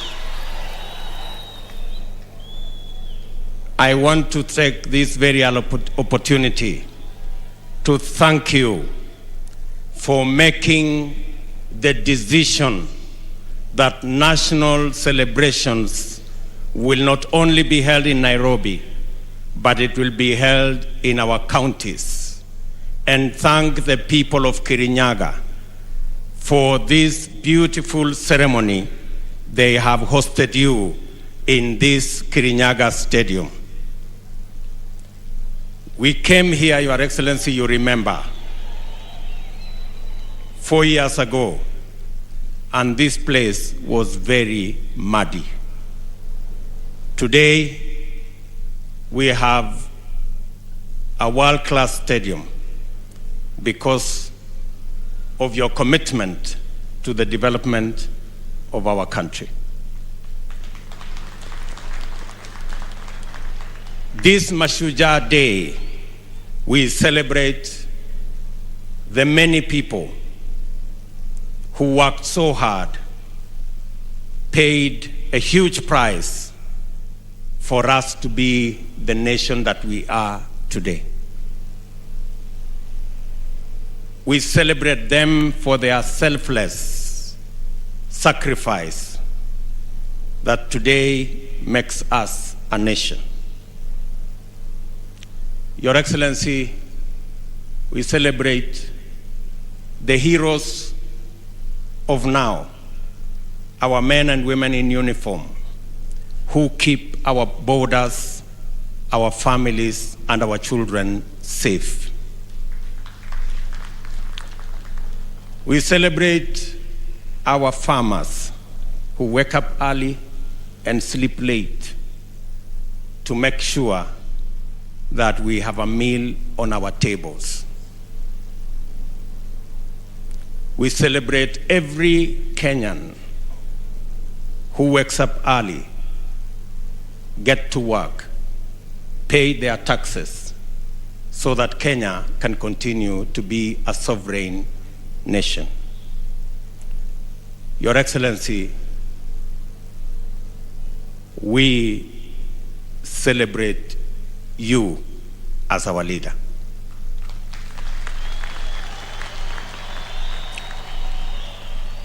The last 9 years has seen unprecedented transformation in our country.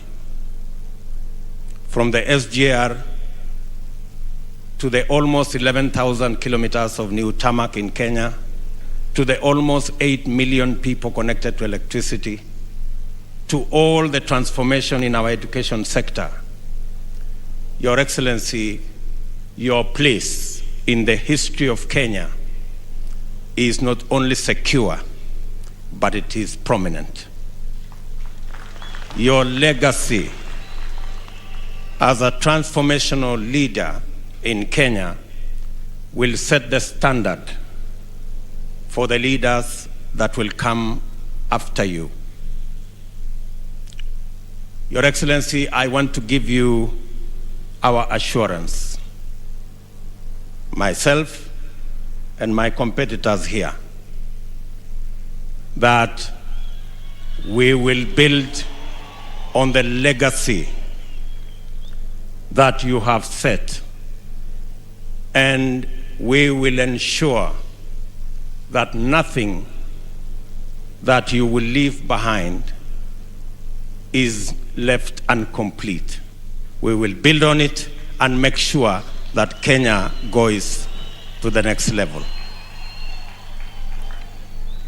Your Excellency, I assure you that as your deputy for the last 9 years, God willing, I will make sure that your legacy and the agenda you have set of the unity of this nation and the transformation of our nation under the Big Four plan, together with a bottom-up approach, will take this country to greater heights.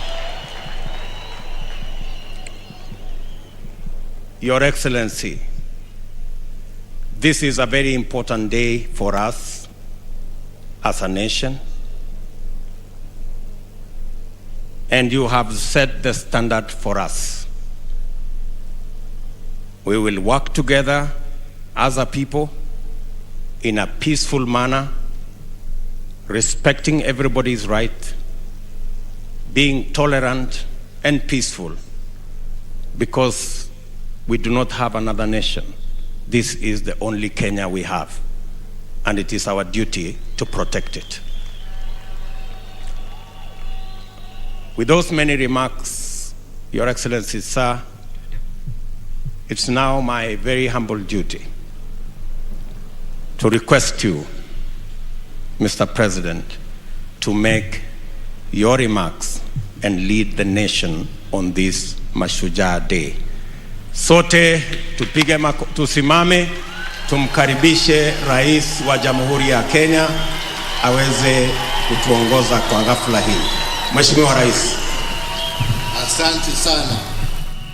Na tuketi. Kirinyaga hamjambo. Hamjambo tena. Asanteni sana. Your Excellency President Lazarus Chakwera, I want at the very onset to take this opportunity to thank you and the First Lady, Madam Monica Chakwera, for taking time away from your busy schedule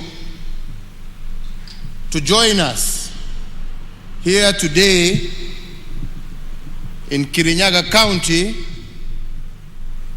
to celebrate our Mashujaa Day, the day we remember and celebrate the heroes and heroines who fought for the liberation of this country, but also the heroes and heroines who in their everyday activity continue to make Kenya a great nation. So, Your Excellency, once again, thank you for accepting our invitation. And at this juncture,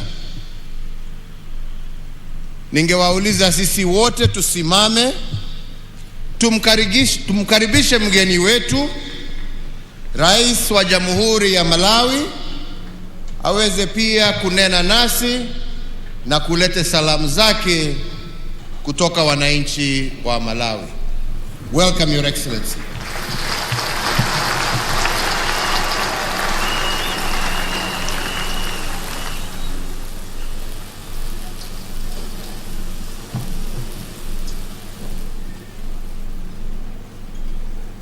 Your Excellency Uhuru Kenyatta, President of the Republic of Kenya, and Your Excellency Madam Margaret Kenyatta, First Lady of the Republic of Kenya,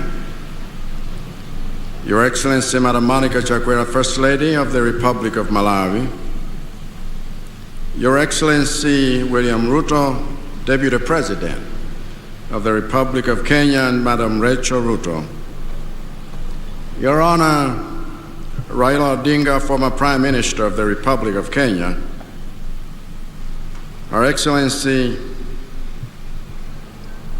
Annie Waiguru, Governor of the Kirinyaga County, and all governors here present, all protocols observed.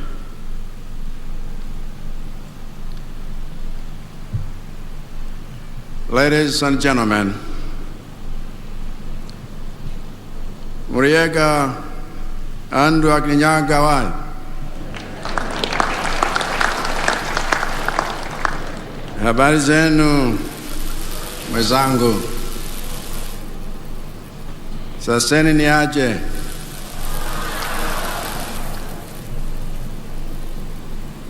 Mko poa? Malawi na Kenya ni ndugu wa miaka mingi sana. Tangia wakati wa baba zetu, wa nchi zetu, Mzee Jomo Kenyatta wa Kenya na Mzee Ngwazi Dora Kamsubanda wa Malawi. Mheshimiwa Rais, kuja kwetu leo kutembelea Kenya ni uthibitisho wa undugu wetu na umoja wetu. Naombeni wa Kenya na wa Malawi tudumishe umoja wetu, tujenge uchumi wetu wa nchi zetu, tusaidiane kudumisha amani katika nchi zetu na Afrika. Kwa niaba ya wananchi wa Malawi na kukaribisha Malawi, Mheshimiwa Rais Uhuru Kenyatta, karibu sana. Mungu awabariki watu wa Kenya wote. Asante sana.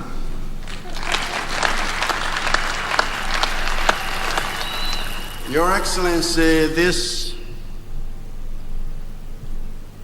Mashujaa Day, I am honored to join you in celebrating those who fought for Kenya's freedom and continue to fight for Kenya's transformation at various levels. Today, Kenya's joy is Malawi's joy. For us, the struggle for independence in Kenya and Malawi is one of the things that binds us together. The struggle for independence in Kenya and Malawi was led by patriots who sacrificed their freedoms to safeguard ours. The struggle for independence in Kenya and Malawi was a fight against the same foreign oppressor. The struggle for independence in Kenya and Malawi was a battle fought in the same decade.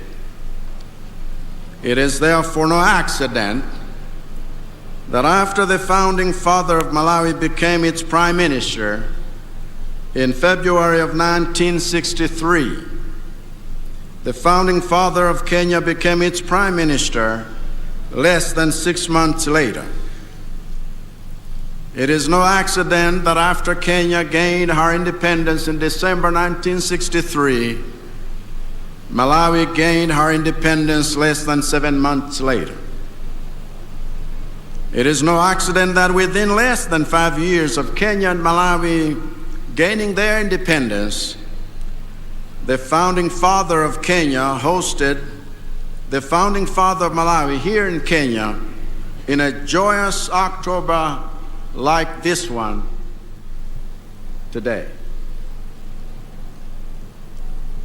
Even today, it is no accident that when my government was deciding which road in Malawi's capital to upgrade to a multi-lane highway before any other, the obvious choice was the Kenyatta Drive that connects Malawi's House of Parliament to Malawi's largest hospital. Indeed, it is no accident that the city of Mzuzu in the north of Malawi, the city of Lilongwe in the center of Malawi, and the city of Blantyre in the south of Malawi all have at least one road named after Kenyatta. All this is because the founders of my nation wanted to make it clear for generations to come that those celebrated as heroes in Kenya's struggle for independence are celebrated as heroes in Malawi. And Mzee Jomo Kenyatta epitomizes all such heroes, and many that I am learning even today. The bottom line is this: whatever path you take to trace the history of independence in Kenya and Malawi, one fact is clear and indisputable. The struggle for independence in Kenya and Malawi did not just take place simultaneously, it also took place symbiotically. So by celebrating this day together, we renew our brotherhood in the struggles we face and share. By celebrating this day together, we rekindle the flames of love and friendship between our peoples. By celebrating this day together, we reignite the solidarity our nation's founders established between us. And by celebrating this day together, we rejoice in the freedoms that light our path into the future. And as I stand here with you all, I see that future. The future I see for our two nations is one of shared exchanges from shared hospitality.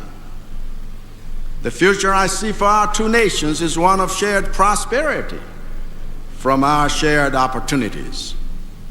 The future I see for our two nations is one of shared victories from shared struggles.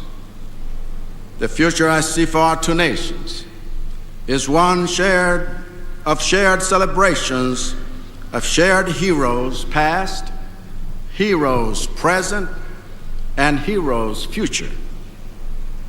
It is we, Kenyans and Malawians, who must fight for that future.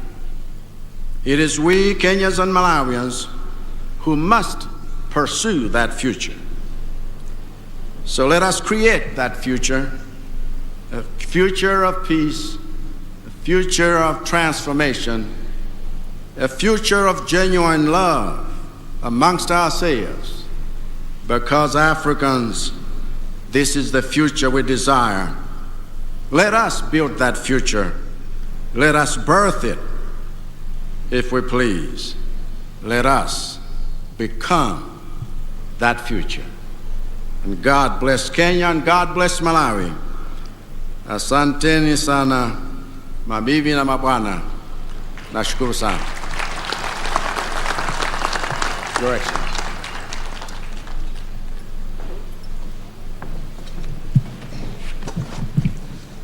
Thank you very much, Your Excellency. Tumpigie makofi tena ya kumshukuru. Asante na tuketi. Asante. Your Excellency, President Lazarus Chakwera, President of the Republic of Malawi, Your Excellency Monica Chakwera, First Lady of the Republic of Malawi, let me once again thank you, Your Excellency, for taking time, accepting our invitation, and joining us on this Mashujaa Day. And through you, Your Excellency, the Governor of Kirinyaga, let me also thank, through you, the people of Kirinyaga for your hospitality and indeed the warm welcome that we have received to this beautiful county at the footsteps of Mount Kenya. This is the 10th time that we are celebrating our nationhood, identity and diversity away from our capital city of Nairobi. We have previously marked national days in other countries. We have been to Kisumu, Kisii, Nakuru, Kakamega, Narok, Nyeri, Machakos, Meru, and Mombasa. And today we gather here in the county of Kirinyaga to celebrate the makers of our nation. We celebrate all the men and women who laid the foundation stone of our nation. And we also commend all those Kenyans who made and continue to make extraordinary contributions to bring our nation closer to her destiny of being a better, more just, more equitable, and more prosperous nation for all. At independence, the makers of our nation sought to secure a nation devoid of exclusion, disunity, and oppression. Through their hard work, dedication, and sacrifice, today we are a thriving democracy. That generation of nation builders chose hope over pessimism, unity over division, faith over fear, and purposeful sacrifice over narrow interests of the day. When they encountered obstacles, they reminded themselves that an obstacle is what you see when you set your eye off the goal. But like the heroes of faith in the Holy Scriptures, some of those men and women died without beholding our free land or realizing their promise. However, they are immortal, as they will live on in the pillars of the strong and free nation that they built, and in the hearts of eternally grateful generations of Kenyans who followed them. Mashujaa Day is their day, but it is also our day to remember them, to celebrate them, and to renew our commitment to the values upon which our nation was founded. Celebrating Mashujaa Day in Kirinyaga County is significant for a number of reasons. Firstly, this county is named after the mountain of mystery, Kirinyaga. According to traditional folklore, the mountain of mystery was created as God's resting place and a sign of his wonder. After God created the earth, this is where he is said to have rested to admire his workmanship. This mountain, standing tall, was also not just a place of rest and a shrine for worship. It was also a place of renewal, a place of honest conversation, and a place for bonding and reconciliation. We can also note that celebrating Mashujaa Day in Kirinyaga County has a second historical significance, since this county bears the name of this great mountain, and so too our nation. According again to folklore, the naming came from one of the pioneer heroes called Chief Kivoi wa Mwendwa, born 240 years ago in 1780.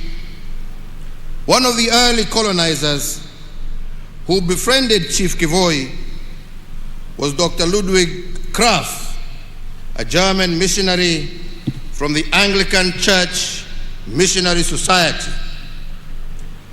And on December 3rd of 1849, Chief Kivoi brought Dr. Curfew to Kirinyaga to behold this mountain of mystery. And when asked through an interpreter what the name of the mountain was, Chief Kivoi told the white fellow that the name of the mountain was Kenya. According to folklore, he pronounced it in a Kamba accent, but what the colonizer heard was Kinya. And from this conversation, the name of our nation, Kenya, was born 200 years ago. Kirinyaga County is therefore at the heart of a very rich heritage as a nation. The development of the then Kirinyaga district, created out of the western part of Embu district in 1963, has closely mirrored that of the wider country, culminating with the advent of devolution. The 20th of October is a significant date in our history because in 1952, this was the day that a state of emergency was declared on our land by the colonizers, and hundreds of our founding fathers were arrested. But when our founding fathers, led by the likes of Mzee Jomo Kenyatta, Jaramogi Oginga Odinga, Paul Ngei, Masinde Muliro, amongst others, overcame the darkness of the emergency period, a new order emerged. They had a three-point agenda that resonates to date. They declared war on ignorance, poverty, and disease. And today that war is still on. It is a war we have inherited, and a war that shall also bestow on future generations. The commitment, as declared by our forefathers, is a sacred obligation today, and it is so from one generation to the next. Mzee Jomo Kenyatta, representing the founding fathers, had this to say on the task at hand. And he said, and I quote, that our children will learn about the heroes of the past, but our task is to make ourselves the architects of the future. This is a challenge he posed not only to his generation, but to all Kenyan generations to come. Each generation must not focus only on past heroism, but it must also continuously strive to be the architects of their own brighter future. For us to become architects of the future, we must begin by protecting what was left behind to us by the heroes who liberated this country. And in particular, we were charged with a great responsibility of taking care of our territorial integrity. Since the dawn of our republic, on many occasions, we have experienced territorial aggressions to the sanctity of our borders. Some have been driven from within and others from without. But the message of our founding fathers to these aggressors was simple: not an inch less, not an inch more. And this is the message that must reverberate across the collective quarters that are bent on annexing any part of the territory known as the Republic of Kenya. The resolve of our founding fathers rings as true today as it did then. Not an inch less, not an inch more. And we as Kenyans say this because we are a nation content with our country's bounty and also content with the splendor within our borders. So, fellow Kenyans, the transformation of our security sector has without doubt been one of the most significant endeavors of my administration. We continue to add new arrows in the quiver of our national security by retooling the resources and capacity of our security agencies. This visible transformation of our security organs has been done in honor of their national duty of defending our sovereignty, maintaining our territorial integrity, securing our borders, and preserving our cherished freedoms and our way of life. As an affirmation of this, today, Kenya's police to population ratio is at its highest level in our history and is higher than the UN prescribed standard. Similarly, in the last 8 years, we have undertaken the most consequential and expansive modernization of our military in our nation's history. We continue to tool and to retool our security resources to the highest standards in order to keep our people safe and secure and to preserve our territorial integrity in a just, fair, democratic, and safe country for all.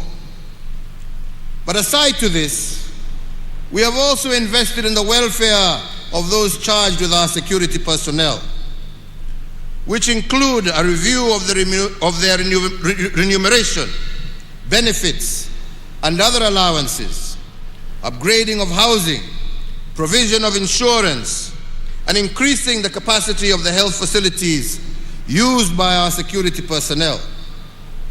In addition to what we have already done, we are also building an additional 4 hospitals to cater for them and their dependents in recognition of the heavy toll placed on them and their families.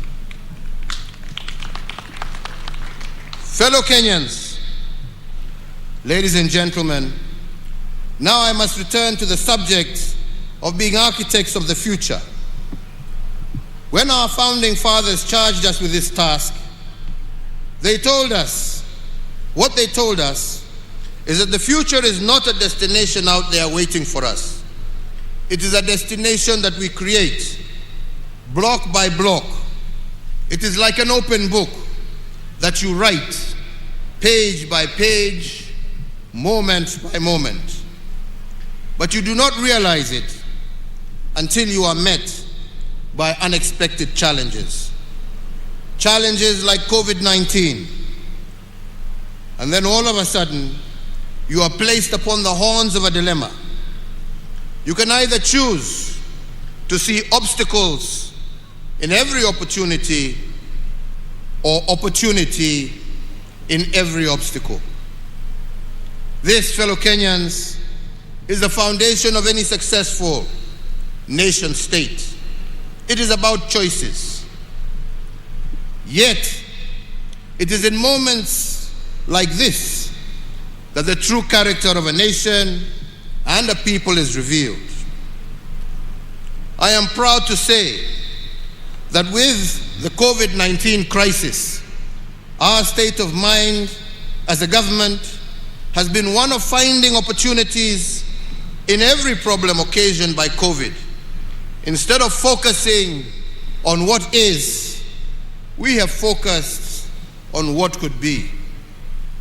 And this optimism by government, coupled with a basket of stimulus instruments, is what has thrust our economy into rapid recovery, while the global economy, we all know, contracted by an average of 3.6% last year. We managed to grow our economy by 0.3% over the same period, and this year it is projected to grow by 6% despite the ravages of COVID. In recognition of the extraordinary and exceptional nature of the pandemic, the government, as the guarantor for enjoyment of social economic rights, issued targeted responses to the pandemic to cushion Kenyans against the effects of the pandemic. My administration made various policy interventions with a view of putting money in the pockets of Kenyans. This included various tax reliefs, an 8-point stimulus program of some Kenya shillings 56.8 billion, and Kazi Mtaani to cushion our youth from COVID-related unemployment and other vulnerabilities. Today, this economic rebound is also reflected in the strong revenue performance, as at the end of September 2021, with the ordinary revenue of our country having increased by some 26.8%. There are many indicators which demonstrate how we took advantage of the opportunities and the problems presented to us by COVID-19. And we shall be elaborating further during our scheduled State of the Nation address in Parliament. But just to name a few examples. For instance, the management of the Kenya Meat Commission was replaced during the thick fog of COVID-19. The Department of Defense took 1 year to refurbish the commission and reopened it in April of this year. I am happy to note that in the 6 months, KMC got out of debt and increased the number of head of cattle processed a day from 8 to 185, 23 times what the old KMC used to process. Today, KMC is paying farmers within 72 hours for livestock delivered at a rate of Kenya shillings 185 per kilo for cattle. In fact, the previous commission had paid a total of Kenya shillings 52 million to farmers between the months of April to September 2020. By comparison, the new management of KMC that reopened the plant in April of 2021 has to date, in those short period, paid out a total of Kenya shillings 643 million, representing an increment of over 1,200%. Another area of transformation under the COVID duress is the tea sector. And the story of our tea sector is one that must be told. This sector has been the predatory grounds for cartels for many decades. But it has now been liberated, and its performance has started to improve. On account of the reform measures implemented by my administration, the price of Kenyan tea has increased by 42% in the last 1 year alone, and the minimum auction price of tea now stands at $3 per kilo, the highest price on record for the last 5 years. Indeed, it is expected that our tea farmers will receive a healthy bonus at the end of June 2022, signaling a return to the good old days of Chai Bora, Pesa Bora. In the coffee sector, again I am pleased to report that the determined efforts of our government to root out corrupt cooperatives that have been predating on our coffee farmers have borne fruit.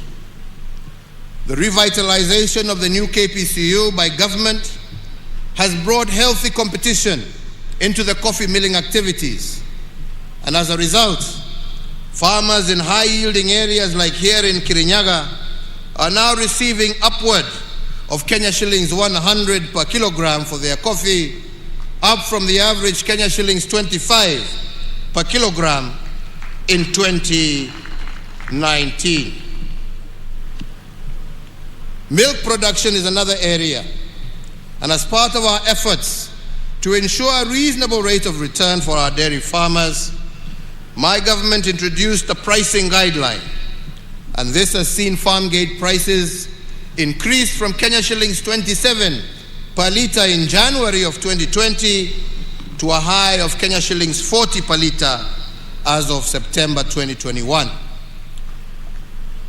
On rice, I did, when I visited Kirinyaga last, direct that the Kenya National Trading Corporation purchase all the rice, not only from Ware, but also from Kano Plains, for onward selling to our disciplined forces, prison services, as well as to our boarding schools.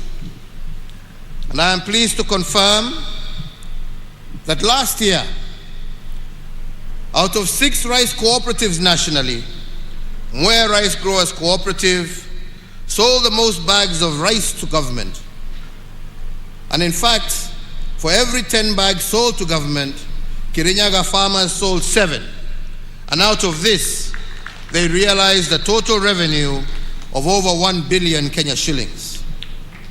And in order to promote our rice farmers, I did direct the Ministry of Agriculture to secure the continued purchase of the upcoming crop so that we can maintain and continue this transformation.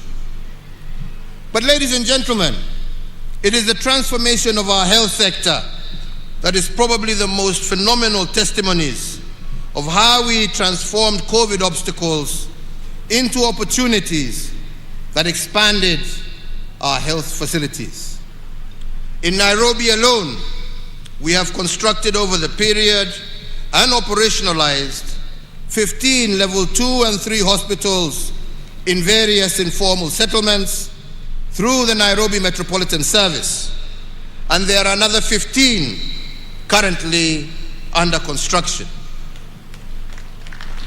One of the unintended benefits of the pandemic is that we have increased, as a country, our ICU capacity by an impressive 502%, from 180 to 651 ICU-ready beds across the country.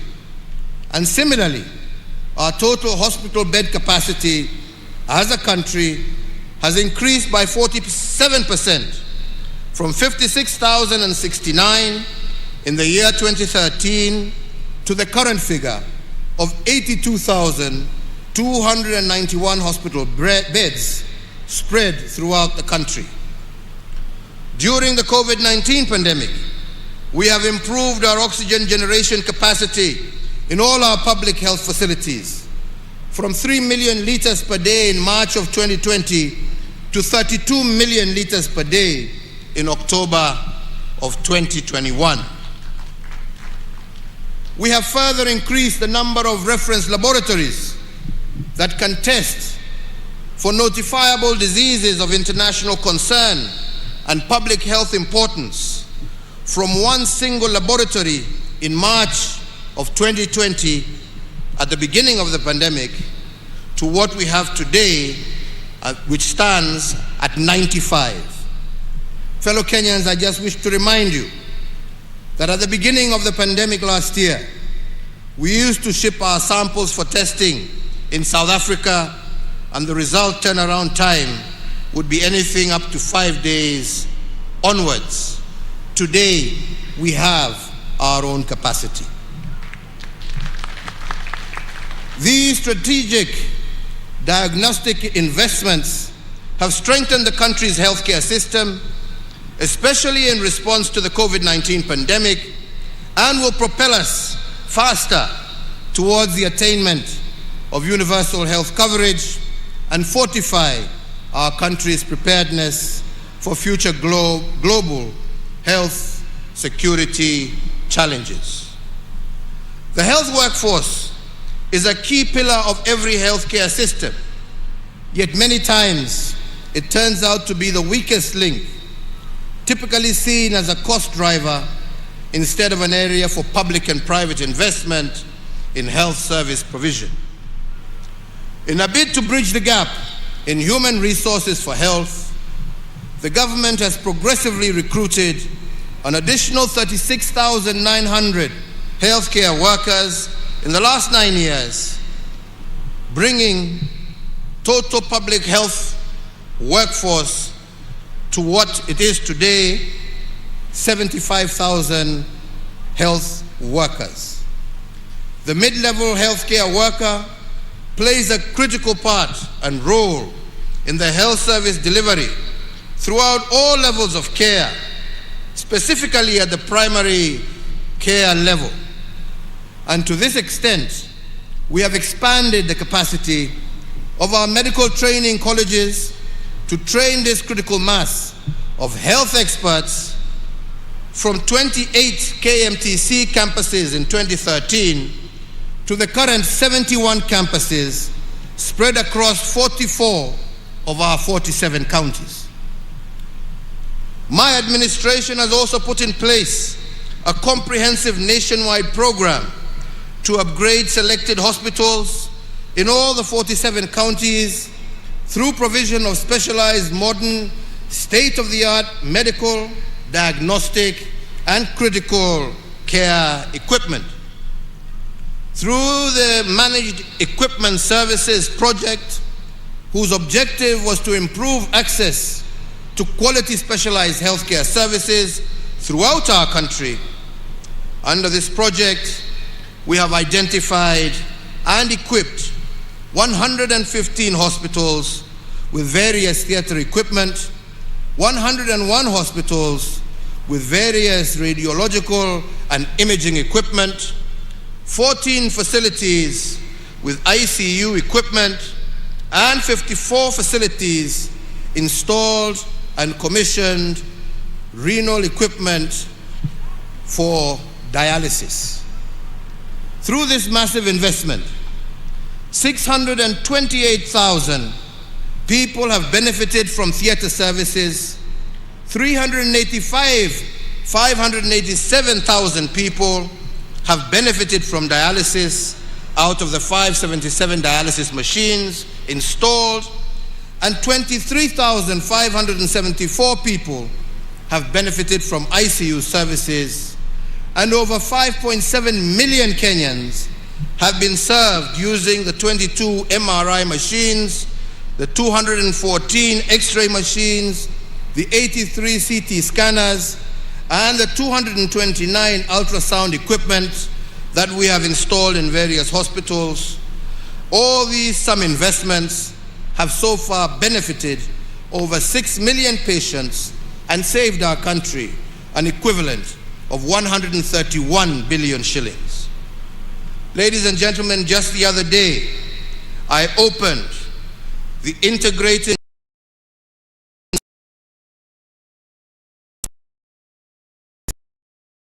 is not just a first for Kenya, but for our entire sub-region. As a result, many of our citizens suffering from cancer will now have the benefit of early detection, leading to early treatment and cure, thus saving many lives. This, in addition to the millions of shillings that families who would have been forced to travel abroad seeking treatment for their loved ones will now save. 3 other areas have thrived despite the COVID dispensation. The first one is our robust infrastructure development. And indeed, to celebrate our Mau Mau liberators, a 582-kilometer road called the Mau Mau Road is under construction in their honor. And this will be the single longest road constructed in Kenya since independence. It runs through Meru County, from Kieni to Mara, through Embu County, from Kairore to Irangi, through Tharaka County, from Kibuga to Itunguru, and in central Kenya, it runs from Mudhidhi to Kiangwashe, and from Kembe to Mogumo Road. This is longer than the Nairobi-Mombasa Highway by 140 kilometers, and it follows the warpath taken by our Mau Mau liberators as they fought the colonizers. And once complete, roads will be able to connect to various parts of the country without necessarily having to pass through Nairobi. Another piece of infrastructure that I believe would make our founding fathers proud is the Nairobi Expressway.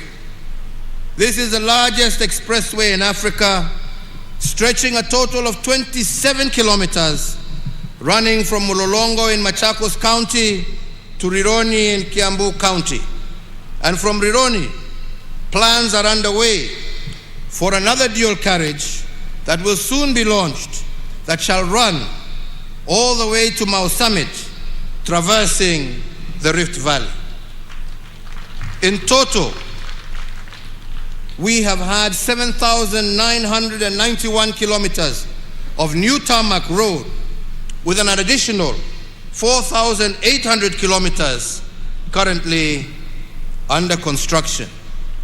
The major flagship road projects include the Isiolo Mandera Road, Garissa Nuno Mudogashi Wajir Road, Lokicha, Lodwa, Lokitang, Nakadok Road, the dueling of the Kenol Sagana Marua Road, the expansion of the Mombasa Mariakani Road, the Garsen Witu Lamu Road, the expansion of Makupa Bridge and approach roads, the expansion of the Athi River Machakos Turnoff Road, the Ahero Kisii Sibania Road, the Kibwezi Mtomo Kitui Road, and the reconstruction of the Kitale Kapenguria Lodwa Nakadok Road to the border with South Sudan, to name but a few. The second area that has also thrived during the last 2 years is the digitization of our economy as a measure of improved governance. In keeping with being architects of their own future, young people drawn from all over the Republic, are the driving force behind seminal programs that will revolutionize the way we conduct business in our country. This is a project that has been dearest to my heart, especially in being blessed with the opportunity of engaging and working and seeing the potential of our young men and women when given an opportunity. I will elaborate on this on another occasion, but today permit me to focus primarily on the land sector.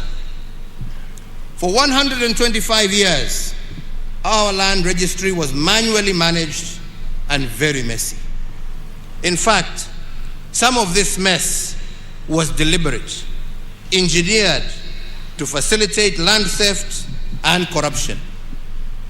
But with the help of this youth-led team, we have begun the process of digitizing the land registry. And what has surprised us, as we reference title deeds with geographical coordinates, is the historical fraud that has existed in our land sector. We have found private land titles to roundabouts in major highways, private land titles on airport runways, and all of this because titles were issued without reference to geographical coordinates, or what experts call georeferencing. To stop land fraud, therefore, we are now in the process of cleaning all title deeds to ensure they have a corresponding geographical coordinate, and this will help stamp out the fake title deeds and restore the sanctity of the title deed as envisioned by our founding fathers. The major advantage in digitizing our land registry under the system now known as Ardhi Sasa is that where it took you a minimum of 6 months to do a single land transaction, this has now been reduced to 48 hours or 2 days in the registries that we have digitized. Where once it took 1 and sometimes 3 months to obtain an official land search, the Ardhi Sasa system will give you a land search result in 3 to 5 minutes. And now, with digitization, we have the platform to ensure that every inch of Kenya is mapped and all areas eligible for allocation and issuance of titles have an accurate, secure, and fraud-free system of issuance. It is my belief that after digitization, issues of land titling will be sorted out once and for all. And I say so because my administration has already issued 5.3 million titles under the manual registry in only 8 years. That is equivalent to the number of title deeds issued by the colonizers and the first 3 administrations combined in a total of 125 years. So I believe that if we have achieved 5.3 million titles in 8 years under an archaic system, how much more will we be able to achieve once the national system is completely digitized?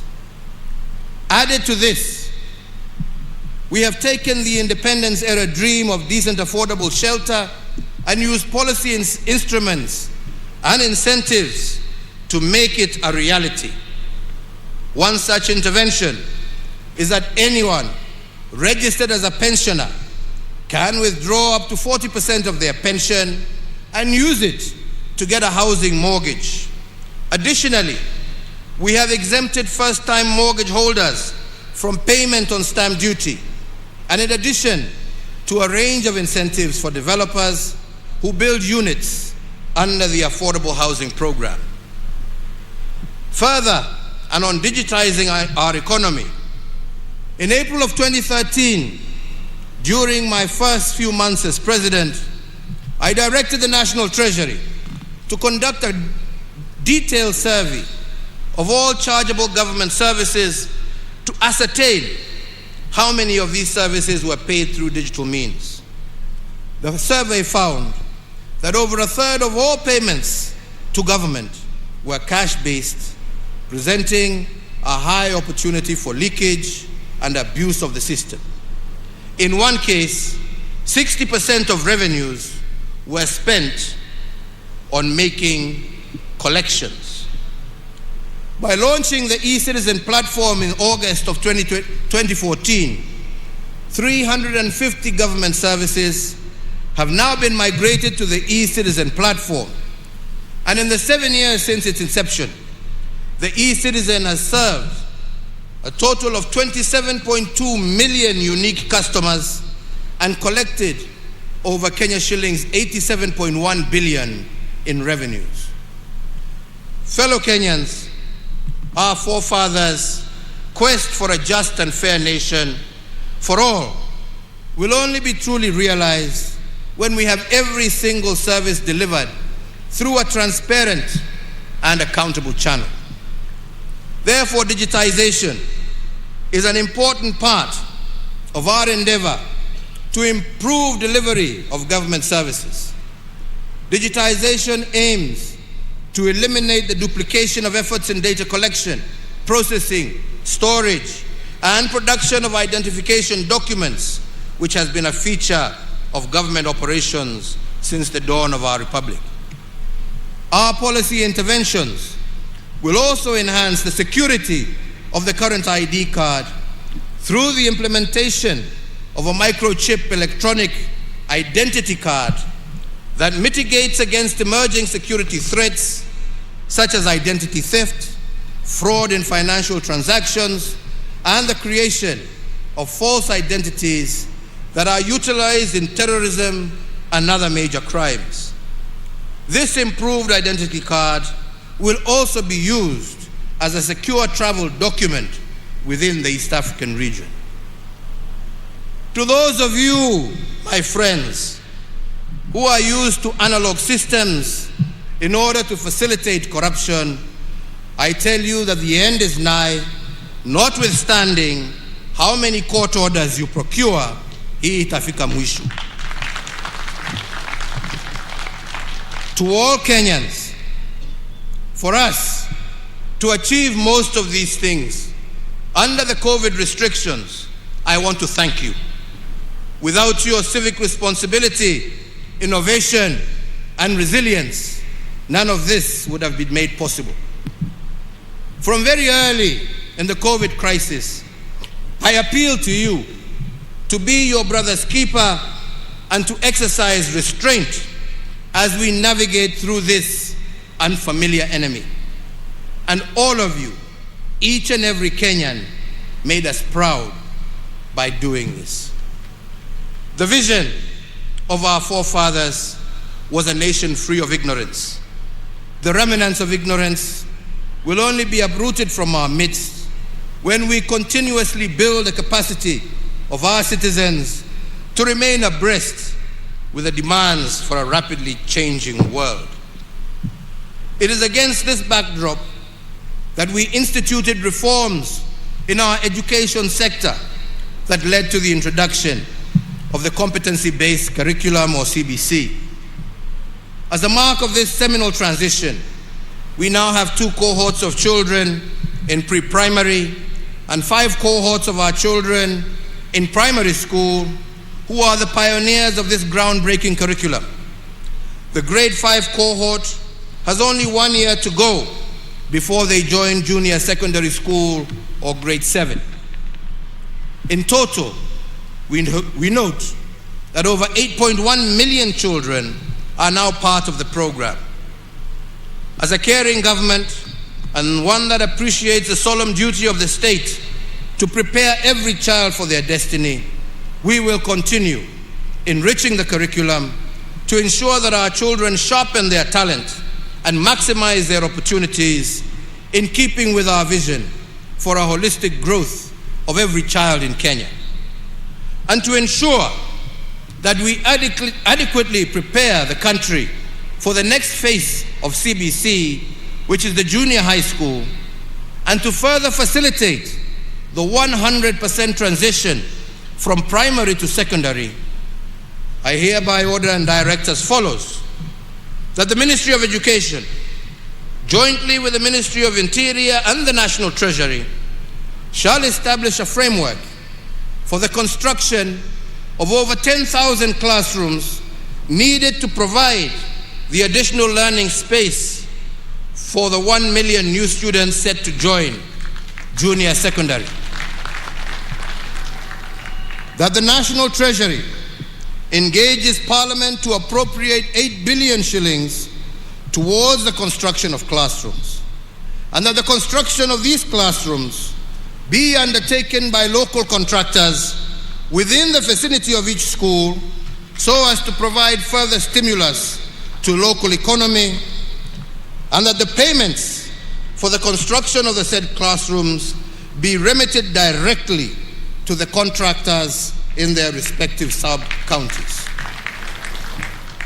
This initiative will tap into the skilled manpower within the counties, empowering locals with enhanced economic opportunity. And fellow Kenyans, to address the gap of the remaining 10,000 classrooms across the country, I call upon all members of the National Assembly to stand together in solidarity with our children by prioritizing allocation of the CDF towards school infrastructure. The timely program provides additional momentum to my administration's prioritization that no child is left behind in the transition from primary to secondary school. Ladies and gentlemen, as we continue to build back better, we are witnessing recovery in the economy, with its rebound being attested by all leading economic indicators. They all point to a stronger economic recovery beginning in the present year. This rebound is a result of the gradual reopening of our economy, especially the service sector, coupled with stronger global demand. This recovery is reflected, as I said earlier, in the strong revenue performance for the quarter ending September 2021, which saw our ordinary revenue increase by 25.8% and amounted to Kenya shillings 441.8 billion, amounting to a collection of Kenya shillings 17 billion above the target that had been set. The first and second stimulus packages were designed by my government to ensure that our economy would endure the shocks occasioned by the lockdown measures implemented in the early stages of the COVID-19 pandemic. With significant progress registered in the containment of COVID-19, I believe it is now time to shift our focus from survival to coexisting with the disease. And in that regard, my administration will be rolling out the third financial stimulus program designed to accelerate the pace of our economic growth and to sustain the gains that we have already made. I announce, therefore, that effective the 1st of November 2021, new stimulus programs targeting the key productive and service sectors in 13 strategic interventions that cover agriculture, health, education, drought response, policy, infrastructure, financial inclusion, energy, and environmental conservation. The first intervention is the tea subsector. To safeguard the gains made by the tea subsector, the National Treasury will allocate 1 billion shillings to support the fertilizer subsidy for our small-scale tea farmers. The second intervention is in the sugar subsector. To safeguard the livelihoods of farmers within our nation's sugar belt, I direct the National Treasury to allocate an additional 1.5 billion shillings in aid of the sugar sector that will be appropriated towards factory maintenance and payment of farmer arrears. The third intervention is the coffee subsector. In acknowledgement of the pace of the ongoing reforms in the subsector, the National Treasury to allocate 1 billion shillings to the Ministry of Agriculture to be appropriated towards the completion of the ongoing interventions in the coffee subsector. The fourth intervention is the livestock sector. Noting the effects of the ongoing drought situation, the National Treasury to allocate 1.5 billion to support the communities affected by the ongoing drought, especially in our ASAL counties, as part of our national livestock offtake program.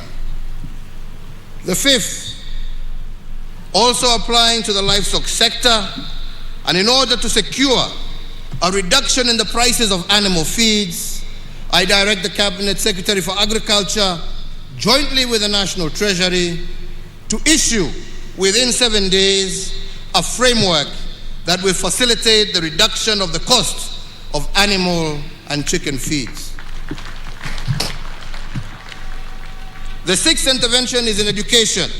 As I have said earlier, and noting the success of our administration's policy on 100% transition from primary to secondary education, Kenya shillings 8 billion to the Ministry of Education for the KBC Infrastructure Expansion Program.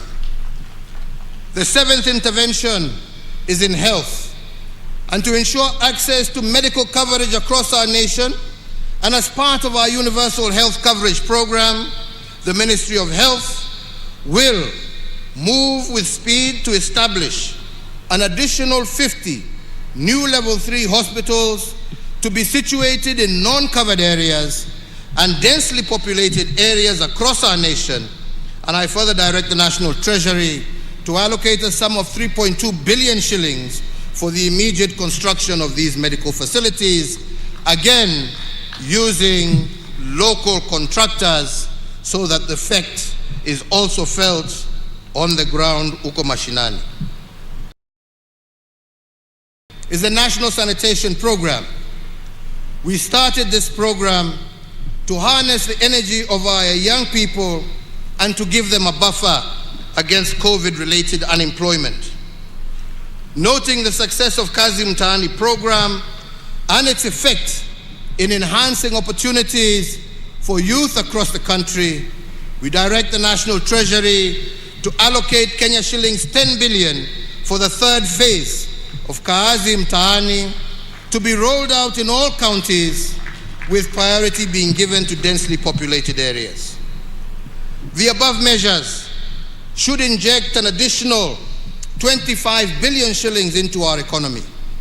These new initiatives complement ongoing state interventions that are expected to sustain the momentum of recovery within the year's growth rate projected to be at 6%.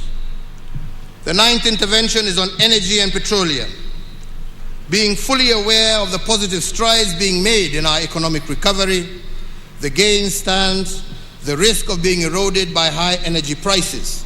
And to address the plight of our people, I do direct that the Ministry of Petroleum and Mining, jointly with the National Treasury, to develop by the 24th of December a framework for stabilization of petroleum prices so as to cushion Kenyans against the turbulence caused by the current volatility in fuel prices, and that B, the Ministry of Energy shall secure the full implementation of the report of the Presidential Task Force on review of power purchase agreements that establishes a pathway for the reduction of electricity prices by 30% by or before the 24th of December this year. I look forward to Kenyans being relieved of the burden of high tariffs by Christmas Day. The 10th intervention is in the banking sector. The transformation of our economy and the emergence of our nation as a financial hub is as a result of the efficiency secured by technology. The gains we have made in digitization of our financial processes and transactions have made it possible for us to better track and trace illicit flows of money. In view of these, we remain committed to the anti-money laundering and the combating of financing of terrorism CFT frameworks stipulated by the Proceeds of Crime and Anti-Money Laundering Act, POCALMA. These include the requirement for financial institutions to report cash transactions above $10,000. However, it should also be recognized that the implementation of the framework by banks has been onerous for micro, small, and medium enterprises, and cash still remains an important payment channel for MSMEs, representing 80% of all their financial transactions. Therefore, accordingly, the implementation of the cash transaction requirement by banks has not been facilitative of the operations of MSMEs, and to some extent has inhibited their growth. And in this regard, I further order the National Treasury, after consultation with other stakeholders, to immediately cause the upward revision of the cash transaction reporting threshold from the current mark of 1 million shillings, applicable to both withdrawals and deposits by customers. The financial institutions, however, will retain their reporting obligations to the Financial Reporting Center. The 11th intervention is to access to credit. Over the last decade, we have developed a robust credit information sharing mechanism for the banking sector, which enables Kenyans develop a credit history to enable them access to cheaper credit. This is an important pillar for pricing of loans. The COVID-19 pandemic, however, has adversely impacted businesses, particularly MSMEs, and as one of the COVID-19 emergency measures, we did previously suspend the listing with credit reference bureaus of borrowers whose loans were non-performing at the beginning of the pandemic. This suspension lasted for 6 months, from April to September of 2020, and provided relief, particularly to medium, small, and micro enterprises during the pandemic period.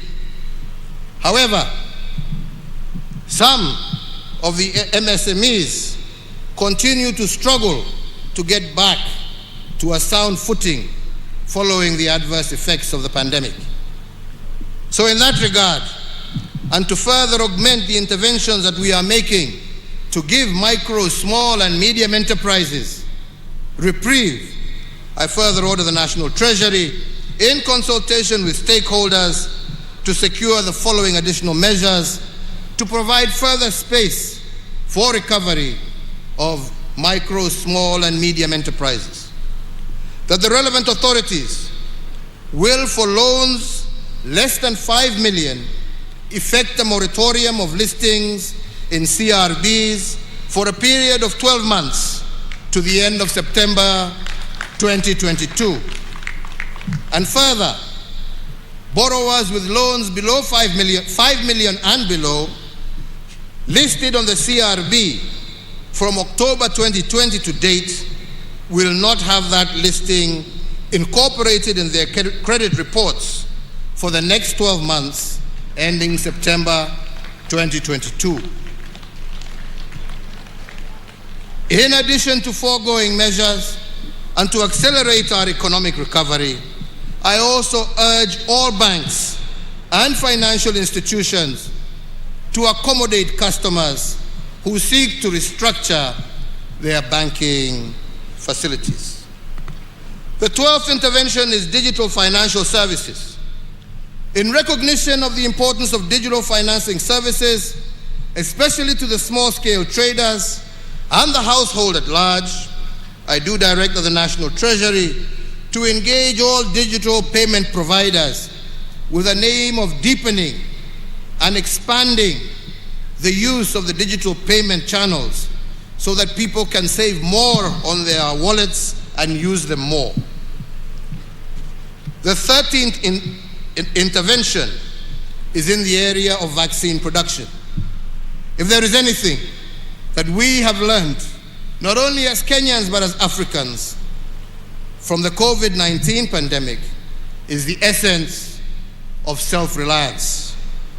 As the first step towards this goal, we as a government have established a company to facilitate this venture in the name of Kenya Biovax Limited, and therefore the Ministry of Health should operationalize this company to build a form and fill and eventually manufacture vaccines in our country by Easter of next year. Fellow Kenyans, on the 29th of June 2021, during my 16th address on the COVID-19 pandemic, I pledged to the nation that by Christmas this year, we would have vaccinated over 10 million adults. Today, I am pleased to confirm to the nation that we are on course to realize this target. As of today, we have vaccinated 5 million adults.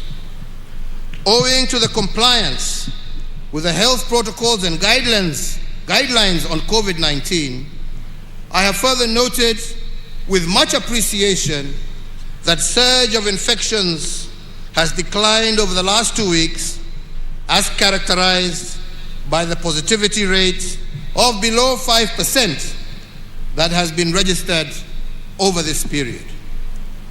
I once again want to thank the people of Kenya for exercising an admirable degree of civic responsibility in this fight and truly being their brother's keepers. It is, however, important for all of us to appreciate that we are not yet out of the woods, and we must therefore continue to observe the containment measures as directed by the Ministry of Health, as this is the only way to sustain the gains we are making and guarantee the full reopening of our economy. I want to, at this juncture, particularly thank our Interfaith Council for their cooperation in steering the resumption of in-person and congregational worship, and indeed all our health workers and security officers for their commitment to duty during this particularly difficult time. So, fellow Kenyans, the National Emergency Response Committee on COVID-19 and the National Security Council have continued to monitor the evolution of the disease situation within our borders.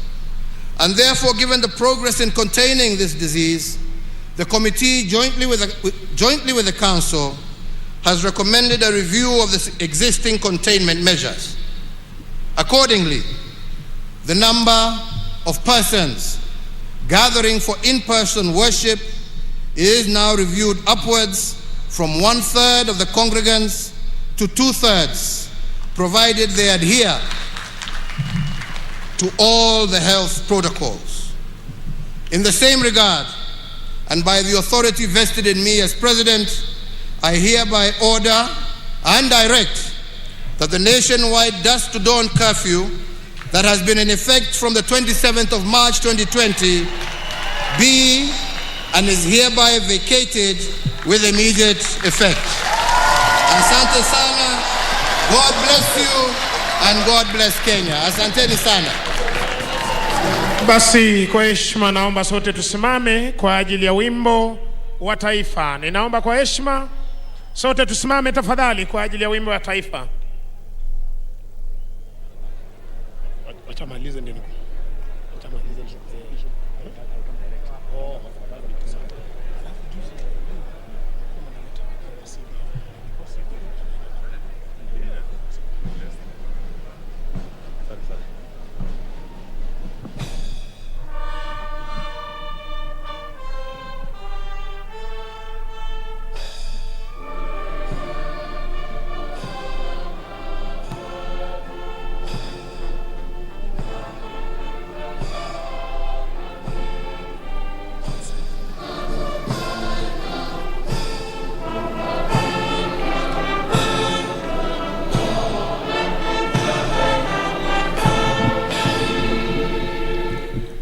Asanteni sana.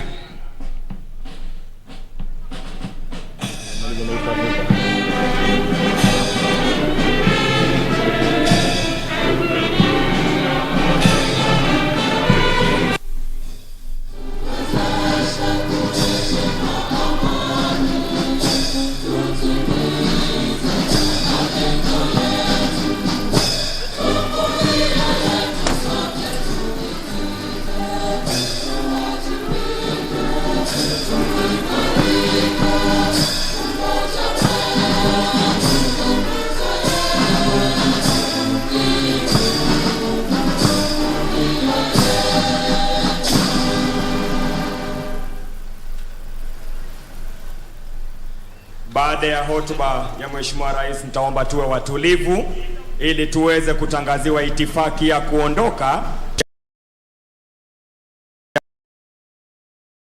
ya Kenya, na Mheshimiwa Bi Margaret Kenyatta wataondoka kwanza, na wale wengine tuwe watulivu ili tuweze kuongozwa katika itifaki.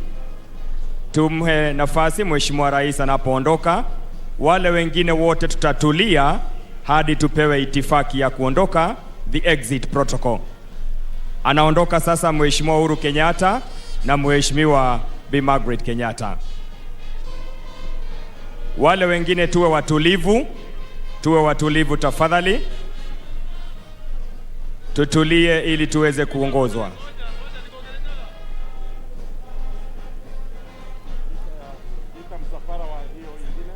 Atakayefuata ni Mheshimiwa Daktari Lazarus Chakwera, Rais wa Jamhuri ya Malawi, na Bi Monica Chakwera. Tuwape nafasi hiyo ili waondoke kwa hiyo itifaki. Baada ya Mheshimiwa Uhuru Kenyatta kuondoka, utafuata msafara wa mgeni wetu Mheshimiwa Daktari Lazarus Chakwera na Mheshimiwa Bi Monica Chakwera.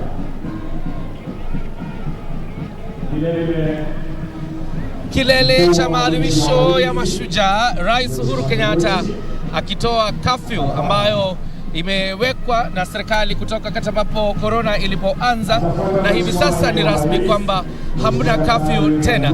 Hii ni mojawapo ya ambayo Rais Uhuru Kenyatta ametangaza kama njia za kurudisha Kenya katika hali bora ya kiuchumi. Victor, all of this has been quite an interesting day. Absolutely, and I think that's what many Kenyans were waiting for. President Uhuru Kenyatta says that by powers vested on him as the President of the Republic of Kenya, that the curfew that has been in place since last year has now been lifted, and every Kenyan now is free to move at any given time. But I think it is also important to note that this is his last day Mashujaa Day celebration as a head of state, and as we have seen, his speech has been relatively longer as compared to the previous ones. So being his last Mashujaa Day celebration as the head of state come next year when you go to the election, perhaps he was just trying to lay the ground and try to reflect back on what has been happening in his administration, and now moving forward, what he expects now as the president for the remainder part of the term, what he expects to be done. One thing that I think is also important to note is that he's trying to make sure that the education system is well strengthened. Remember, he's also given that directive from the Ministry of Education and Parliament and Ministry of Treasury to make sure that they allocate almost 8 billion shillings. 8 billion shillings for the constructions of more classes and for more kids to go to school and for the transition of the 100% transition. Right. Lakini masuala ambayo rais ameangazia sana ni kuhusu uchumi, kwa sababu wakati ambapo corona ilipoingia hapa nchini ni kwamba uchumi wa Kenya umedorora kwa kiasi kikubwa. Na jambo ambalo ni la muhimu zaidi ni kwa vijana ambao wamekuwa hawana kazi. Kumbuka kwamba kulikuwa na ile program ya kazi mtaani ambayo ilisha mwaka huu, mapema mwaka huu. Rais ameagiza kwamba shilingi bilioni 10 kwamba zikapeanwa ili kazi kwa vijana ama kazi mtaani iweze kurudi, kwa sababu kuna vijana wengi ambao walikuwa wameudhika jinsi ambavyo mpango huu uliisha, na sasa umerudishwa tena, kumaanisha kwamba vijana wataendelea kupata kazi. Curfew hamna tena, biashara zitafanyika, na zaidi ni kwamba iwapo uko na loan ambayo ni shilingi milioni 5 kurudi chini. Ni kwamba sasa benki zimekatazwa kukuweka katika ile orodha ya CRB ambayo inakataza kwamba huwezi kukopa tena. Na kwa hivyo ukifikiria kuhusu sikukuu hii ya Mashujaa, ni kwamba Mkenya wa kawaida hata kama amekuwa kiteseka na kiudhika sana kwa sababu pia ya bei ya mafuta, ni kwamba leo rais ameangazia mambo haya kwa kina, na ni kwamba labda basi wakati inafikia Disemba ni kwamba mambo mengi yatakuwa yamepungua, uchumi kidogo utakuwa umeimarika. Actually, when you look at the whole system, because the economy has been hurting, and he said that he's quite much aware that the curfew that was put in place, the restrictions, the hotel industry, and many other sectors of the economy, because of the curfew and all the restrictions were put in place for the containment measures. But now moving forward, we hope that that the economy is going to widen up, is going to open up, but it's also called upon the health sector to make sure that all the vaccination process continue as fast as possible, so that the 10 million target that they were targeting by end of December is achieved. So even you as a Kenyan, make sure that before you go out there to start enjoying your freedom, so to speak, make sure you get vaccinated. That is important. But if you have been vaccinated, make sure that you still keep the distance, the social distance, so that the spread of the coronavirus is controlled once and for all. So I think it's going to be a very good moment for Kenya to celebrate moving forward. Absolutely. Na ukiguzia maneno ya chanjo, ni kwamba ifikapo sasa ni kwamba Wakenya milioni 5 wamepokea chanjo. Rais alikuwa ameagiza kwamba ifikapo Disemba 25 Wakenya milioni 10 watakuwa wamepokea chanjo, na sasa milioni 5 wamepokea, kumaanisha basi Wakenya wakikubali kudungwa sindano, ni kwamba hata haya mengine ambayo mambo ya kuvaa maski na mengine labda tutakuja kuyaondoa baadaye, wakati Wakenya wote watakubali kupigwa chanjo. Lakini imekuwa siku ya muhimu zaidi kwa sababu tena pale ambapo isipokuwa mambo ambayo rais ameangazia, tuliona pia siasa za Mlima Kenya zikicheza ngoma pale kwenye jukwaa. Maana unakumbuka kwamba kiongozi wa ODM Raila Odinga ambaye pia amekuwa kizuru eneo hili akisema kwamba yeye ni msaidizi mkuu wa eneo hili, amekuwa rafiki, alisaidia Rais Mwai Kibaki, na kwa hivyo akasema yeye amejishajua kukwea mlima. Naye naibu wa rais akisema, unajua vipi, mimi nitaendeleza kazi ambayo Rais Uhuru Kenyatta amekuwa akifanya, ile kazi njema ambayo umefanya, atakaiendeleza ni mimi. Kwa hivyo siasa za Mlima Kenya nazo zikijitokeza kabisa pale katika jukwaa. It's called the Battle of the Titans, and actually they got an opportunity. The two main contenders got that opportunity to make sure that they sell their agenda right in front of the president. And you see, the president was not able to go off cuff.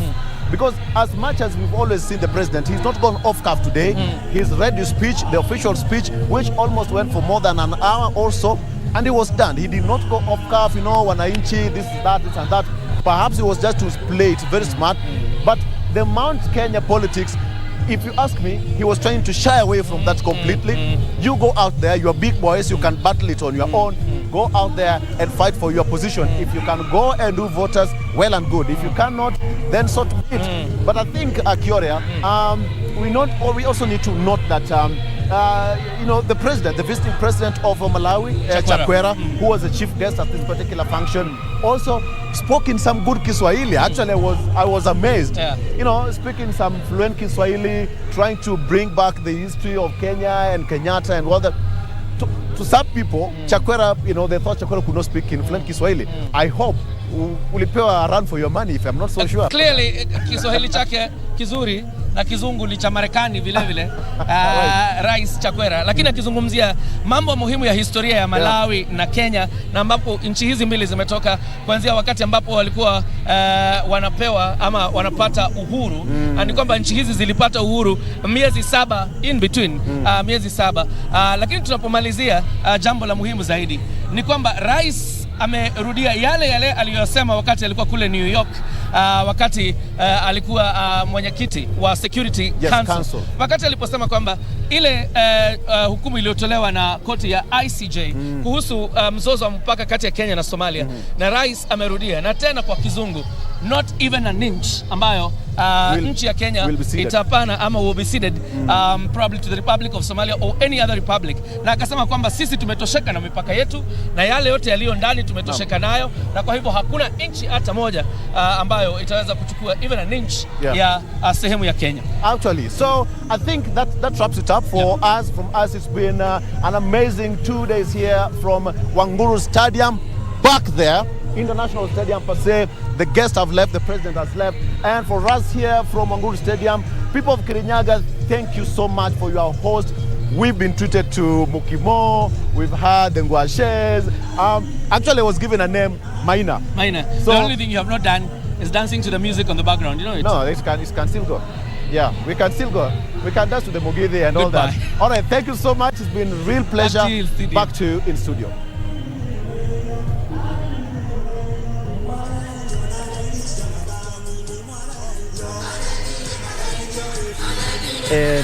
And of course, Olo there, of course, winding it up for Kirinyaga County. Thank you so much indeed for the comprehensive reporting there since Monday.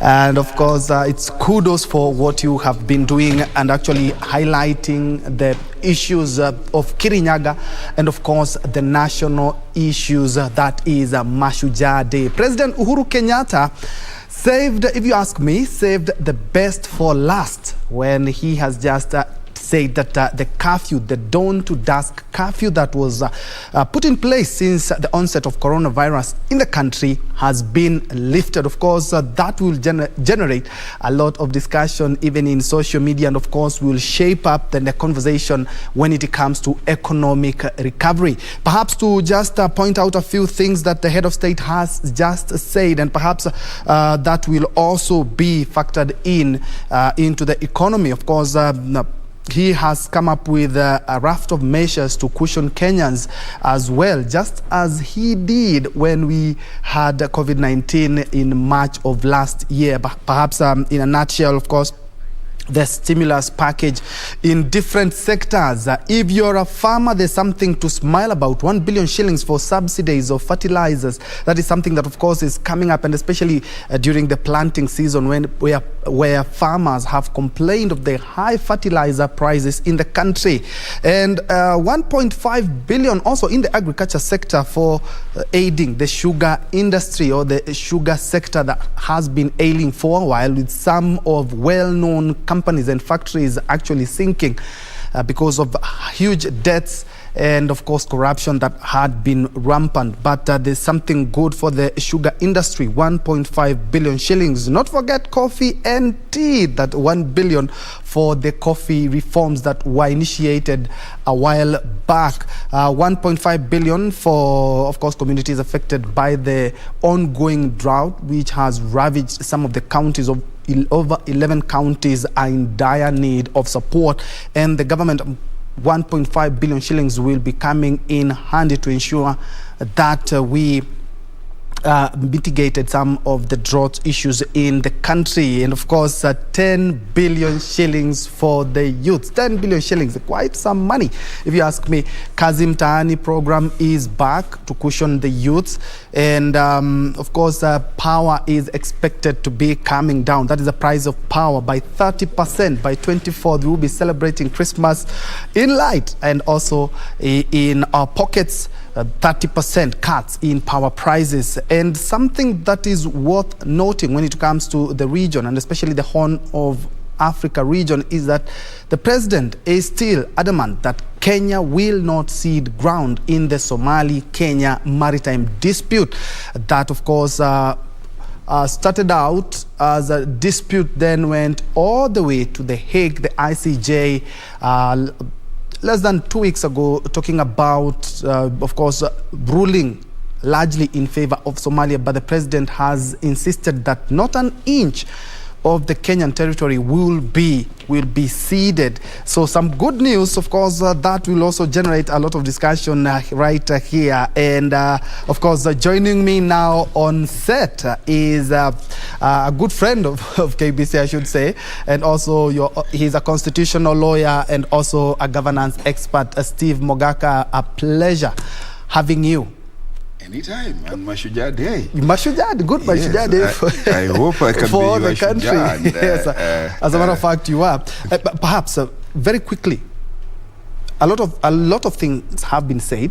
Some politics, of course, and also some stimulus package, but I'm quite sure everyone's lips, the curfew. Perhaps, what do you make of the president's speech? No, the president's speech was the best in his 9 years of national being the last giving. Yes, I think it is the last Mashujaa Day, yes. And it was extremely inspiring, bringing us from when the state of emergency was declared in 1952, bringing us through independence, generational and constitutional swing, and then going to the specifics. And I admired his poetic words that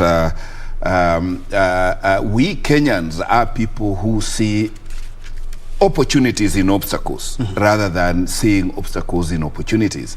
And on that note, laid down as if he was the finance minister for this country, yes, a very serious stimulus package that is gonna pick up this country from the challenges that we have been having, and pumping no less than 25 billion shillings in various sectors, in agriculture, in education, in livestock farming, sugar, tea, coffee, dairy. So the president has, unlike previous years, during election, 1 year to election is usually a wasted year. Is usually a zero development year. But you can see the president coming up with a stimulus package that is promising Kenyans a 6% growth in the economy. And at the same time, of course, lifting the curfew, which was long overdue, and giving hope to a country that was almost getting desperate, especially with the SMEs, the youth, and various sectors of this economy. The president has done more than the country was expecting, because the country was expecting that he would go and nominate his successor in Kirinyaga, because all eyes and ears were... Actually, that was my next question. The president, from what we always see after he's done with his speech, he usually addresses Kenyans, and perhaps Kenyans were waiting for perhaps something on politics. Why do you think the president steered clear of all that curfew, and then he finished the speech? He finished it at curfew and left Kenyans on applause. And he is the president, the genius president that this country has never known. And all along, everybody has been thinking the president is trying to baby somebody to succeed him. And he has truly demonstrated today that Kenyans, you are free to take this country where you want. But as for him, as the chief executive, and in his last Mashujaa Day, he has put the country on a recovery and development trajectory, and left the rest to us. So it is upon us, citizens of this country, to really decide which way Kenya. Of course, all the media houses will be breaking down what exactly the president has said, and we will not be any exception, because we will break down the whole speech of the president. But away from that, because of interest of time, what his counterpart, the Malawi president Chakwera, has talked about peace, and especially now we are headed to the campaign mood, and of course the 2022 succession politics. Oh, true. Malawi and Kenya have been allies. President Kamuzu Banda and President Jomo Kenyatta, the founder of this country, were very close. In fact, I remember when I was a student at Ruiru High School, I used to see Kamuzu Banda travel to Gatundu.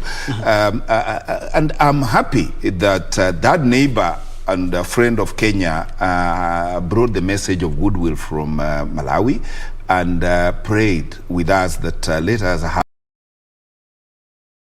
the deputy president giving an assurance that the campaign is going to be peaceful. They are going to fuata nyayo of Uhuru. They are going to continue with the development trajectory that the President Uhuru has set us on.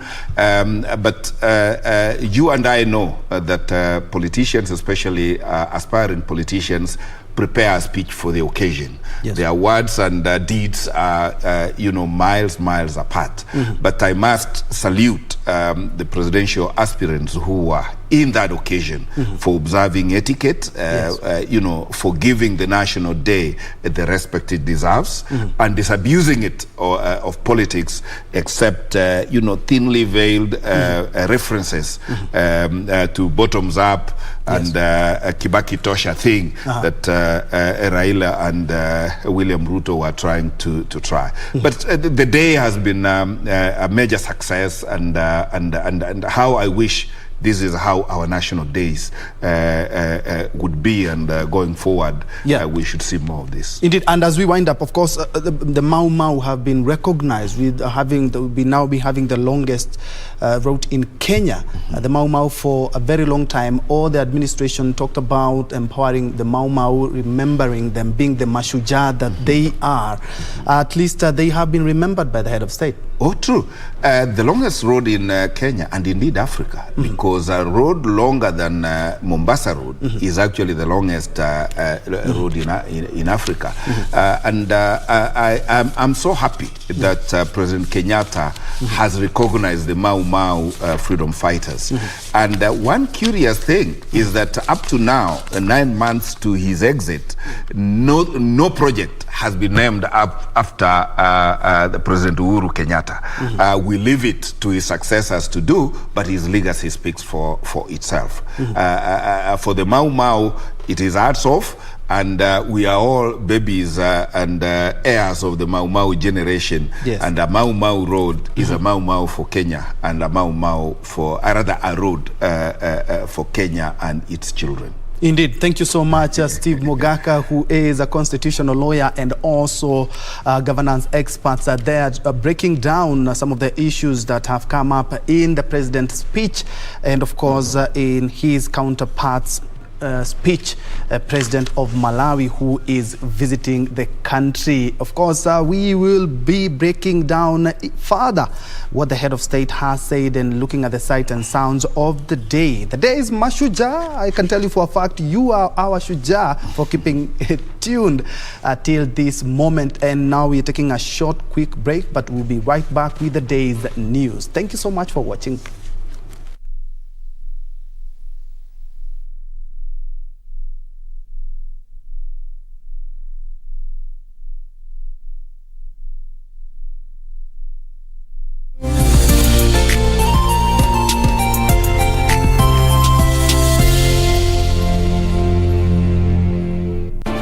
Do you have a news story to share with KBC?